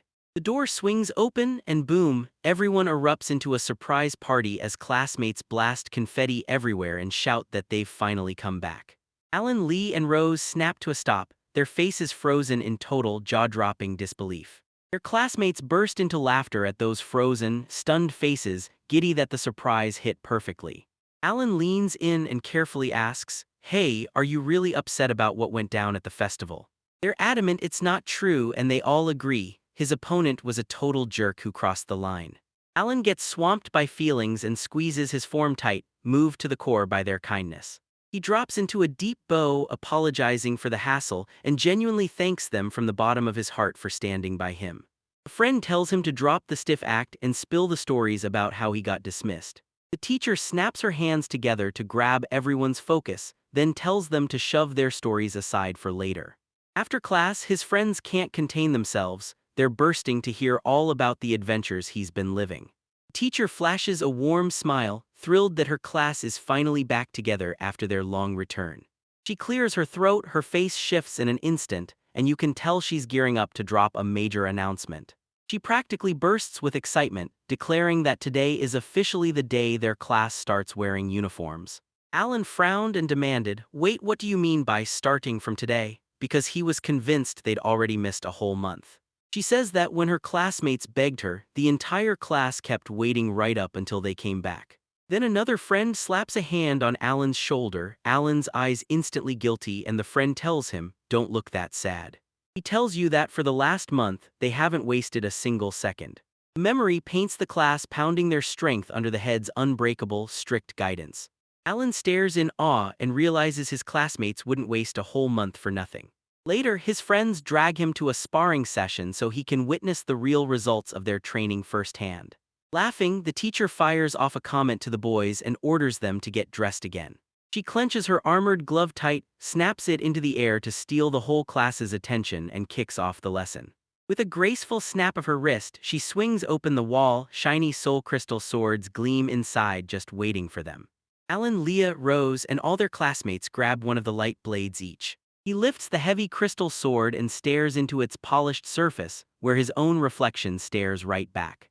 He's convinced this is the perfect spot for practice swings, then the teacher's warning slams the moment to a stop. The instructor leans in and orders them to handle those insanely expensive swords with kid gloves, like one wrong move could ruin everything. A wild, unstoppable energy starts surging out of the crystal blades, pulsing like it's alive. Leah trembles uncontrollably, her face flushes bright red as she fights through the sword's brutal, soul-jarring vibrations. Rose shuddered from that wild, overpowering feeling and let out a soft, quiet sigh. They shoot out an awkward apology for the weird noises, then admit they're hot and totally on edge. The teacher leans in and says this is a rare, special weapon, meant for nothing except getting solar tires. She swears that just gripping one item will send a weird, chilling sensation crawling through you. For those gifted masters, every pulse is proof their inner spirit has awakened. Alan clenches the sword with a worried grimace, and then realizes he feels absolutely nothing at all. The instructor commands them to kick off a dialogue with their spiritual core so they can finally unleash its power. She snaps out the last stern warning, "Don't let the core of the spirit swallow you whole." She tells him that most Corsairs' allies aren't out to hurt anyone, but Alan's ally, that one's a rare, straight-up malicious exception. She leans in and tells the whole class, "Don't be scared, this training won't hurt you." With her fist locked in a gloved grip, she swears she'll personally smash any spirit core that dares to take her. After the instructions landed, she fired up the willing students and told them to start the exercise. They have to shut their eyes tight and dive straight into their own consciousness to uncover the world hidden inside their soul. Alan can't lie to himself anymore. Deep down, he's terrified the core of his spirit will rip back into his body. He clutches his determination tight and tells himself, this time it's all going to work out. Ray's confident promise to protect him stays in his mind, and it supercharges his courage. Alan, a young man, sinks a deep breath to steady his nerves and locks in his focus. His mind flickers, then slides downward into the pitch-black silence of his soul. A shadowy figure with long white hair strolls up and greets him like it's nothing, cold, sinister, and way too confident. A shirtless, hulking creature charges in to greet Alan with a roar after their long separation. Alan materializes in a dead quiet wasteland, and the sight around him catches him off guard like a punch to the gut. He frantically checks that this thing is his spiritual core, and he can't breathe until he knows it's real. The spirit gladly nods along, letting Alan believe he's got it all figured out, at least for now. Hand gripping his sword, Alan leans in and straight up demands the spirit tell him what it's really planning. Alan's sharp accusation hit the air, and the spirit scoffed back like it couldn't even take him seriously. Maniacal laughter bursts out of him as he jeers at Alan for refusing to take up the power. He's convinced the best life is total freedom, no rules, no limits, just humiliating everyone he can. Alan tells them he'd rather live it out slow, long, and simple. The spirit rolls its eyes at Alan's philosophy and snaps back that it's never giving up the body. The spirit jabs a finger at him and bluntly reminds Alan he's the one who just saved his life. Alan admits it, but he also spills how draining the whole ordeal was. The spirit grumbles that it's exhausted because it keeps having to wrestle control away by sheer force. He tells Alan, straight to his face, that Alan has zero right to blame him for what he did. After announcing he's going to sleep, the spirit snaps at unruly Alan, shouting him to get lost. Alan steps in front of him, cuts him off, and declares he's about to steal the spirit's power to craft an outfit made for his soul. The air crackles with spirit energy, trembling as it repeats Alan's audacious request, like it can't believe he just said it. He roars that he's definitely not laughing at Alan's joke. With one brutal strike, sheer devastation hit with jaw-dropping, unstoppable force. Alan got slammed so hard he flew backward into the air, dangling there like a broken puppet. He crashed down hard, and you could actually hear his arms snap as that brutal hit landed with terrifying force. A blazing aura whips around the spirit, burning hot enough to let you finally feel its real power. With a grin that spelled doom, he dares Alan meet death and still live or back down and lose. Clutching his shattered arm, Alan knows he can't let his enemy breathe for even a second. He jerks back with a desperate scream, scrambling to get away. Alan unleashes his eight-winged crow technique, slamming it down in a rapid burst of strikes. The spirit flicked his hand dismissively, smirking as he brushed off every attack, convinced they couldn't possibly work. He snatches Alan's hand with the sword like it's nothing, halting his next move in an instant. Alan fires up his powerful fifth style, and they all burst into laughter at him like it's a joke. The attack gets cut off mid-swing, right before he can even blurt out the name of the technique. The spirit slams into the ground with a bone-crushing impact, and the shock wave rockets straight into Alan's face. Alan gets mocked relentlessly for being weak and for not trying hard enough. He just can't wrap his head around how he's even supposed to stand up to an opponent that terrifying. The spirit makes it crystal clear, here your power isn't in your fists, it's in how strong your heart is. Alan slips back into the real world, and a sinister smile twitches across his face. Obsessed Alan lets out a quiet laugh, sharp as a threat, shaky with fear. His classmates go wide-eyed as he bursts in and explodes into manic laughter. One of the girls spots the dark energy at once, and she instantly realizes what's really going on. The spirit scoffs and says the capture was way too easy, then it swears it'll unleash chaos. Rhea rockets in to cut him off, proving her deadly unarmed technique on the spot. Her fist slams into the possessed Alan, and with a sharp cry she unleashes her move, Sever. The moment Ray conquers the Black Fist, the spirit snaps and recognizes the technique. The obsession finally slips away, and Alan's body gives out as he crumples helplessly onto the floor. Rhea stares at the shaking hand, and you can feel that monster's hidden power hit her like a lightning bolt. The student drops the truth, yeah, it was Alan's spiraker, and admits that this kind of rage is insanely rare. Rhea tells him the core weakness is brutal, right after you master it, you're hit with a temporary paralysis. She claps her hands, calls everyone to zero in, and tells them with total confidence that Alan is going to be just fine. Alan groans and drags himself awake in the training hall. He yanks his hands to his head and blurts, "Where am I?" while Rhea clocks that his strength is coming back fast. Still reeling from the fight, he snaps into panic and blurts, "What happened to the monster?" Rhea calmly tells him, "I fainted," and he immediately shoots out an apology for the trouble. He broods over his crushing defeat and replays the spirit's warning, how sheer determination was missing. A crew of attackers suddenly barrels into the training hall, like they've been waiting for this moment. The insolent student, armed the same way, swaggered in and demanded a duel with Alan Rodall. Alan's classmates didn't just know him, they branded the notorious troublemaker Rays. They're stunned to realize the middle school bully is in the same place, studying there too. Other students urge them to kick the unwanted group out of the hall. Rhea's face lights up as those fired-up students rush in, ready to welcome the fight with pure energy. Alan just wants a peaceful student life, anything but this non-stop chaos. He steps right up, throws out his name, and demands to know what you want from him. Rays and his crew smirk down at Alan, sneering like they couldn't care less. He sneers and taunts that a total loser like Alan has no business showing up at a religious celebration. Rays claims he dug into Alan's past as a swordsman who got turned away. Alan wryly clocks that his opponent came fully loaded and ready for a fight. His girlfriend, Tessa, snaps at Rays, snarling for him to shut up and quit his nonsense. Rays keeps jeering, relishing the memory of Alan getting crushed at the festival.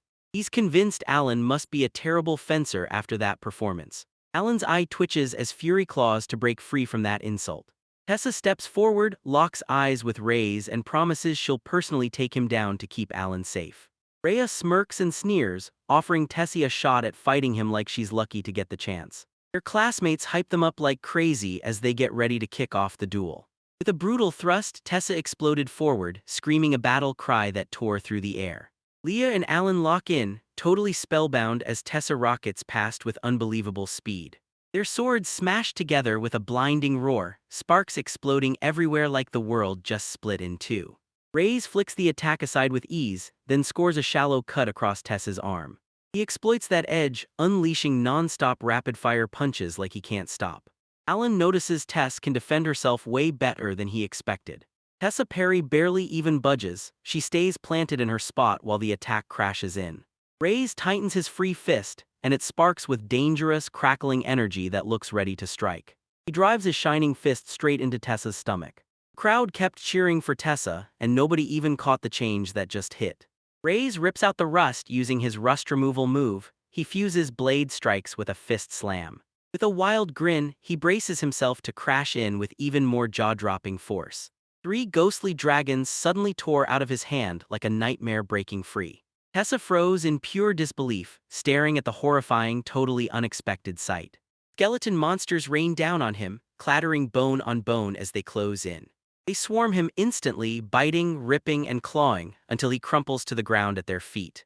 Tessa's friends burst in on him, rushing to where he'd crumpled on the floor, completely defeated. Class 1B's winners burst into loud laughter, all of them grinning like they'd just won the whole world. Class Mox Rhea 1 hit the streets with weakness A, and now everyone's piling accusations on her for promoting Alan.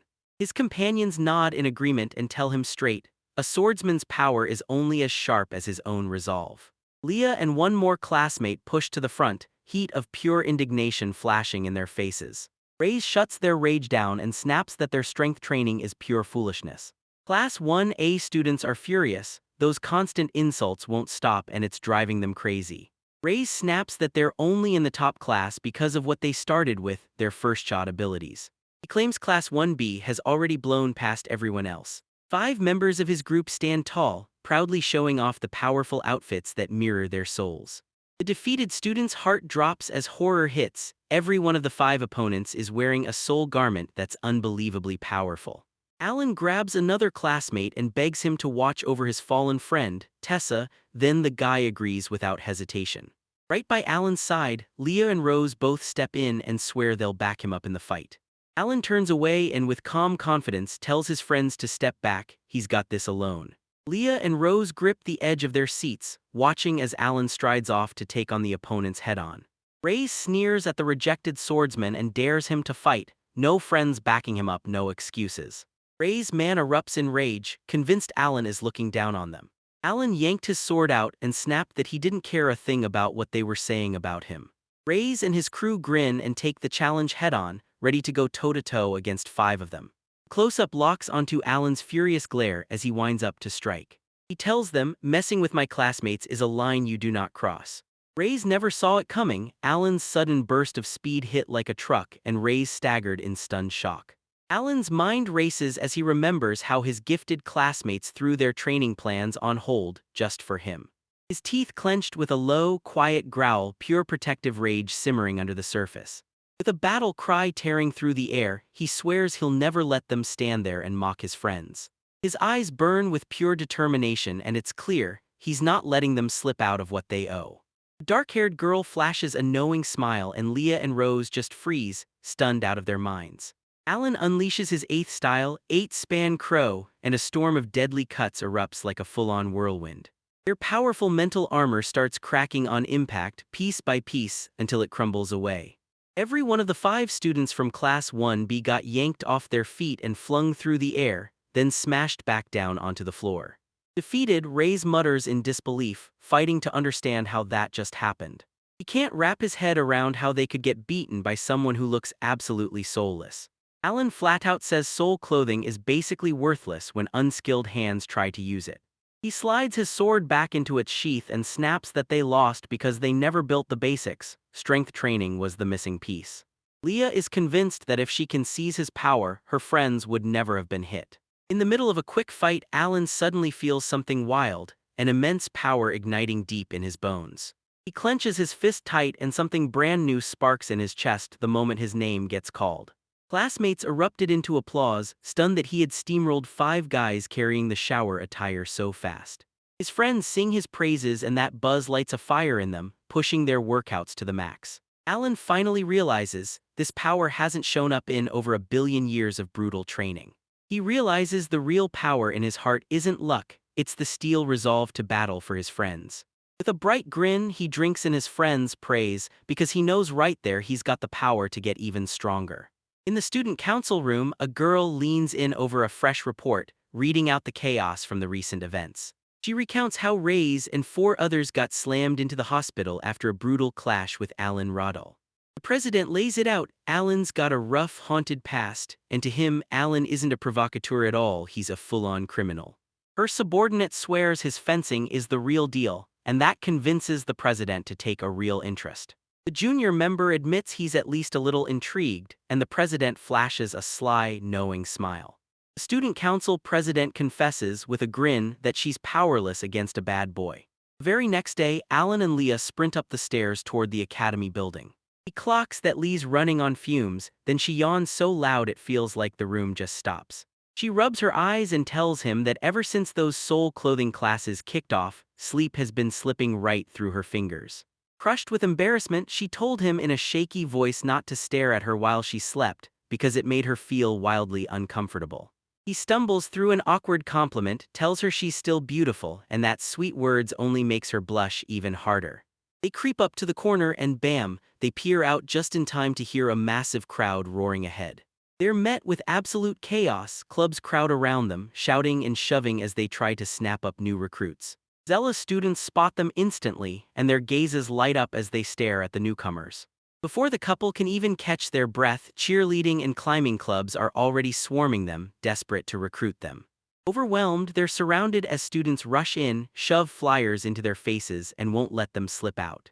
Alan shoots out, yanks Leah by the hand, and drags her straight through the pounding, chaotic crowd. The classroom door blasts open with a loud, bone-jarring bang.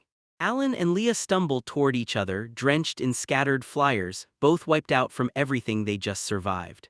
A friend runs up to Alan and Riley leans in, telling him recruiters have already tracked him down too. Alan spots the same chaos on his classmates' faces, everyone's buried under piles of postcards, and he can't believe it. One friend told me how the guys at the judo club couldn't stop praising his physique right before he got defeated. Another student is juggling a mountain of flyers, panicking because the weekly intake is coming. Leah admits she never in her wildest dreams thought getting into that elite academy would be this brutal. Postcard-covered figure wobbles, then crashes straight into the nearest door. A mysterious figure wrapped head to toe in crumpled paper sways forward in slow motion, every step makes a sharp, eerie rustle. When the postcards start raining down, Alan can't help but wonder who on earth is behind this? Paper scraps whipped through the air and then Rose burst in with her hair a total mess, turning everyone's jaws to stone. Rose blinks in slow motion, like she's just dragged herself awake from the deepest sleep imaginable. She yawns and greets her friends, then they snap. Going to school in a dream is deadly. The three of them were locked in a heated talk about an intense training program, but none of them had picked a club yet. Rose Wings hypes everyone to meet up at clubs after school, together. Alan and Leah lock eyes, instantly buy into the plan, and both jump at it like it's the best idea ever. Alan sits in his room, and a storm of rustling club flyers swirls around him like a whisper of trouble. He's got one burning dream: find an awesome club at school and squeeze every last moment out of his time there. The teacher's cheerful voice bursts in, rings out that class is starting, and rips right through his sleep. When classes end, the three of them link up and stride out together, hyped and ready to kick off the club tour. They stretched out, wiped clean from a long day of solitary training that fried their mind. Alan stares at his progress, and right then he realizes something terrifying. His spiritual core is now dodging the very strikes he lands. He clenches his fist and charges forward, sensing the moment his soul's attire is about to show itself. Yanked back from his spiral of thoughts, he nods and agrees to hit the cheerleading club first. The cheerleading squad blasts their chants in full roar, pumping their fists in perfect beat-matched rhythm. The girl nails a flawless backflip, then roars at the top of her lungs that her academy is the very best. The team is stacking together a jaw-dropping pyramid, and the crowd below can't look away. Alan and his friends burst into applause, totally hooked by the cool, jaw-dropping show. Rose calls the outfits adorable, and Leah's cheeks flare because they feel a little too daring. Next, their tour rolls past the swimming club, where students are hammering laps in the massive pool. They're watching the judo club in full swing. Everyone stomps in, yells out greetings, and chats with pure friendly energy. At the mountaineering club stand, one member grins and chats up a storm about the latest activities and all the gear. At last, Alan blurts it out: this is their next stop, and it's the final one, the Sword Ownership Club. A sudden gust of wind from the gym blasts across the path, and the trio jolts as they come closer. Inside, they spot a huge crew hammering their sword swings, all locked in sync as fierce shouts roll like thunder. The instructor snaps into action, fixes the students' posture on the spot, and orders them to keep their hands up. The instructor snapped out, 10-minute break, and Alan froze, blown away by the sheer intensity of it all.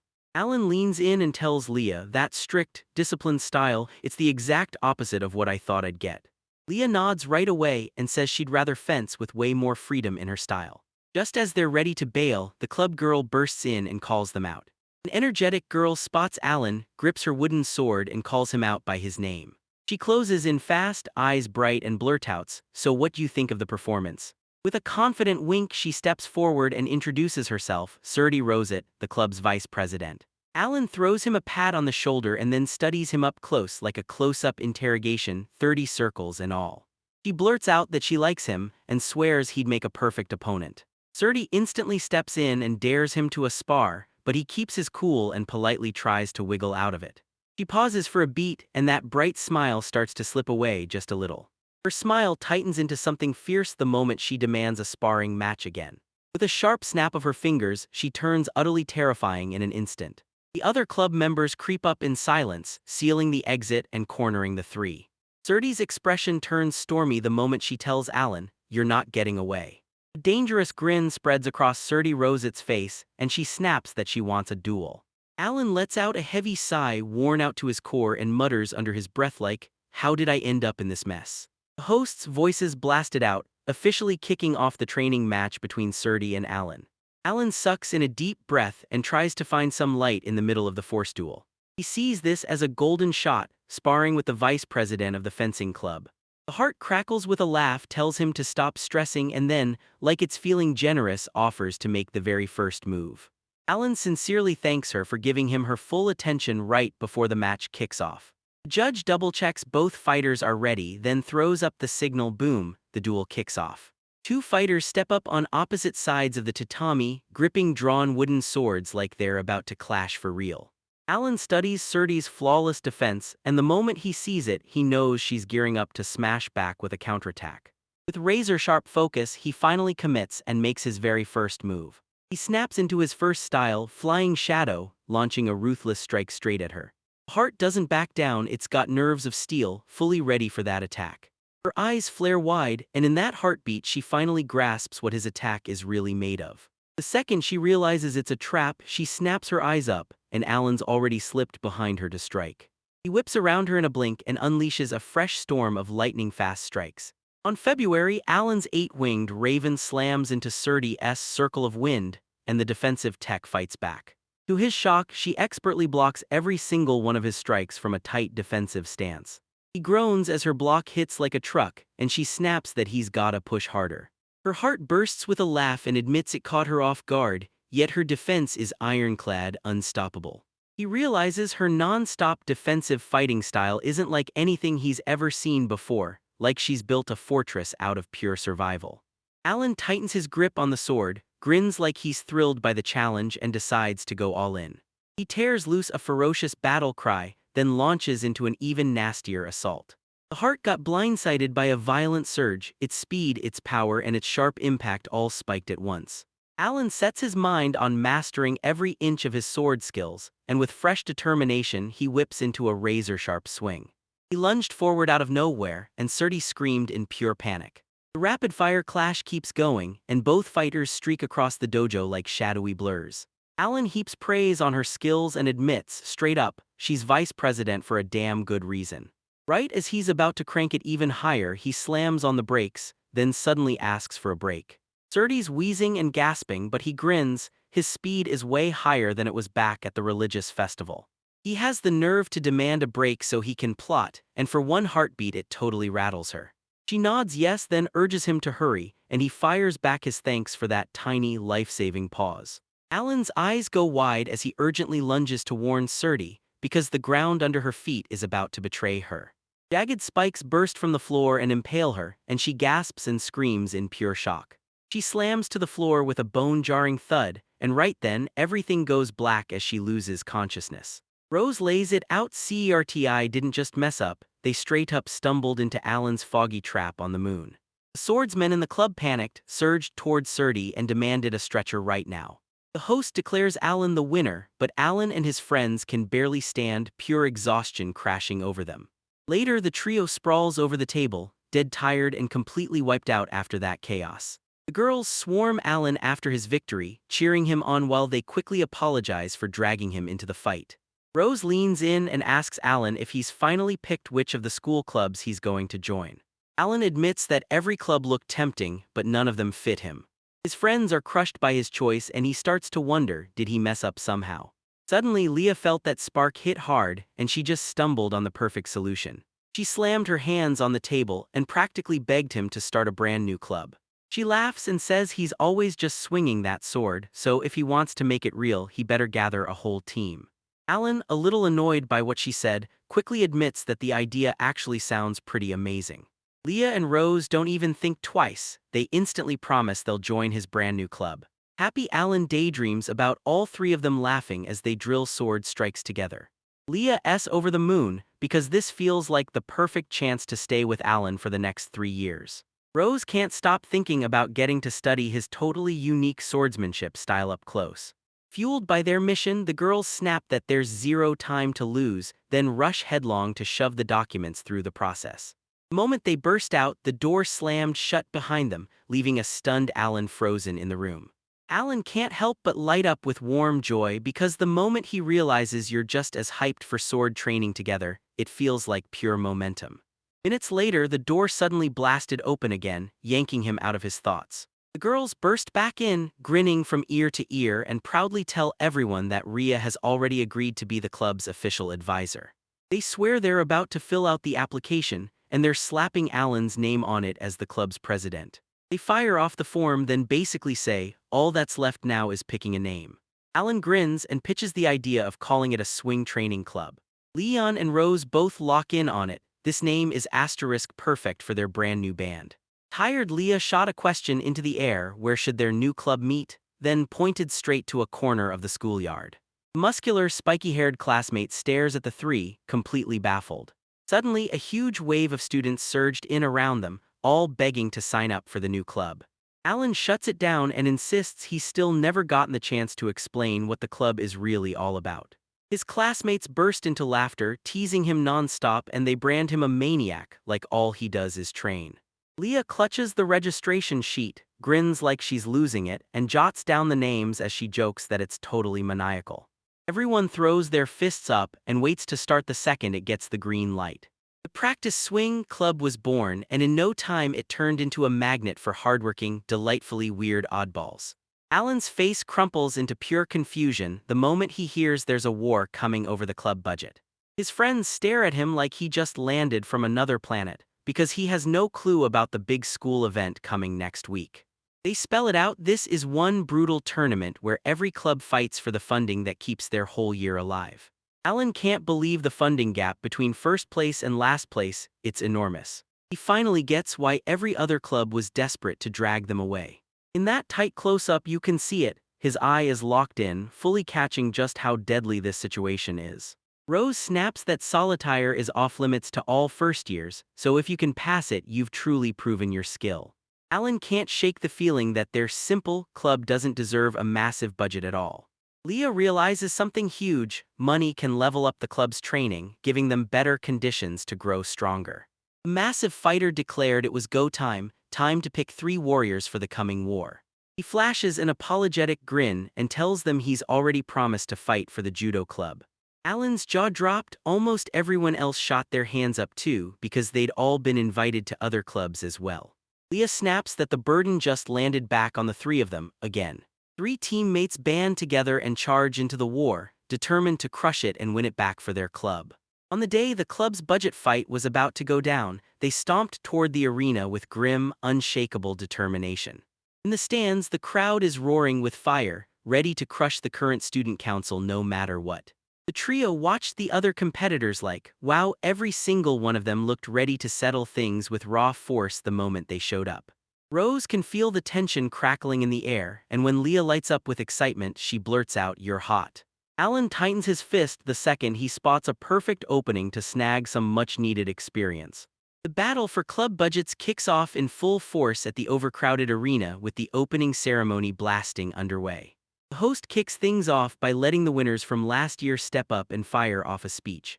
Chiark Storia, the student council's boss, struts onto the stage as the crowd erupts into thunderous applause.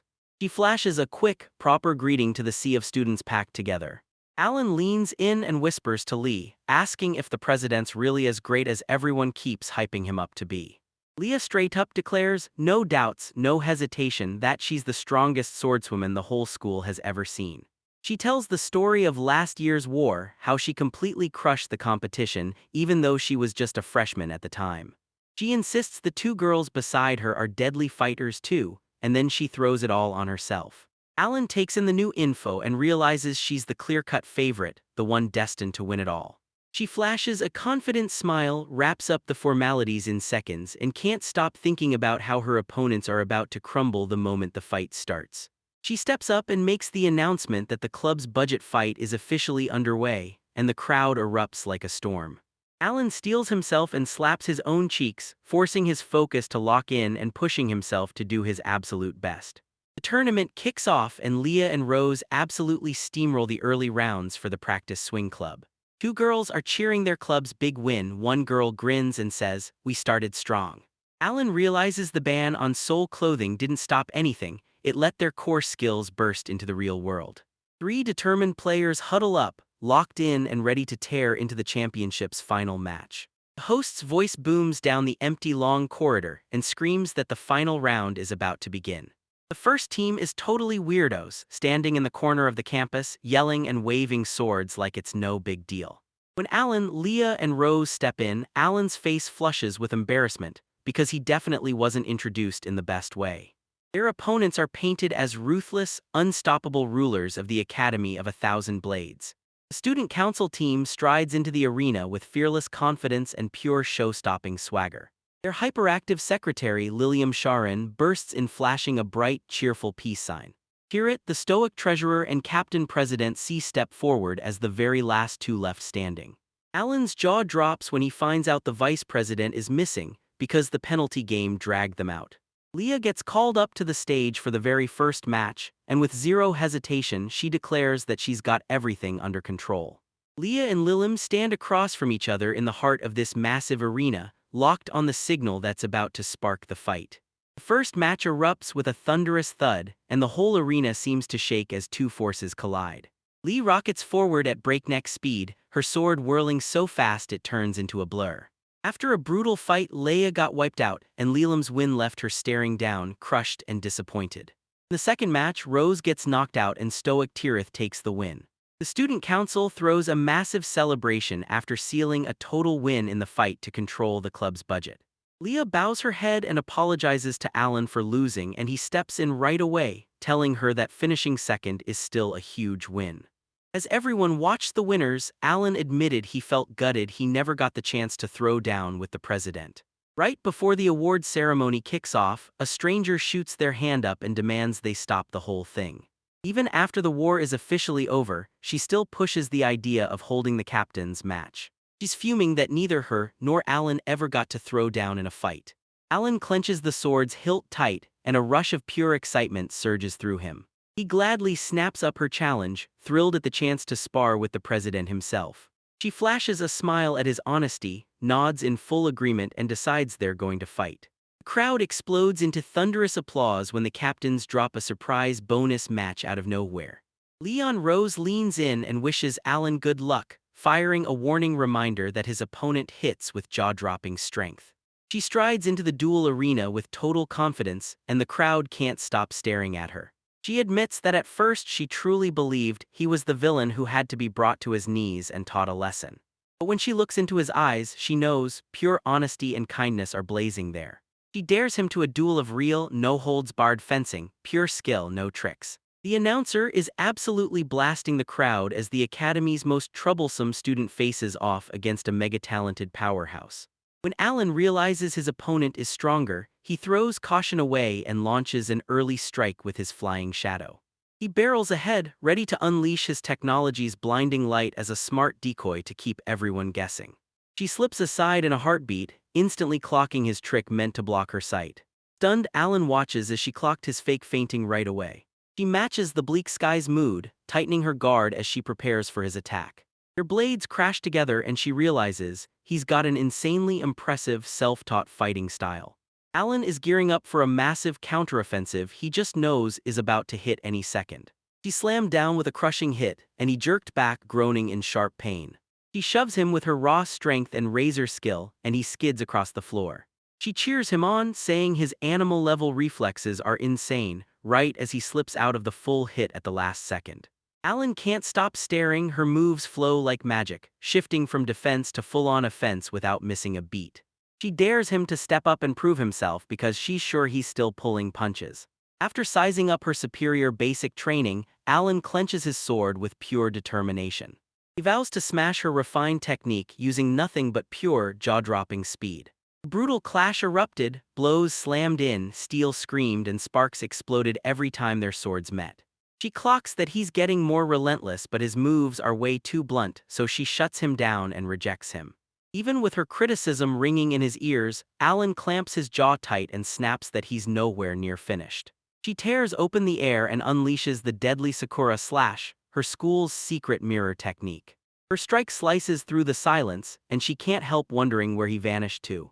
Alan suddenly rockets into view behind her, hanging in the air and lining up a brutal strike from above. With a thunderous roar, he slams his blade down using his brutal fifth technique. She whips around and drives a sharp kick into the flat of his blade, snapping it aside. Alan is reeling as she launches a perfectly timed counterattack out of nowhere, and the shock hits him like a punch. She studies his technique with icy calm, then realizes the truth: power won't save him because that strike is too slow to land. He's stunned that she spots the biggest weakness in his attack at first glance. She drops in gracefully, bursts into laughter, and just hangs there, waiting for him to make his next move. With that terrifying aura blasting around her, she leans in and dares, "So, what else can you bring to the table?" Alan clenched his fist, wincing as the rebound's impact ripped pain straight through his hand. The battle rages on, and Alan hammers in another brutal, desperate strike. Leah and Rose stare, jaws dropped, as he swings that blade like a master. Alan is left totally stunned by her mind-blowing talent to defend herself. He realizes she can finally see the full extent of his mastery. A huge grin breaks across his face because he finally realizes just how much he can level up. He erupts with joy because this challenge is exactly what he lives for. War after war rages in his head, and his soul burns for one more. Bloodied and bruised, he's begging for this wild fight to never end. He lunges forward for a final, desperate strike, and she squares up to meet it head-on. After the last clash, a brutal crack split her sword and she just stood there, stunned and completely lost. A cracked shard of her sword clangs as it tumbles to the dirt, and the whole quiet arena suddenly feels deafening. Slamming out of his battle trance, Alan stared at the result, still totally baffled. She sways, gripping the question, did he even show up for a split second in that final moment? Alan rushes up to the president and demands to know if she's okay. She stares at the shattered weapon, and a bead of sweat slides down her forehead. She snaps the truth in silence, broken blade or not, she can't fight, so she gracefully drops her guard and surrenders. The crowd went dead silent the moment the unexpected twist hit. Alan gets officially crowned as the winner of the captain's match. Leon Rose closed in on Alan, and they cheered like crazy over the mind-blowing display that proved he had limitless potential. Alan stared at his hands, trying to make sense of the weird, unsettled feeling that crawled in after his last attack. From the far end of the arena, she throws a reassuring line to her panicked friends, telling them she's totally fine. She studies Alan with a thoughtful gaze, and a soft, pleasant smile tugs at her lips. The next day, the students crammed into the classroom, buzzing like crazy for their loud, energetic lunch break. She steps into the doorway, locks eyes with Alan, and asks if he can spare a minute to talk. Alan is left staring in disbelief as the president rushes over to apologize for interrupting his lunch. Other students whip their heads around, gasping in shock as they whisper about what the troubled kid pulled this time. She smiles politely and practically dares him to go with her straight to the student council office. Her smile turns sharper with every second, pushing him to come again. Alan shudders under her razor-sharp stare, then, without a fight, immediately nods and agrees to go with her. They stride down the corridor side by side, and this heavy silence between them crackles like a fuse about to blow. Leah and Rose, food still in their mouths, nod and say they're going to follow them. One friend snaps at the other, swallow your food before you start talking. Alan and she surged up to the student council room door. She steps inside, closes the distance to the flushed Alan, and fires off the question, why is he here? He shoots out a shaky guess that it all ties back to the club's budget fight. She glares at him and snaps, so did you go easy on me during the match? Alan slams the accusations down, snarling that he'd never, ever do something like this. She jabs the broken sword's handle at him, demanding to know why it unleashed its last attack. He rubs his cheek, then admits, straight up, that he has no idea what kind of power just hit him. Alan realized the power wasn't his at all. She blasts the claim that Alan caused irreversible damage and owes the world for it. Terrified, Alan blurts out if he hurt her badly, then pleads for forgiveness and promises to fix everything, right now. She flashes a sly smile and tells him the answer is ridiculously simple. She slams her fist on the table and snaps at him to join the student council and fix the mistake he made. Stunned out of his mind, Alan can't help but question whether she really should have used the word humiliate here. She rips into the idea that a public loss like that could wreck her reputation as president. Alan tries to shut it down, but he blurts out why he can't, because he's all in on the swing training club. His classmates boxed him in and snarled that her influence could wreck his entire future. She reassures him that being her advisor won't get in the way of the club's work at all. She tells him the advisors worship strength, so she pushes him to join. She grabs his hand and presses him again and again until he can't refuse her offer. The door swings open out of nowhere and Leah and Rose snap back. Nope, Alan isn't going with her. She spots two girls from the upstart practice swing club and clock their faces in an instant, totally calm but razor-sharp. Rose declares Alan is their president and no one can ever take him away from them. Leah is seething that Alan is finally sitting down for lunch with them, and she refuses to let this moment slip away. She pauses for a beat, then finally realizes what their objections are really about, and the meaning hits her like a punch. She pitches a no-nonsense plan. The two of you team up and join the board together. With a confident wink, she leans in and confirms there are open positions waiting for them. She reels them in by dangling wild promises of parties, sweet treats, and non-stop fun camping trips. She insists that Alan can join them for every single one of these activities, together. Her voice softens as she paints a romantic beach scene under the moonlight just for the two of them. That steamy photo hits Leon Rose like a spark, and suddenly he's picturing a wild, passionate beach night. Alan, totally clueless, turns to his stunned friends and blurts, "Is everything okay?" Now Leah and Rose, fully convinced, step up and declare they're joining the council. Alan presses her on what she said, but she just bursts into laughter and claims it was nothing but friendly advice. Three girls have banded together, and now they're pushing Alan to step into their crew. Crushed by their combined force, Alan finally lets out a defeated cry. He finally caved in, and with a huge burst of confidence, he blared that he'd join the student council. His other friends are convinced he'll run into major trouble with women down the line. The brand new, upgraded student council officially kicks off its very first meeting. Lilam Corin beams with excitement and announces, loud and proud, that she's the new Class 2A secretary. The shy Tirat Magdarot keeps trailing behind and blurts that she's a treasure. In Shark, she finally steps up and declares herself the official president of the student council. Leah, Rose, and Alan strode up and introduced themselves as the brand new members of the board. She shrugs and admits they've been dumping every last bit of work on the vice president. She checks in and reveals that their notorious vice president is off overseas right now because he got held up by the penalty shootout match. Looks like he's just slipped past the border and marched straight into the deadly sacred Renelian Empire. The whole crew froze in shock, piecing together those rumors. Renelia was really the heart of the Obsidian Order. She tells him she needs him to hunt down the bloody diamond she demanded after the game. After that wild topic hits, the whole group grins at each other and declares dinner time. Gareth swears they've finally picked the perfect spot for the summer training camp. Lilium can't stop smiling because they're headed straight to the lavish resort on Vaneria Island. Lee can't stop thinking about that amazing barbecue at the villa, especially the private beach. Alan finally cracks and admits quietly he's never seen the ocean a day in his life. He tells her he grew up alone in a remote mountain village, and it blows her mind. She grins and teasingly asks Leah and Rose why they're suddenly blushing after his confession.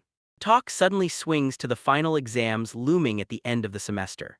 Alan buries himself in study, Leah strolls in with full confidence, and Rose shows up with zero prep. Leon Alan Turner pushed himself to his feet, instantly spooked by how shaky his academic prep felt. Rose stands proud and declares she's all in on her sword style. She's not wasting a second on training. She's completely shaken when it hits. She messed up, blew the chance, and missed the trip. At the very last second, Rose crashes into frantic study mode, and it hits her all at once, overwhelming her completely. One day, Lilam strides back into class and hands out the checked answer sheets like the moment everyone's been waiting for has finally arrived. Alan gets praised because somehow he pulls off perfect grades in every single subject. Then he whips his head toward Rose, who's clearly fighting for breath, and asks, "So how in the world did you pull that off?" A confident little smirk blooms on Rose's face as she finally unveils her results. She smacks the papers down with a grin like she's won the world, barely scraping through every single subject. With tears in her eyes, she thanks her friends from the bottom of her heart and admits she owes them everything.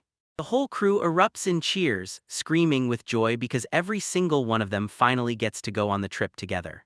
Alan can't wrap his head around why they're all showing up at her place tomorrow. The very next day, Alan and his crew show up at the exact spot they'd all agreed to meet. They gawk in disbelief at the jaw-dropping, mega-luxury mansion looming right in front of them. Leah lays it out: the ARC stories aren't just famous, they're a powerfully connected family with serious political muscle. Alan admits with an awkward laugh that he doesn't really know much about world affairs, and Lee's face instantly falls. Far off, a hand whips up in the air and someone yells for Alan. She and her friends slip out of the mansion in light summer clothes, like the night just got left behind. Two groups burst into the morning air grinning, and at the gates they come together like old friends finally meeting again.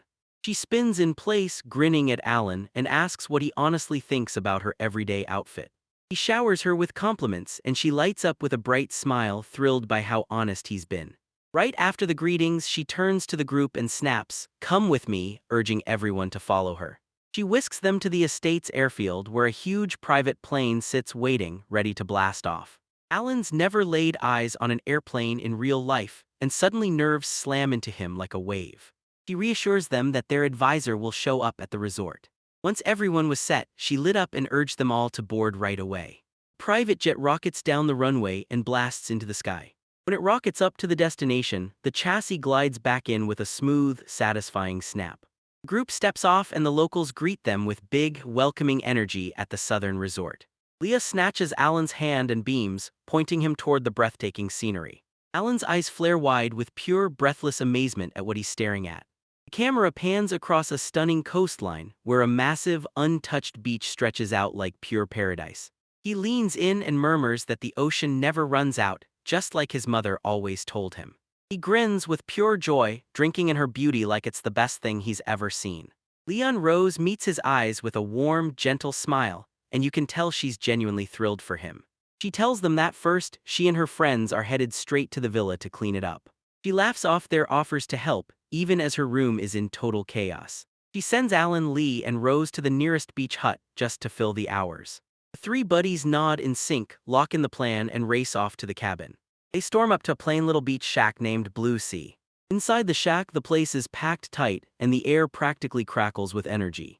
They can't believe how huge the place is, or how packed it gets with people. Rose spots multiple watermelons dangling in nets, hanging there like prizes waiting to be grabbed. Alan lays out the old-school watermelon breaking game, and it instantly hooks her. He suggests they hit that traditional game a little later. Right when the stake hits the floor, Alan rockets Leia out of the way with a sudden shove. Rose snaps into action and unleashes a brutal, full-force sword strike at the attacker. A bunch of rough men closes in around them, and their leader snarls at Alan to fall back now. Chaos crashes through the hut as the three of them realize they're suddenly outnumbered. Alan snaps his eyes around the scene and realizes there are at least 20 attackers closing in. The leader sneers that their only goal is simple: wipe out the princess. As soon as the battle kicked off, Rose unleashed her Sakura flash, crumpling the attacker, who then blurted out that his mission was to kill the princess. Sprawled across the chaos, Lee snaps that they've got to get outside right now. Alan and Leah locked eyes with pure grit, then nodded, ready to smash through the danger and reach safety. The blonde bandit leader bares his teeth, growls at his men, and snarls that the trio will not get away. Alan, Lee, and Rose move with their usual wild agility, leaping over overturned tables and scattered debris like it's nothing. They burst onto the beach, and more attackers rush in, promising they'll never let them get away. Their leader barks an order, split into assault groups, and fully box in the three students with no way out. A pack of hooligans barrels in from every direction, diving straight into the fight. Ellen and Leah, faces set like stone, gear up to unleash their devastating signature sword-fighting styles. Rose shuts her eyes, pulls in all her power, and steels herself to unleash her cherry blossom blade style. A synchronized storm of attacks erupts, and three friends power through a mountain of opponents. The attackers get blasted straight into the sky, stunned out of their minds as they shriek from that crushing double-hit landing all at once. Beaten and splattered across the sand, the bullies couldn't wrap their heads around how they ever got wrecked by the kids. The light-haired leader, bruised and smeared with blood, glares up from the dirt, pure hatred burning in his eyes. Alan towers over him and declares the fight is finished. Anyone who resists will get zero mercy. Then he whips around to Rose and asks her, voice steady, to summon the Holy Knights. Rose nods and agrees. Leah realizes the attackers went after her on purpose, and Alan confirms it with one chilling detail: they used the princess.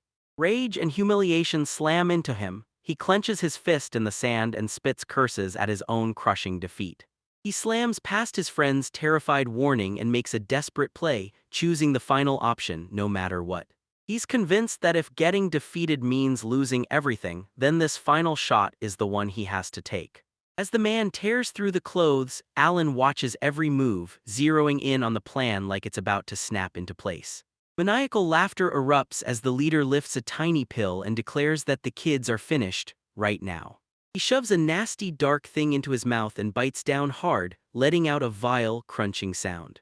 A brutal dark aura blasts off every attacker at once, and Alan and Leah stare at it, frozen in terror. Men shriek in agony, their bodies shake violently, convulsing under the pill's grotesque, brutal effects.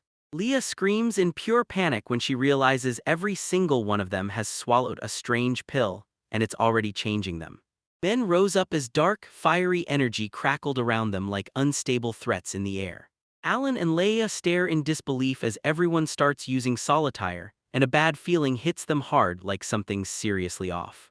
He nods along with her, squints hard, and stares down the strange power they've just unearthed. The enhanced attacker's unstable, flickering aura crackles with dangerous chaos, radiating pure trouble. One of the transformed men throws his head back and unleashes a primal, inhuman scream. Showing off his terrifying new power, the attacker whips up a towering wall of sand and hurls it straight at the trio. Alan is left speechless by the insane force of one simple, brutal punch. Rose lunges to the front, shields her friends with her body, and launches into a fierce chant that kicks off a powerful spell. She calls forth the Fire King Dragon Fafnir, then blasts up a blazing shield to slam the sand to a halt. Alan thanks her for saving him, then snaps his warning, "Stay sharp, new attacks are probably on the way." The reinforced attackers surge forward again, screaming the same single word, "Die." He barely manages to scrape through the non-stop barrage, parrying blow after blow from attackers moving at an inhuman speed. Teeth clenched, Alan throws himself back and fights to hold on, barely making it with their speed and raw power surging forward. The transformed men howl that all they want is the princess's head, then they charge in and start fighting to kill her. Leah suddenly found herself hemmed in by a swarm of berserkers, their dark auras roaring with pure menace. She twists aside a brutal strike, and the moment her blade meets his, sparks explode as she battles the enhanced threat head-on. In a desperate last-ditch counterattack, she unleashes her hegemonic strike straight into the heart. Her opponent snaps the strike aside, and right then another attacker lunges in from behind, grabbing her. The captor clamps onto her in a vice, cackling that her death will finally free everyone from their doom. While fighting his own battle, Alan grabs his phone, calls Leah, and blasts a warning, "Stay careful." The massive brute surges ahead, his fist swallowed by dark energy, and he hurls it toward the captured Leia. She stares in terror, trapped and helpless as the devastating attack barrels toward her. Alan lets out a low, decisive growl, his face set in razor-focused tension like it's carved into a mask. He lunged forward, shoved Leia out of the way, and took the full hit head-on. A brutal dome of razor-sharp ice slammed down on them, locking the attackers mid-swing and freezing them solid.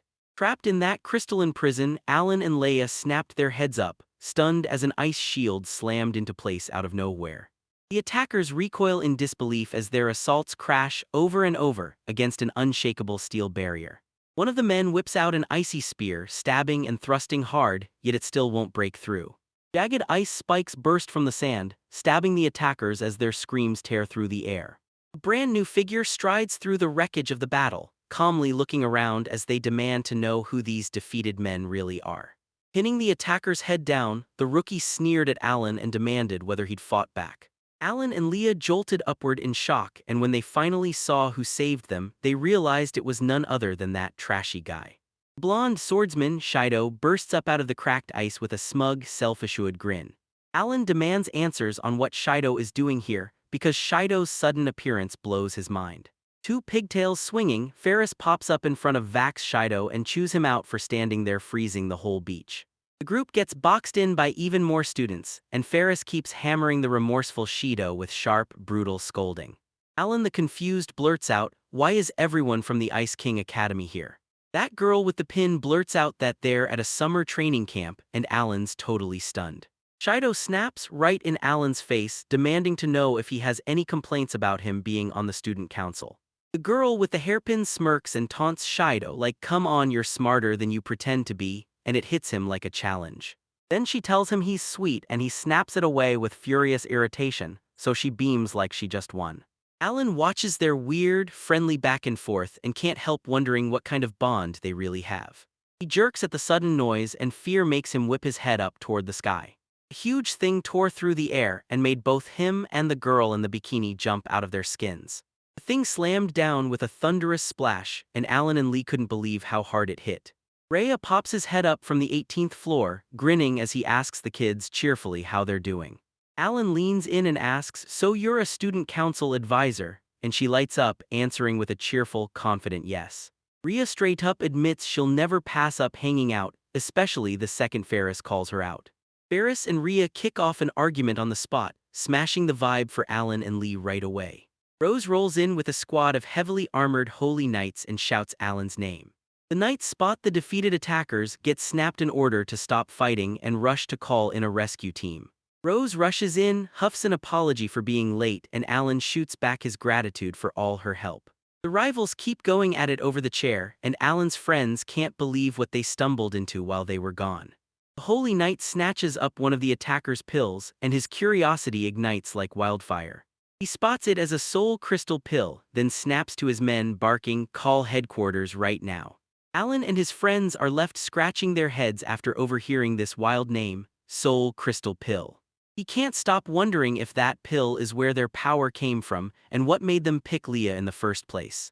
She and her friends swing by, pepper her with questions, and Alan lays it all out, every bit of that chaos. After hearing that, the girl with the hairpin pauses, presses a finger to her lips, and thinks like she's piecing together a secret. She flashes a grin and claims she's got a brilliant idea to exploit this perfect coincidence. With a wink, she pitched a joint training camp with the Ice King Academy and absolutely blew everyone's minds. Later, Alan stands alone on the wooden deck, staring into the surreal chaos of the day like it's still unfolding in his head. He's convinced that teaming up in a joint training camp with the Ice King is going to turn into pure chaos. He shoves the thought away because he knows something way bigger demands his attention. He was sure those guys were closing in on Leia, and he knew they weren't acting on their own, they'd been sent by a ruthless enemy organization. He can't shake the thought, how does anyone forget Lee's a princess when danger keeps stalking her nonstop? With a fierce, determined stare, he searches for a way to shield her from harm. The very next day, 5 girls in swimsuits show up and swear they're ready to tear loose and have the time of their lives. They rope in the confused Alan and demand his honest take on how they look, then his panic detonates. He stammers out a compliment and Leah clocks it instantly, he's so easy to read. Leah's cheeks flare red, she shoots him a grateful smile for the compliment, then meets his eyes with a knowing little sparkle. She leans in close and teases Alan nonstop, like everyone knows his soft spot for girls in swimsuits. Leah teases Alan for staring at her chest, and he quickly, no hesitation, slams the denial. When everyone finally showed up, she leaned in and declared, "All right, today's business starts now." With the ocean blazing outside the deck, the president points out that joint training camps just don't happen often. With their escort nowhere in sight, Ellen grabs the president's attention and demands to know where Rhea, the leader, is. The president tells everyone Rhea's already gone because he watched her joyfully sprint straight toward the ocean. Kane, the guy with glasses, storms onto the beach and emotionally greets Alan. He's been waiting forever for this meeting. Alan drops the truth, Kane. And the moment Alan says it, you can tell he's thrilled because Alan actually remembers him. Kane gets labeled as Kane material and he claims he's in heaven because a blinding light spills out of him. Buff young Shido leans in and asks Alan, did Kane always act like this? After Alan's sharp snap, Shido shoots out a quick apology, and then both of them go dead quiet, stuck in an awkward silence. Alan was stunned when Shido suddenly broke the news. This all went down after a religious holiday.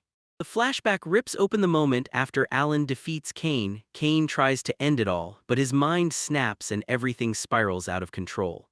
Kane's thoughts basically shout how much he respects Alan's unbelievable toughness, the kind that lets him swallow torture and keep going. He insists he has zero regrets, and that confession sends Alan's heart into a full-on panic.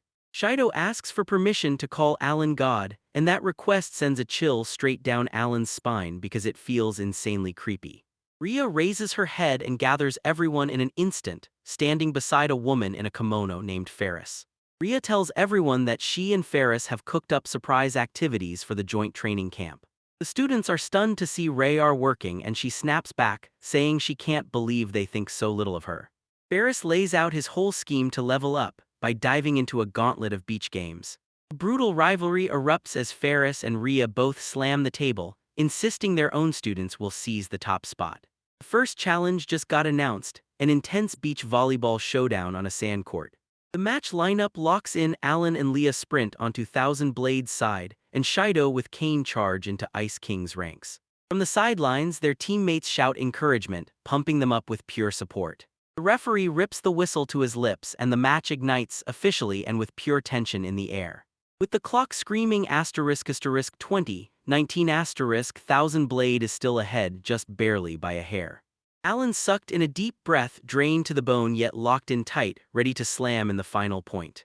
He tells Leia we're finishing this match right now, and she nods immediately ready to go. Shido unleashes a monster serve, blasting the ball with insane power straight to their side. Lee rockets through the air for an insane midair save, then snaps that his brutal serve still isn't gonna be enough to win. Kane rockets upward and blasts a thunderous energy spike, announcing it as his Vannerball. That superpowered ball rockets across the court at insane speed, slamming toward Alan with raw, unstoppable force. Alan slams back with a rapid barrage of strikes, and just like that, he completely shuts down its attack. Shido shot his head up in total disbelief as the ball drifted back over the net like it was teasing him. The ball drops with a soft plop onto their side, and the whole play dies out with a lifeless thud.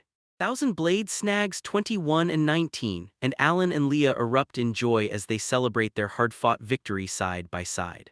After the match drains them to the bone, the participants shake off the exhaustion and gear up for the next Beach Flags showdown. Shido snaps at Kane to stay out of his way, and Kane quietly nods, accepting it without a fuss. Rhea tightens a whistle in her hands, ready to blast the signal that kicks the race off. The whistle shrieks and the athletes explode from their spots in the sand. Hugo, all muscle and momentum, shoves ahead and snaps that the rest are moving way too slow. Alan grunts through clenched teeth, fighting tooth and nail not to get left in the dust by Hugo's truly astonishing speed. Hugo rockets past every other competitor, shredding the pack with sheer, unstoppable speed. He snatches the flag out of the sand in one clean move and plants it in his hands like a hard-earned trophy. Hugo stands there grinning like he just won the whole world and tells his friends his raw talent is second to none. His teammate cheers that his performance was insane, and Hugo shrugs it off, saying it's nothing special. Shido watches Hugo and realizes that this little troublemaker is suddenly speeding up fast enough to catch him. Alan can't stop thinking, does Hugo's strength come from the monster inside him or from brutal training? Shido realizes there's no way he can afford to underestimate Hugo, no exceptions. The showdown between the two academies is still knotted up, and the day's events are finally running out. That night, after that brutal day, the students finally crashed into their rooms and let their guards down. Alan bursts out of the bathroom, fresh as ever, and takes one deep, satisfying breath like he's ready to take on the world. He sinks into his thoughts after a non-stop day, soaking up the thrill of the competition and then rewarding himself with a seriously delicious dinner. He admits that sure, he loves training solo, but teaming up with others can be a blast too. He slips a peek into the girl's room and grins, telling her, cheerful as ever, "I'm back." That voice inside snaps to attention, recognizes him instantly, and cheerfully welcomes him. When he comes back, the president and Ferris practically burst in with non-stop excitement, greeting him way too enthusiastically. Alan clocks that they're swaying and stumbling, then blurts, "Hey, what's wrong with you?" because they look totally out of it. He spots an open box of truffles sitting on the low table nearby. Spots the champagne truffles and instantly decides the girls are already drunk. Two tipsy girls start a playful pillow war, laughing as they trade jokes about legendary weapons. One of them clocks the stumble, then demands, "Why are you dragging behind?" They snatch him up, drag him to a seat, and demand he talk with them right through the night. They move in and start stroking him, and one of them praises his sword-trained hands for their warm, rough grip.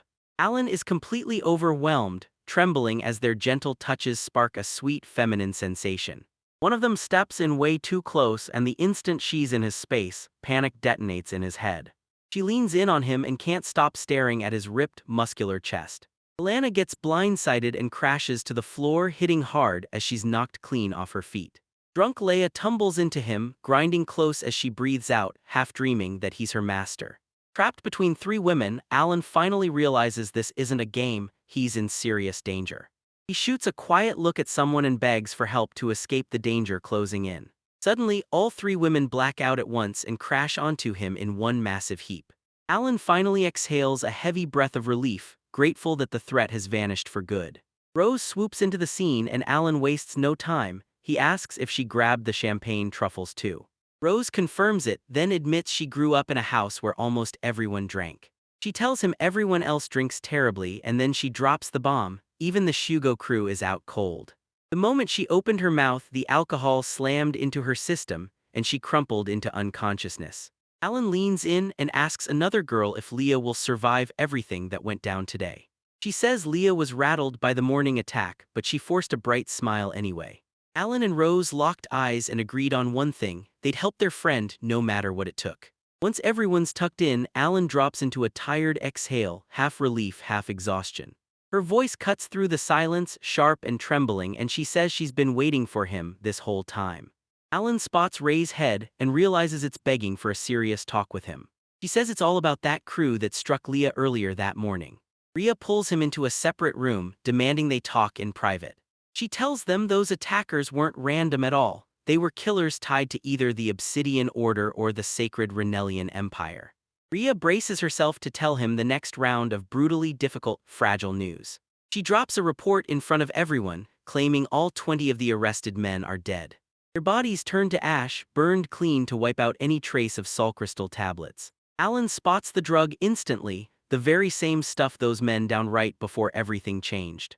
Ria coldly reveals those men were nothing but disposable sacrificial pawns, and Alan is left horrified by her ruthless lack of remorse. She snaps at him to stay razor alert because these inhumane organizers don't play around. Alan shoots her a question: why is she spilling this confidential info to him? Ria darts aside and lets out a shaky cough, dodging his question like it burns. She tells him, trust it, adults don't do things for no reason. She turns and walks off, begs him not to tell a soul, and sends him off with a warm good night. The battle between the two academies is still raging, and somehow the score stays dead even. On the final day, with the score still locked in a tie, the instructor strides in and greets them. The gang is told to savor the final day, and they erupt with pure, unstoppable joy. Alan's frustrated, he really wants to keep working alongside everyone. The girl bursts out with an unfamiliar nickname, Ollie, and it catches him off guard. Two girls from the Ice King roll up and heap praise on him, gassing him up for actually managing to take on Shido. They told me they got curious about him during the matches, but every time it came down to it, they never found the nerve to talk. On a bright, sun-soaked beach, two students giggle and steal admiring glances at Alan's figure.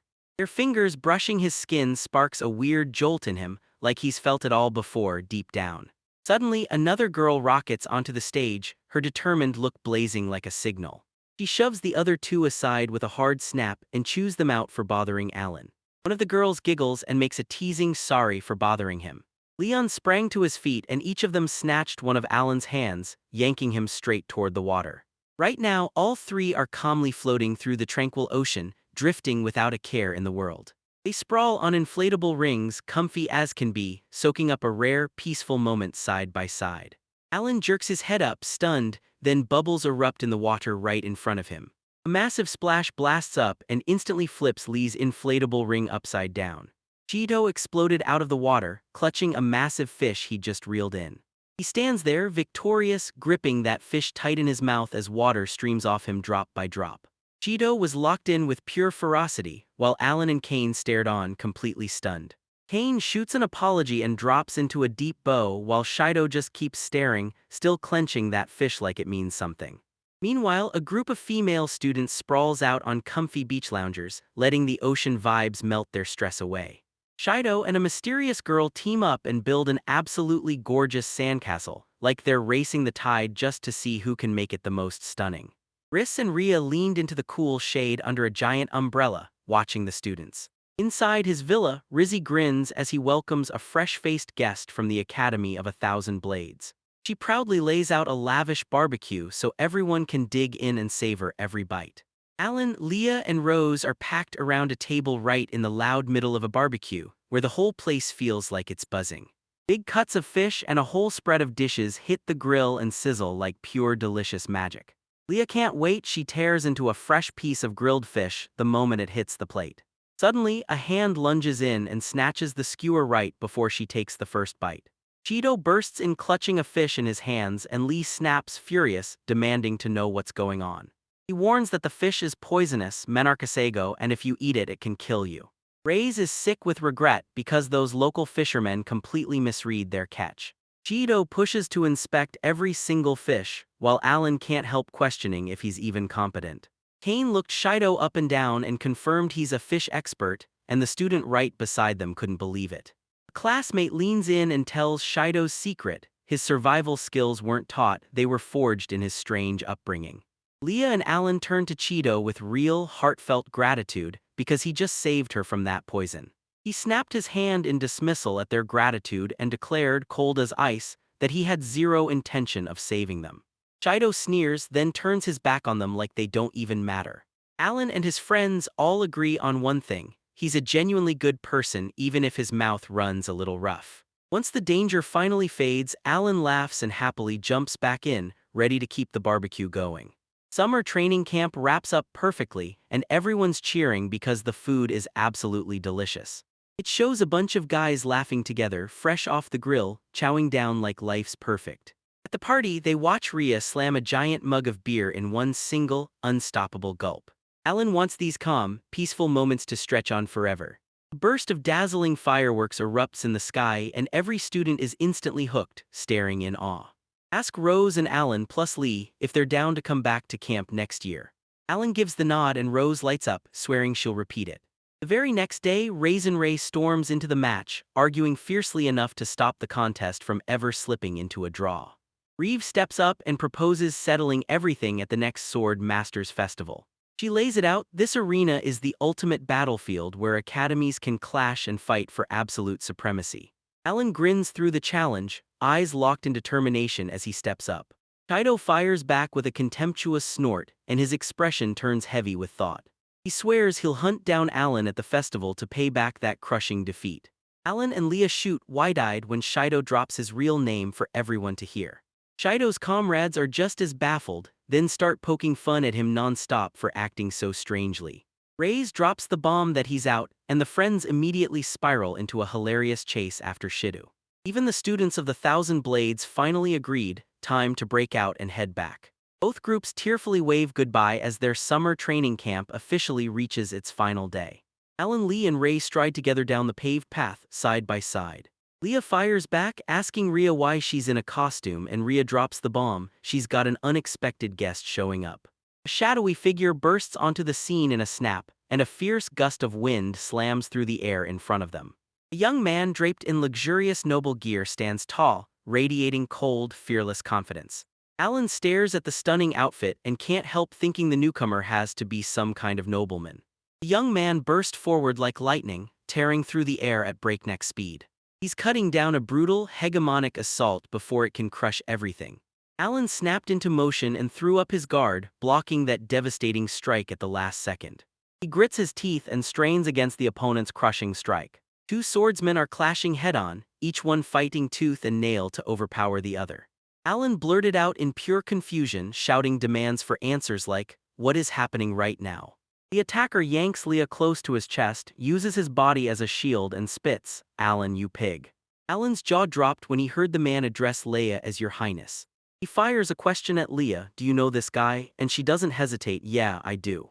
She switches gears the moment she sees Claude Stroganov, the Royal Guard's captain, and greets him with a bright, ready smile. As she locks in on the chaos in front of her, the eye of Ra tightens to a razor-thin gaze. Claude storms up to Rhea, fists clenched, and snarls at her to explain why Alan is here. Rhea shoots him a calm look and tells him to cool off, like she's reminding him they've got something special between them. Claude panics, trembles, and blurts out, "Leon, Alan, are you two lovers?" Rhea bursts into laughter and lays it out plainly: this isn't some romance, it's a mistress and her maid relationship. Claude was stunned out of his mind when he found out Princess Leia was being held as a slave. He whips around to Leia, desperate, and demands, "Tell me it's true." Alan thinks this is Leia's big chance to slam the door on the misunderstanding by saying a loud, solid no. Leia's cheeks burn red as she blurts out, trembling, "Yeah, it's true." Claude backs off, stunned. He can't bring himself to believe Princess Leia is a slave. This discovery hit him like a thunderclap, shattering his mind on impact. He slumped back into a deep, helpless unconsciousness, and Leia's fear hit like a punch to the chest. Rhea storms in and snaps at Claude to jump up and march to the medical station. No delays. Her gaze sparks with a terrifying, murderous rage. She rockets up and snatches Claude by the collar of his uniform. Rage shakes her to the core as she mutters, "He's dead." She vows to turn his life into pure hell until he's begging for death. She bolts off fast, hauling the unconscious Leah with her, and leaves Claude there, frozen in pure terror. Alan finally realizes the truth: he's in the biggest trouble of his life, and it's only getting worse. In Westeria, word of the princess's condition hits like a lightning bolt, and the sky practically cracks with it. The king's rage erupts as he's convinced the boy humiliated his daughter. He demands the boy pay for the offense he committed. He barks at Claude to track down the boy and drag him to the throne room right now. The king's rage is so thick you can taste it, and in the hall a storm is already forming. He swears he'll personally deliver divine punishment to that boy.